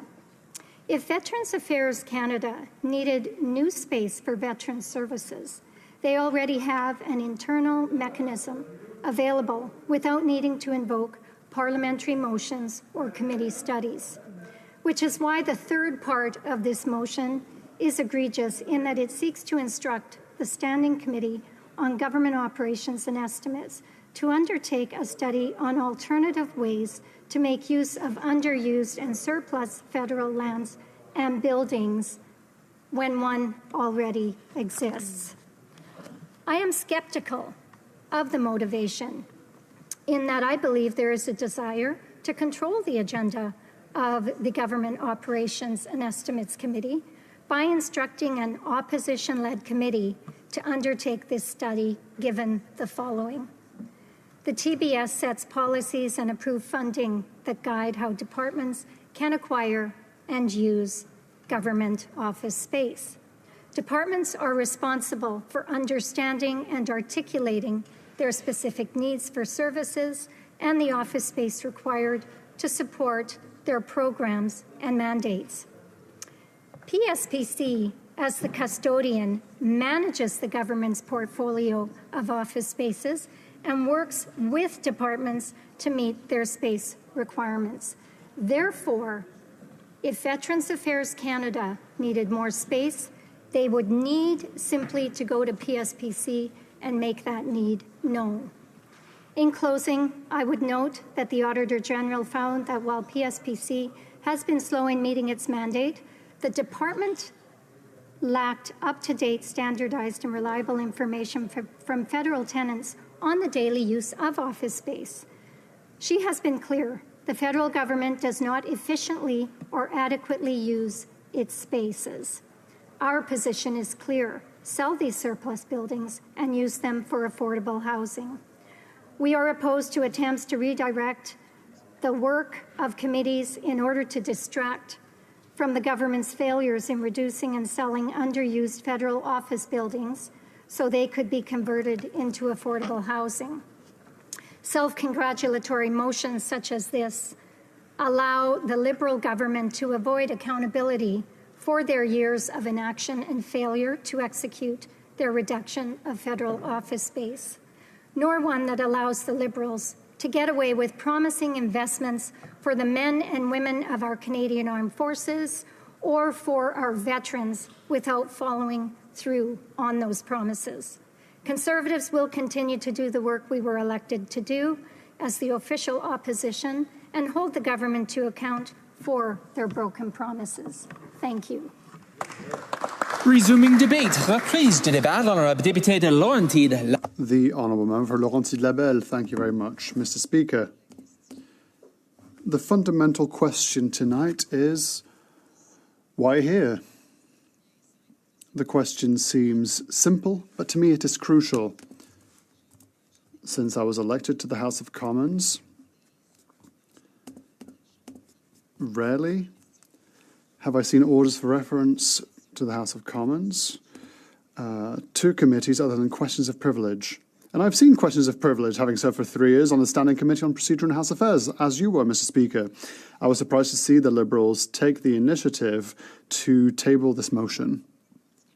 Now let us examine it together.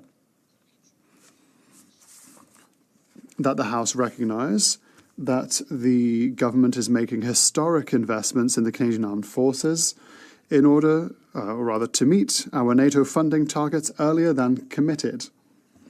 Mr. Speaker, this, first of all, is false. It has been more than 10 years since Trudeau's Liberals made a commitment to reach 2%. So it's a bit ridiculous to claim that this is ahead of schedule. Now let's continue. The assumption that an increasing number of CAF service members will lead to a growth in the ranks of Canadian veterans over the next few decades, that, Mr. Speaker, is an insult to active military personnel who contact me as the Québécois spokesperson for Veteran Affairs. Active military housing is outdated. There's a sore lack of investment.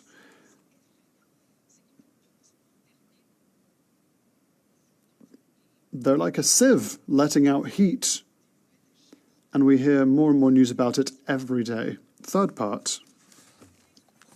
It be an instruction to the Standing Committee on Government Operations and Estimates to undertake a study on alternative ways to make use of underused and surplus federal lands and buildings in ways that help reinvigorate communities by serving as centres that provide services for veterans.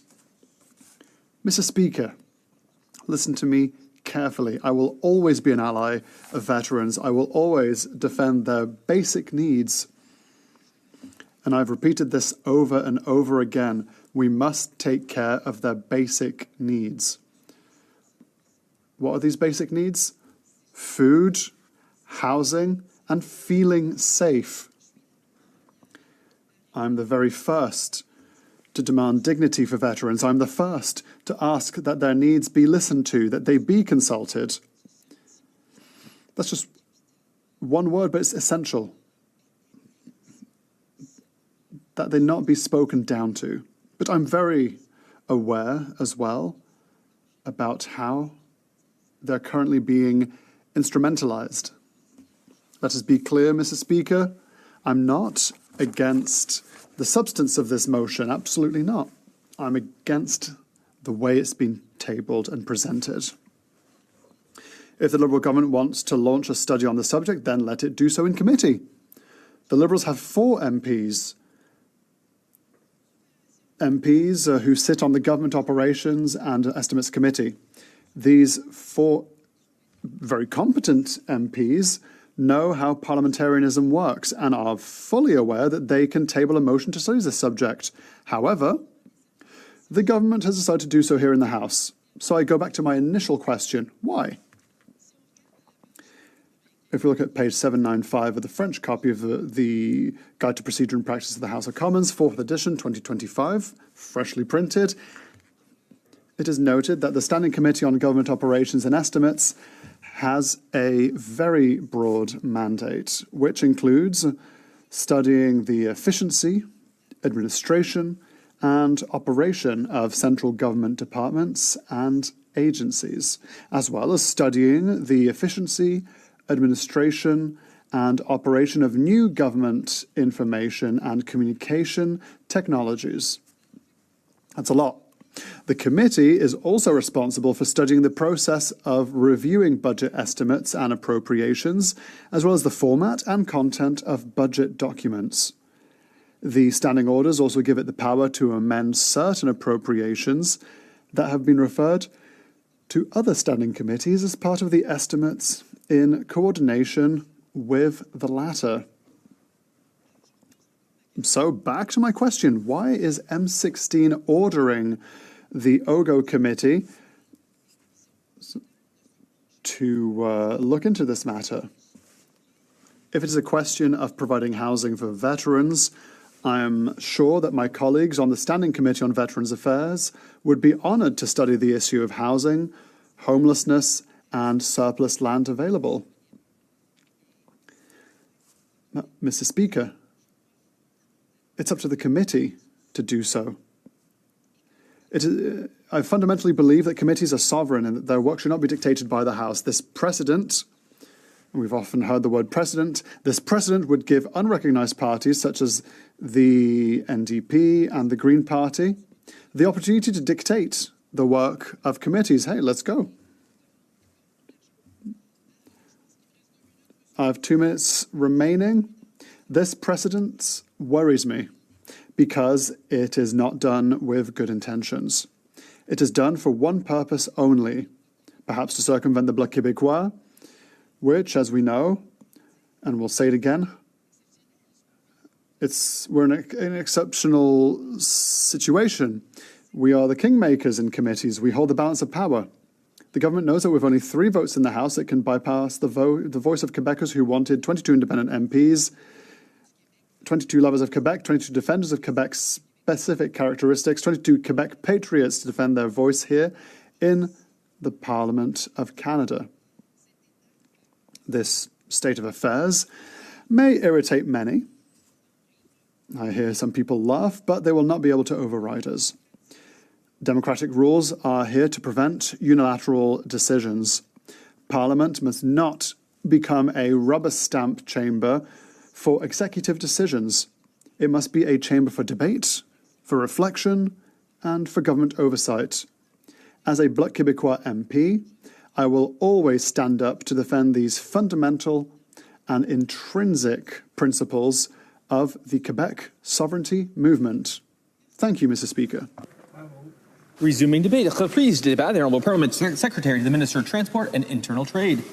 Thank you, Mr. Speaker. I rise in the House today to seek the support of parliamentarians from all parties to adopt a motion that I believe we can all agree with that will benefit our country's courageous veterans.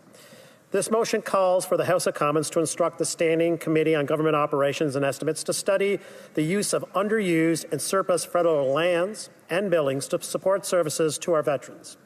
And I would like to thank the member from Cumberland-Colchester for bringing the motion forward, as it clearly demonstrates a commitment to improving access to services that our veterans need.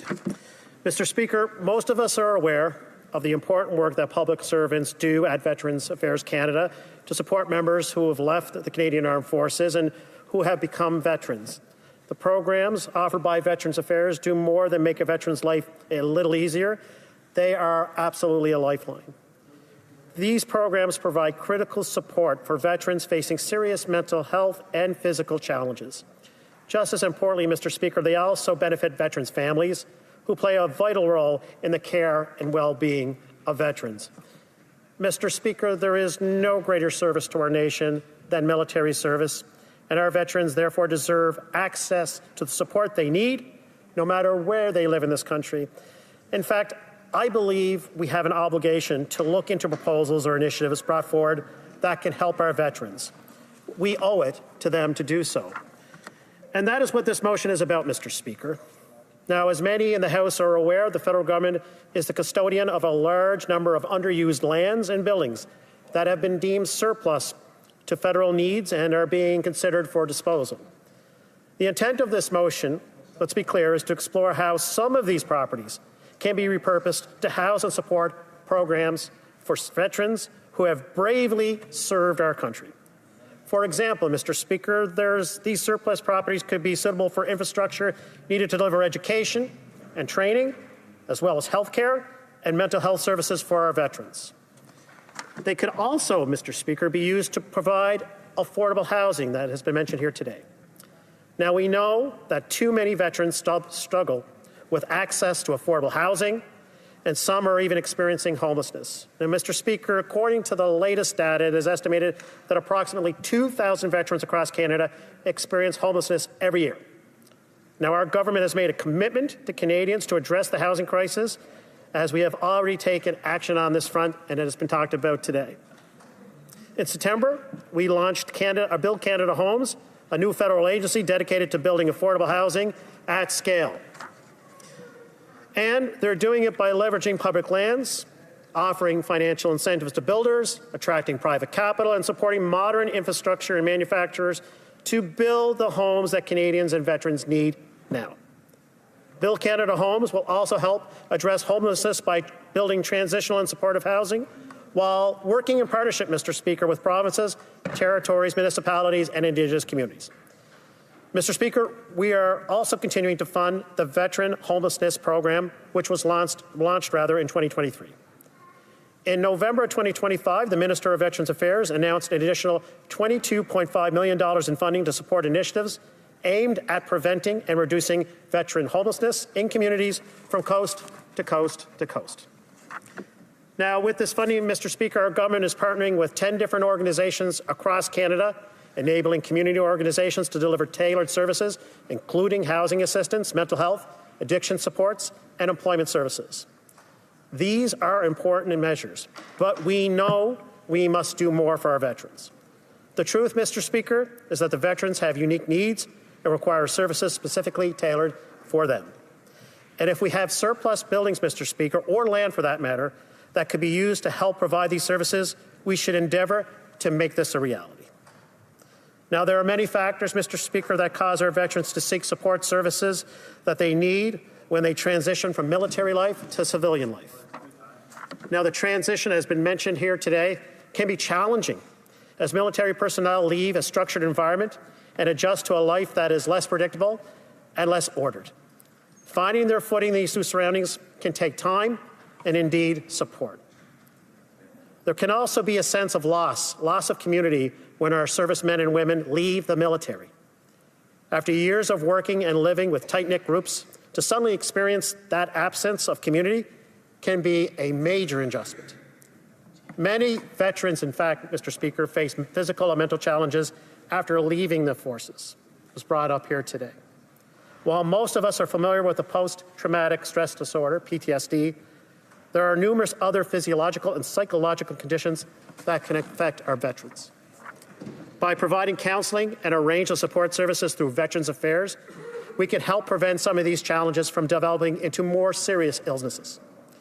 Therefore, if we are able to leverage, Mr. Speaker, some of our surplus land and buildings to transform them into space where more services are available for our veterans, we should examine those possibilities. And when we look ahead and seek to expand our military and increase our troop complement as we are, we can expect that in the future there will be more veterans that will require services and programs to help them adjust to life outside the military. The member of Cumberland Colchester is quite right that our government is making historic investments in the Canadian Armed Forces to meet our ambitious and vital NATO funding targets. And increasing the number of service members will naturally lead to a growth in the ranks of Canadian veterans over the next few decades. So we must acknowledge, Mr. Speaker, that providing support to our military is more than an acquisition of tools and equipment that they need to do the job. It's about ensuring, Mr. Speaker, that the people who are doing the dangerous jobs, who keep us safe, the armed forces, the veterans, that are at the core, Mr. Speaker, of this motion. So in closing, Mr. Speaker, I encourage all members of this House to support this motion to initiate a study of the use of underused and surplus federal lands and buildings to support our veterans. We owe it to our veterans who are struggling now. We owe it to the future veterans who are currently in the military. It is the right thing to do. It's the Canadian thing to do.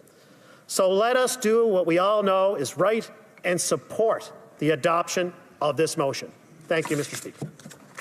Resuming debate. And earlier I referred to the incorrect riding name for the member for Airdrie Cochrane. I will now call the member for Airdrie Cochrane, not Banff Airdrie. I forgive you, Mr. Speaker.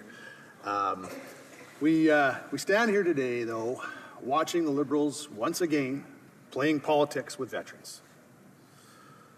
Rather than treat our veterans as heroes who serve the country, this motion is just the latest action in a string of actions that have been taken by this Liberal government, which treats veterans as pawns for their political ambitions.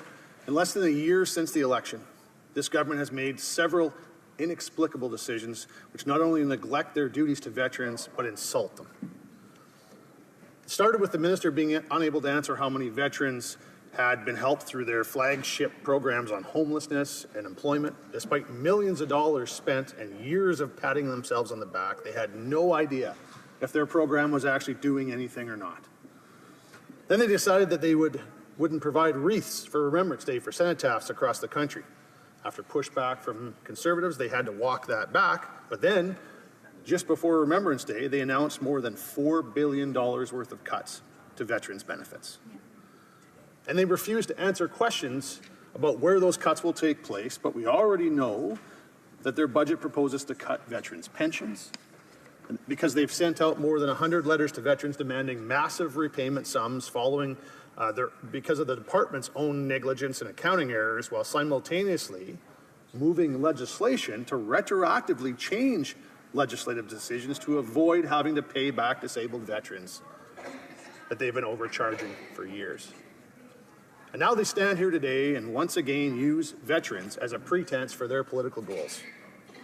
Just last week, half of the Women's Veterans Council resigned in protest of this Liberal government, using them as photo ops and virtue signaling while ignoring them the rest of the time and not allowing them to work for veterans or even to have a say with the minister.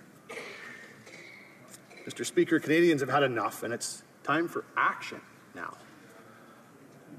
With their Budget Implementation Act, the Liberals snuck in changes to the pension indexing of veterans, meaning that they will receive less money every year to keep up with the rampant inflation that Liberal deficits are costing. Food inflation is up, cost of living is up, housing is up, and now veterans' pensions are down. So we have to ask ourselves, what are the Liberals telling veterans? On one hand, they claim in this motion that veterans need more service spaces, but on the other hand, they're carrying out the largest cuts to veterans that we've ever seen. On one hand, they finally acknowledge a cost of living crisis after denying it for years, but on the other hand, they lower veterans' pension indexing to give them less every year. And the cherry on top is that they're also using the Budget Implementation Act to retroactively change legislation to avoid a lawsuit that is representing veterans who were overcharged by VAC for long-term care. Well, Mr. Speaker, actions speak much louder than words, and Canadians can see right through these Liberals. Instead of making more empty promises and emotions, why doesn't this Liberal government finally start to do right by veterans and reverse their decision to cut veterans' pensions and services? And perhaps most pertinent to this debate is the fact that veterans in Amherst, Nova Scotia have clearly expressed their desire for a building there, and they have done so for years now. And so we have the Liberal member for that very community introducing a motion for debate which doesn't call for action, to grant the veterans of Amherst what they're asking for, but instead suggests a study should take place to determine what should be done. When we already know what should be done. We already know what this property needs to be used for. There's no excuse for the games that the Liberals are playing here. It's fully within their authority and their ability as the Government of Canada to facilitate the transfer of that property. And had the motion today called for action, they would have found support on this side of the House. I know that veterans in Nova Scotia and across Canada will be incredibly disappointed to hear that the government thinks that a motion for a study 6 months from now is an acceptable answer to a call for action that they have been making for years now. This issue comes down solely to political will and to priorities, which this government has clearly signaled their disinterest in. They don't care what becomes of the Amherst Armory or what becomes of homeless veterans. For years, I've asked minister after minister in the Standing Committee on Veterans Affairs if they know how many homeless veterans there are and how many homeless veterans that their so-called veterans homelessness strategy has helped. And every single one of them hasn't been able to answer. They don't even know how many there is, let alone how many they've helped. That pattern is as disturbing as it is clear. The Liberals love to talk the talk, but they never walk the walk. Words, promises, and platitudes are never acted upon or followed up on. It's easy for them to forget about the cost of their inaction when they're here in Ottawa spending away the future of Canadians. But everyday Canadians in proud historic towns like Amherst, the effects of their inaction weigh heavily. Built in 1915, the Colonel James Leighton Ralston Armory, locally known as the Amherst Armory, housed some of Nova Scotia's finest. Local men signed up at the Armory to serve in World War I and to fight Nazi Germany in World War II. 497 men from Amherst and its surrounding areas never returned home. Their names marked on a local cenotaph in the Amherst area. For almost 500 individuals who paid the ultimate price, the Amherst Armory holds dear meaning. What is just a talking point for the Liberals in Ottawa is a living part of the heritage of Amherst, Nova Scotia, and of its people. And they deserve action, not empty promises. So let us today renew our calls on the Liberal government to abandon their political games and to commit to the transfer of a historic property like that to the people who deeply care for it.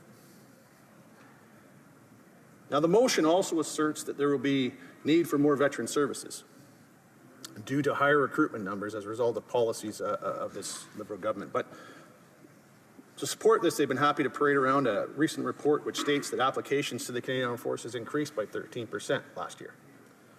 But once again, we're faced with Liberal misdirection. To begin with, the Auditor General report in November of last year clearly states that the Canadian Armed Forces continuously fails to meet its own recruitment goals year over year. Now, among the reasons cited for this was a cumbersome, bloated, and outdated recruiting system. The report rightfully points out that most applicants drop out of the process because it can take upwards of a year to get enrolled in the Canadian Armed Forces. So if we follow this reasoning, how can the Liberal government be so happy about a 13% increase in applications when just months ago the Auditor General cited the loss of applications due to a broken recruitment system, which remains unfixed?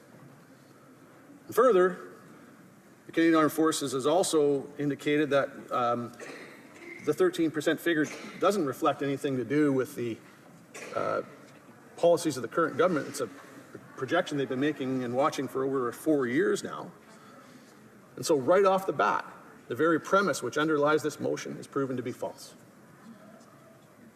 So, Mr. Speaker, in conclusion, it should be stated very clearly that these Liberals have an abhorrent track record when it comes to our veterans. Whether it's changing the Minister of Veterans Affairs every 6 months, whether it's cutting billions from veterans' benefits, or ignoring the veterans who work tirelessly to help their fellow veterans, or even offering veterans who are looking for help in living their lives medical assistance and dying instead. This Liberal government has made it very clear that veterans are not their priority. To any Canadian who's listening today, Let me make this as clear as I can. I've served in government before, and the power to transfer a federal property such as the one in Amherst, Nova Scotia, is something the federal government has the mechanisms and the authority to do. All they need to do is act. And anyone who tells the people of Amherst or anywhere in Canada that this is an issue that needs to be studied in a parliamentary committee or debated over months and months in this House is someone who is not serious about the needs of their constituents or veterans. The time for political games with our veterans is over, and the time for action is now. Hear, hear. Resuming debate. Reprise du débat. The honourable member for Courtenay Alberni, and I'll just advise the member he'll have about 6.5 minutes before I have to interrupt him for the conclusion of private member's hour. The honourable member for Courtenay Alberni. Well, Mr. Speaker, first, I'm glad that this motion's come forward in terms of it inspiring the conversation when it comes to veterans in our country. And Mr. Speaker, I'll highlight this first, that clearly everyone in this House agrees, and all Canadians agree, that there should be no veteran that's living on the streets of this country. Any man or woman that served this country should be prioritized when it comes to making sure that they have housing, and they should not be left out on the street. But we do have concerns around this motion, Mr. Speaker, although we know that this is a real problem, that veterans are overrepresented when it comes to homelessness and homeless people on the streets of our great nation, Mr. Speaker, but so are Indigenous peoples. And we've been flagging this, and I've raised this in the House many, many times, that any government buildings or any government lands that are to be used for housing, something that we have supported and we do support, it should be prioritizing Canada's veterans, the military, Canada's military veterans and RCMP veterans, and of course, Indigenous peoples that are again overrepresented in this country, the First Peoples of these lands. Mr. Speaker, you know, we've seen the breakdown many times where veterans groups or organizations or legions, they try to access funds to build veterans housing. And constantly what we find out, Mr. Speaker, is you'll see a province here in Ontario that's happened, where a group wants to get housing going, and even the municipality will come forward and say, hey, we've got land. But the provincial government will say, veterans are a responsibility of the federal government of Canada. And then the federal government, Mr. Speaker, often doesn't provide the funding that's needed. So they fall between the cracks. So even when local governments or local organizations, they want to spearhead a project to make sure that there's no veterans in their community or anywhere in Canada have a place to live, often the gaps collide. And here's an opportunity right now for the federal government to show leadership, Mr. Speaker. Now, one thing about this motion, it's non-binding. So what we heard from my Conservative colleague, which I wholly support, is that here we're talking about doing a study in 6 months' time on a non-binding motion. Mr. Speaker, this could be in the fall economic statement. In fact, Mr. Speaker, the Prime Minister could announce this week a policy that could absolutely cement that putting all government lands and buildings that are going to be used for housing, prioritize Canada's men and women that have served in the military and RCMP, and Indigenous peoples in whose lands that they're on. But Mr. Speaker, they don't do this. Instead, they put forward a motion that's going to drag us out. And of course, Mr. Speaker, honestly, you know, it's a motion that, as much as we're frustrated with, we'll support at second reading to get the conversation going. But it's absolutely unnecessary, Mr. Speaker. And in fact, this should be an urgent priority of this government. This government should be looking at ways to support those groups and organizations and fast-tracking shovel-ready projects that are ready right now, Mr. Speaker, to implement. We've got cities, we've got provinces and territories that want to support Canada's military veterans, and they want to support Indigenous peoples on federal lands. But they require the federal government to come to the table and to actually be the leader when it comes to pulling it together. Now, again, we recognize this is a real problem, that we need a pan-Canadian approach to this, Mr. Speaker, but we don't need to wait for a study when we know there's government lands and buildings that could be used immediately. We have nonprofits with shovel-ready projects. We need data, as my colleague talked about earlier. There is no data, Mr. Speaker, that's credible to identify how many of Canada's military and RCMP veterans are homeless, Mr. Speaker. We need to ensure that there's strong transition supports for those that are, absolutely in crisis, Mr. Speaker. And we need this to be coordinated across the government. All levels of government should be working collectively to address this problem. And absolutely need housing first supports. But, Mr. Speaker, it's critical that we get to a place of prevention. When a military or RCMP veteran is homeless and they're in crisis, we can't wait for that to happen, Mr. Speaker. This should be a priority of government when someone who's serving, right through their release, if they're in trouble and they don't have housing lined up or they don't have safe, secure supports when they're released, that we ensure that they have at least the bare minimum, a place for them to live. Now, this government's had a decade to address this problem, Mr. Speaker, a decade. And they bring forward a motion to talk about this problem in 6 months, Mr. Speaker, to do a study in 6 months. It doesn't require, Mr. Speaker, a study in 6 months. This can be enacted now, and we'd expect a lot more, Mr. Speaker, from the leadership of this government, and all parliamentarians would expect more.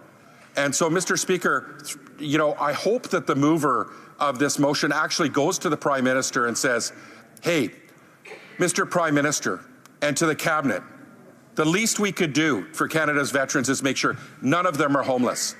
This could be done expediently. This has to be done expediently, Mr. Speaker, because we can't lose veterans. And when a veteran is homeless and they're not getting the adequate supports they need, we know what can happen, Mr. Speaker. And this is disrespectful to Canada's veterans, the people that put their lives on the line for our safety and our security, that have served our country, Mr. Speaker. And so, through you, Mr. Speaker, to the mover, I hope that this is in the fall economic statement, or even better, that they fast-track this process and get moving on making sure that no veteran is left homeless in this country. Thank you. I thank the honourable member, and I will inform that there will be up to 3 minutes and 35 seconds remaining should he wish to take that time the next time the House considers this matter. Order. The time provided for the consideration of private members' business has now expired, and the order is dropped to the bottom of the order of precedence on the order paper. À l'ordre, à ce moment-ci, conformément à l'ordre. Order. Pursuant to Standing Order 38, a motion to adjourn the House is deemed to have been made and seconded at this time. Therefore, the question is that this House do now adjourn. Member for Vancouver East. Thank you very much, Mr. Speaker. For more than 30 years, successive Liberal and Conservative governments have relied on the private sector to attempt to deliver the housing Canadians need. The results are undeniable. Canada's non-market housing stock has dwindled to just 4.5% of total housing, well below the G7 average. To be clear, CMHC has indicated that Canada needs an additional 3.5 million affordable homes by 2030. Based on the PBO's report of Build Canada Homes Plan, they found that the government will only deliver 26,000 new units of housing over 5 years. That's 5,200 units per year. At this rate, it would take 673 years to reach the goal CMHC has set out. Based on the life expectancy at birth for a Canadian born in 2023, that's 8.5 lifetimes. Housing costs have soared, homelessness is rising, and deeply affordable homes are disappearing faster than they are being built. Despite the scale of this crisis, federal housing spending is projected to drop by 56% by 2028-29. At the same time, funding for existing affordability programs is set to expire in the coming years with no clear replacement. This is not a serious plan as it is currently laid out. Build Canada Homes was presented during the election as something akin to a post-war level of federal investment in housing. Instead, the Parliamentary Budget Officer has confirmed that it lacks targets, funding, and safeguards needed to deliver affordability at scale. Build Canada Homes includes no minimum requirements for affordability across its projects. Of the sites announced so far, only 6 are expected to achieve affordability targets. Without clear targets written into the program, there is no guarantee that future projects will deliver homes that low and moderate income Canadians can afford. Budget 2025 indicates that CMHC, the federal agency formerly responsible for delivering housing programs, is facing cuts of $860 million per year. Canadians do not know which programs will be cut and which will be saved by Build Canada Homes. There's no transparency or accountability. Mr. Speaker, let me be clear about what this looks like on the ground. At the China Creek Housing Co-op in Vancouver, residents are facing the possible loss of housing charge subsidies that keep their homes affordable. Earlier this year, the government announced an extension of the federal community housing initiative, creating the impression that affordability protection will continue. Yet, the most recent federal budget contains no provision for the continuation of these subsidies into the coming year. When the co-op contacted CMHC for clarification, it was told that there's no information beyond what was presented in the budget. No timeline, no transition plan, no assurance that existing subsidy recipients will continue to receive support. CMHC has effectively told residents to contact their Member of Parliament because it cannot provide answers. The residents affected include low-income seniors with serious health concerns, single parents with children, and Indigenous and Métis families. Without housing charge subsidies, many will be unable to afford their homes, not only at China Creek, but anywhere in Vancouver's rental market, and for that matter, across the country, where rents routinely exceed the total monthly income of those most affected. The fear of imminent homelessness is real, and it is taking a profound emotional toll on people with nowhere else to go. The Honourable Parliamentary Secretary, the Minister of Housing and Infrastructure. Thank you, Mr. Speaker, and I thank my colleague for her remarks. And I'm glad to report that the Government of Canada is taking action to lower housing costs for Canadians across the country. Budget 2025 is making generational investment in housing and infrastructure, because we know that housing cost has a significant impact on the cost of living. These strategic investments will build major infrastructures and homes, create lasting prosperity, and empower Canadians to get ahead. In September 2025, the Prime Minister and the Minister of Housing and Infrastructure launched Build Canada Homes with an initial capitalization of $13 billion.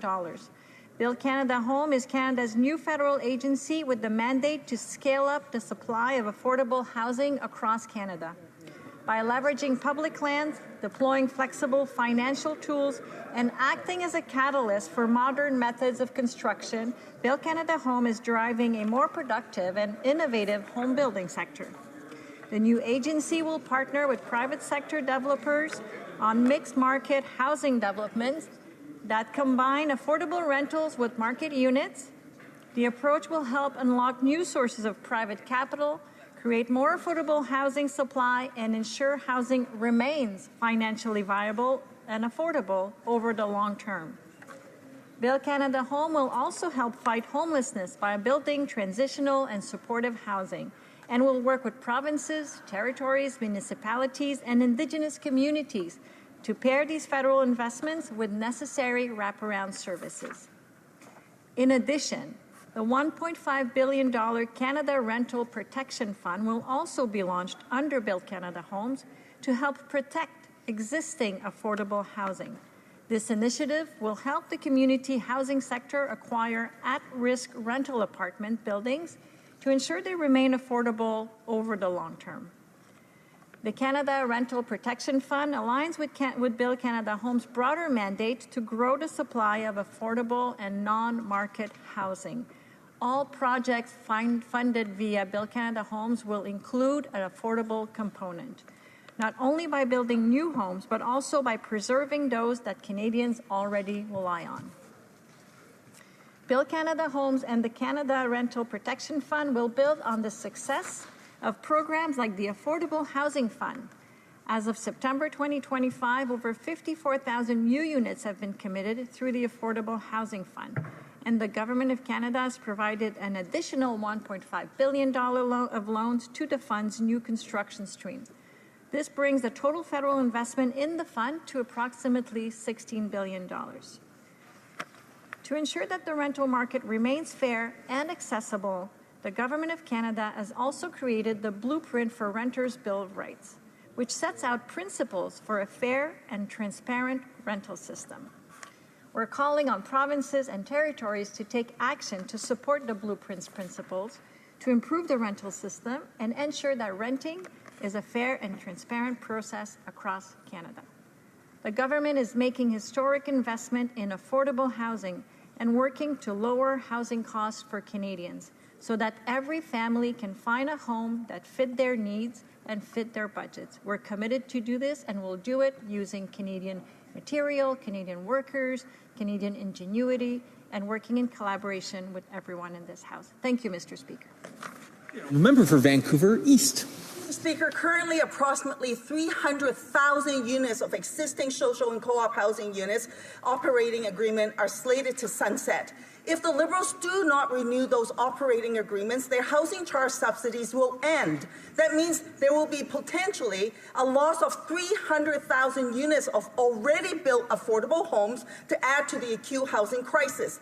That means not only is the Prime Minister failing to build truly affordable homes at scale that is needed, he's failing to protect existing ones. Homes is set up to ensure core need affordability is at the center of its operation so that they can deliver deeply affordable housing at scale. And my question is, will the Prime Minister correct this fundamental flaw and commit to ensure that Build Canada Homes is doing its job to ensure core funding is in place to ensure affordability? And will the Liberals commit to contribute funding for housing charge subsidies, including for residents at China Creek, so that no one is pushed into homelessness because of inaction from the federal government? The Honourable Parliamentary Secretary. Thank you, Mr. Speaker. The government is committed to solving the housing crisis by focusing on affordable housing across the full affordability spectrum. Budget 2025 is making generational investments in housing and infrastructure in order to do so.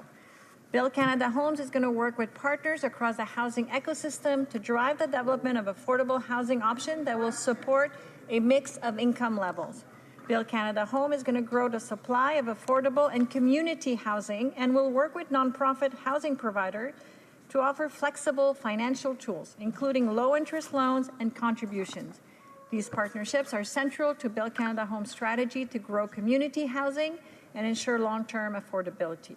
The federal government is taking action through a wide range of measures, which I mentioned before, to restore affordability, expand housing options, and ensure every Canadian has a place to call home. Thank you. The Honourable Member for Courtenay, Alberni. Mr. Speaker, I rise tonight to speak to the closure of the Crofton Mill on Vancouver Island and what it exposes about the state of Canada's forest sector and the Liberal government's failure to act when forestry workers need help most. Today, February 3rd, the first round of layoffs at Crofton takes effect. Workers are emptying lockers, families are losing paychecks, mortgages, rent and grocery bills do not pause while this government deliberates. Communities are being told to wait. I'm raising this tonight because Jeff Daw, President of the Public and Private Workers of Canada, contacted me directly. His concern was simple and alarming. Workers losing their good-paying union jobs can't access the federal supports that they were promised and deserve. Crofton is not in my riding, but when hundreds of Vancouver Island workers are thrown out of work overnight, riding boundaries mean nothing. It demands a national response. I reached out immediately to 3 federal departments about removing barriers to workers' support that simply should never have existed in the first place. I acknowledge those ministers and officials who responded, but let us be clear. Workers should not need an MP running interference just to get help when mills close. I also want to recognize British Columbia's Minister of Forest, Ravi Parmar, who's working around the clock, North Cowichan Mayor Rob Douglas and Duncan Mayor Michelle Staples, who are doing everything they can on the ground, despite the absence of a serious, coordinated federal response.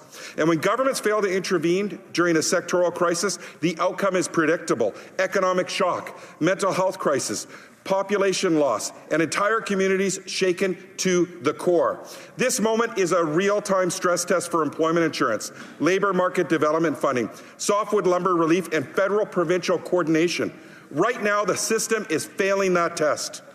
Let me explain. The government announced $1.2 billion for the forest sector. Workers quickly discovered that only $50 million of that is actually for them. That is less than 5%. Not for income replacement, not for retraining, not for communities trying to survive closures. $50 million for tens of thousands of workers. It's not support, it's neglect. In British Columbia alone, nearly 50,000 direct forestry jobs are at risk. These are mill workers, fallers, truck drivers, equipment operators, Indigenous workers, and workers in single industry towns. Forestry has sustained generations of families in my home province. And British Columbia produces roughly 45% of Canada's softwood lumber exports. Yet under the $450 million labour market adjustment envelope, British Columbia receives only about $70 million, while Ontario receives roughly $230 million. That's indefensible. It's not proportional, and it abandons forestry communities in British Columbia. When the auto sector faces crisis, Ottawa intervenes. When steel faces unfair trade action, Ottawa steps in. And rightly so. Forestry workers are asking, though, why they are treated as expendable. What's missing is a new dedicated round of forestry relief, Mr. Speaker, including softwood lumber supports that reflect the scale of this crisis and treats British Columbia fairly. Many affected workers are between the ages of 55 and 64 years old. Too old for retraining, too young for retirement. Employment insurance replaces just 60% of income, and these severance clawbacks block access to support entirely. Workers aren't asking for charity, they're simply asking for action. They're asking for employment insurance replacement raised to at least 80% and EI duration to be extended to 104 weeks. They're asking for no waiting periods and no severance clawbacks. They're asking for bridge to retirement supports for workers aged 55 to 64. They're asking for guaranteed apprenticeship completion and for long-term mental health supports. And they're asking for mobility assistance where local jobs don't exist. Crofton is the test. Layoffs are happening today, and the excuses won't pay the rent. Delay is not neutral, it's harm. And this government must act, and it must act now. The Honourable Parliamentary Secretary, the Minister of Energy and Natural Resources. Thank you, Mr. Speaker. And I want to thank the member for his question and the opportunity to talk about the subject. The mill closure is a challenge across the country, not just in British Columbia. And we feel for every worker that is being impacted and their family with that situation. But the reality is we are faced with unjustified tariff war from our neighbor to the south, which is affecting this industry and has been affecting for many years, we've been fighting numerous tariffs over the years. But this government is taking on a series of activities to actually help the industry, and it requires profound measures.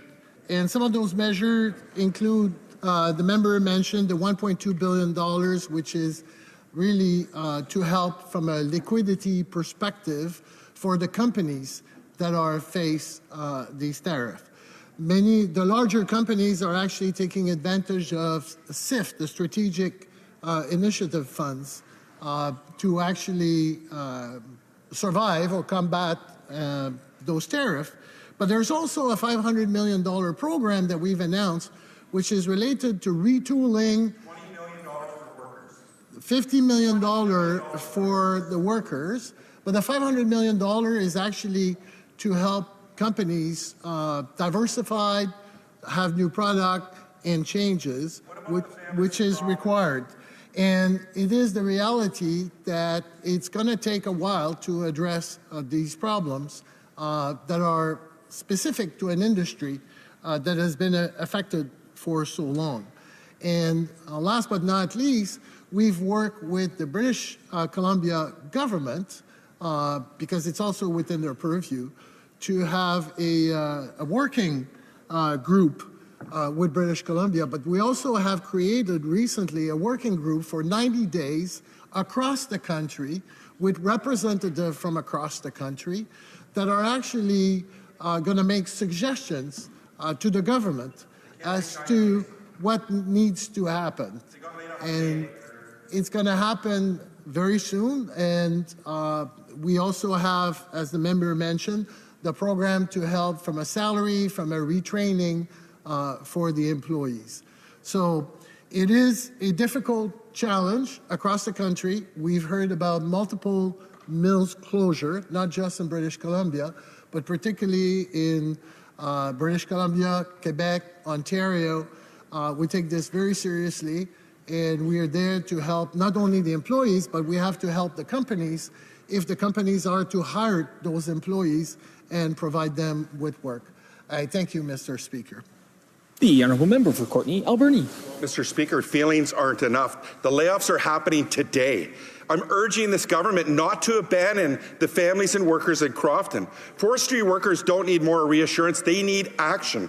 If the government is serious about preventing further job losses and supporting workers who've already lost their jobs, it must deliver real sector-specific relief now, including softwood lumber relief funds that are proportional to British Columbia's role in this industry and comparable to what auto and steel received. That means stabilizing existing mills, securing fiber supply, resolving the softwood lumber dispute with the United States, and diversifying markets through a Team Canada approach with provinces, labour and industry. But workers are losing their jobs today, and support must be timely and fair. Many have paid into employment insurance for decades. EI at 60% isn't enough. Waiting periods delay income at the very moment families are losing paychecks, and severance clawbacks punish workers for benefits they've earned. Will this government act now? Will they help the workers and families of Crofton, BC right now? The Honourable Parliamentary Secretary, the Minister of Energy and Natural Resources. Thank you, Mr. Speaker, and I thank the member for his intervention. And to make it very clear, making it obvious what is happening across the country, not just in his riding or in British Columbia. And resolving the trade is actually a challenge, just like resolving in steel, in auto, in aluminum, and forestry. Forestry has been going on for many years, and we actually need some fundamental structural solutions to be able to strengthen our industry across the country and take care and offer good jobs. We've actually been talking about the Build Canada Home Program and the Buy Canadian programs, where if we actually consume more of our wood, we will be able to employ more employees across our mills in the country. Thank you, Mr. Speaker. The Honourable Member for Saanich, Gulf Islands. Thank you, Mr. Speaker. I rise tonight at adjournment proceedings to pursue a question I asked the Minister of Finance back in December. It was December 4th of 2025 when I asked the Minister of Finance if, given that what was committed in the budget, it was at page 348 in the budget, very clearly states that a component of carbon capture, utilization, and storage, known as enhanced oil recovery, would not qualify for investment tax credits. For those who are watching and don't know what enhanced oil recovery is, it's basically using the fig leaf that you're somehow pulling carbon out of the atmosphere and keeping it stored and avoiding its global warming effect that it's somehow good for the climate. But what you're really doing is using the pressure and the impact of shooting carbon dioxide under the surface to areas where you haven't been able, the industry has not been able to access the oil that's still there. Therefore, enhanced oil recovery isn't about carbon capture and storage, it's about increasing oil production. So that's why back when this budget was being drafted and before it was tabled November 4th, a clear case was made to the government not to add a new fossil fuel subsidy, but to make it very clear, and it's still there, they didn't use disappearing ink, it still says at page 348 in the English version of the budget that enhanced oil recovery is not eligible for investment tax credits. Now, the reason I asked the question of the Minister of Finance back on December 4th, which was ironically exactly a month after the tabling of the budget, due to the memorandum of understanding that had been executed with the government of Alberta on November 27th, it amazingly said exactly the opposite of the commitment made in the budget. I made the point in my question, as some might call it a flip-flop, but a flip-flop is a sandal. And this is a betrayal, because in the agreement with Danielle Smith of Alberta, the government of Canada committed to provide exactly the subsidy they said they wouldn't provide on page 348 of the budget. So my question was a financial question. My question was, we already had a quite stunning bottom line number in this budget for the extent of the deficit, a $78 billion deficit. But when you throw more money at subsidies, what you're doing is increasing your deficit, because you're adding to what government is spending more than what government receives. Now, the Green Party has a very good record on this subject of deficits and trying to strike balance. Of all the parties in the last federal election, we submitted more proposals to the Parliamentary Budget Office for review than any other party, and we provided chapter and verse how the government could bring in more revenue and pay down the deficit faster without austerity, without cuts, without depriving our social safety net of the resources it needs to expand and to provide for the needs of Canadians. So in that, Mr. Speaker, these studies are still on the Parliamentary Budget Office website, should anyone want to check out how much money we'd raise with a financial transaction tax, how much money we'd raise with a wealth tax, how much we could get if we put Canada first and stopped allowing the Canada Pension Plan Investment Board to take Canada Pension Plan money and invest it in other countries. Well, Mr. Speaker, I didn't get an answer that day. The Minister of Environment rose. She didn't give me an answer. So what is the deficit now that they've betrayed the promise on enhanced oil recovery? The Honourable Parliament Secretary, the Minister of Housing. Thank you, Mr. Speaker, and I want to thank my colleague for her question and bringing up this issue. The world is changing rapidly. The United States, the world's largest economy and Canada's main economic partner, is fundamentally reshaping all of its trading relationships. To say that it's causing disruption for Canada is an understatement. This is not an economic transition. It's a generational shift. It's a rupture. Sitting back and thinking about the good old days is not a strategy. We need to transform our economy from one that is reliant on a single trading partner to one that is stronger, more independent, and resilient to global shocks. This is why we've removed federal barriers to internal trade so that we can be our own best customer. This is why we passed legislation to fast-track the approvals of nation-building projects, a key to diversify our economy and fulfill our potential as an energy superpower. We are a resource-rich country. Critical minerals, clean and conventional power, and a world-class agri-food industry. So let's be clear. Canada has what the world needs, and we need to secure our place in the new global economy. In November, our government struck a new partnership with the province of Alberta to lower emissions, unlock our natural resources, and build a stronger and more sustainable economy. It will enable a clear and efficient approval process for a new pipeline, built and paid by the private sector, with Indigenous peoples' co-ownership and benefits. The pipeline will bring Canadian oil to new Asian markets. It will help us diversify our exports, reduce the discount on current sales to U.S. markets, and increase Canada's independence and prosperity. The Memorandum of Understanding we signed with Alberta also advances the construction of Pathway Plus.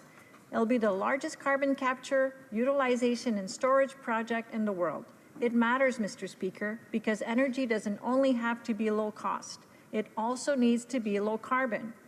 Under the MOU, Alberta will beef up its own technology innovation and emissions reductions program to establish an effective carbon price of $130 per ton.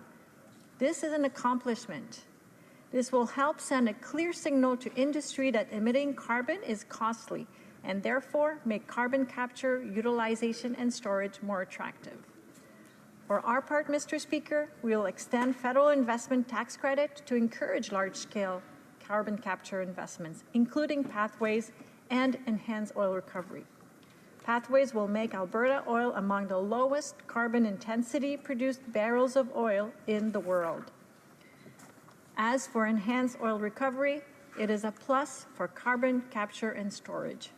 It generates demand and revenue for captured CO2, and therefore it helps to scale up and attract carbon capture projects, all while storing the captured CO2 so it's not released into the atmosphere.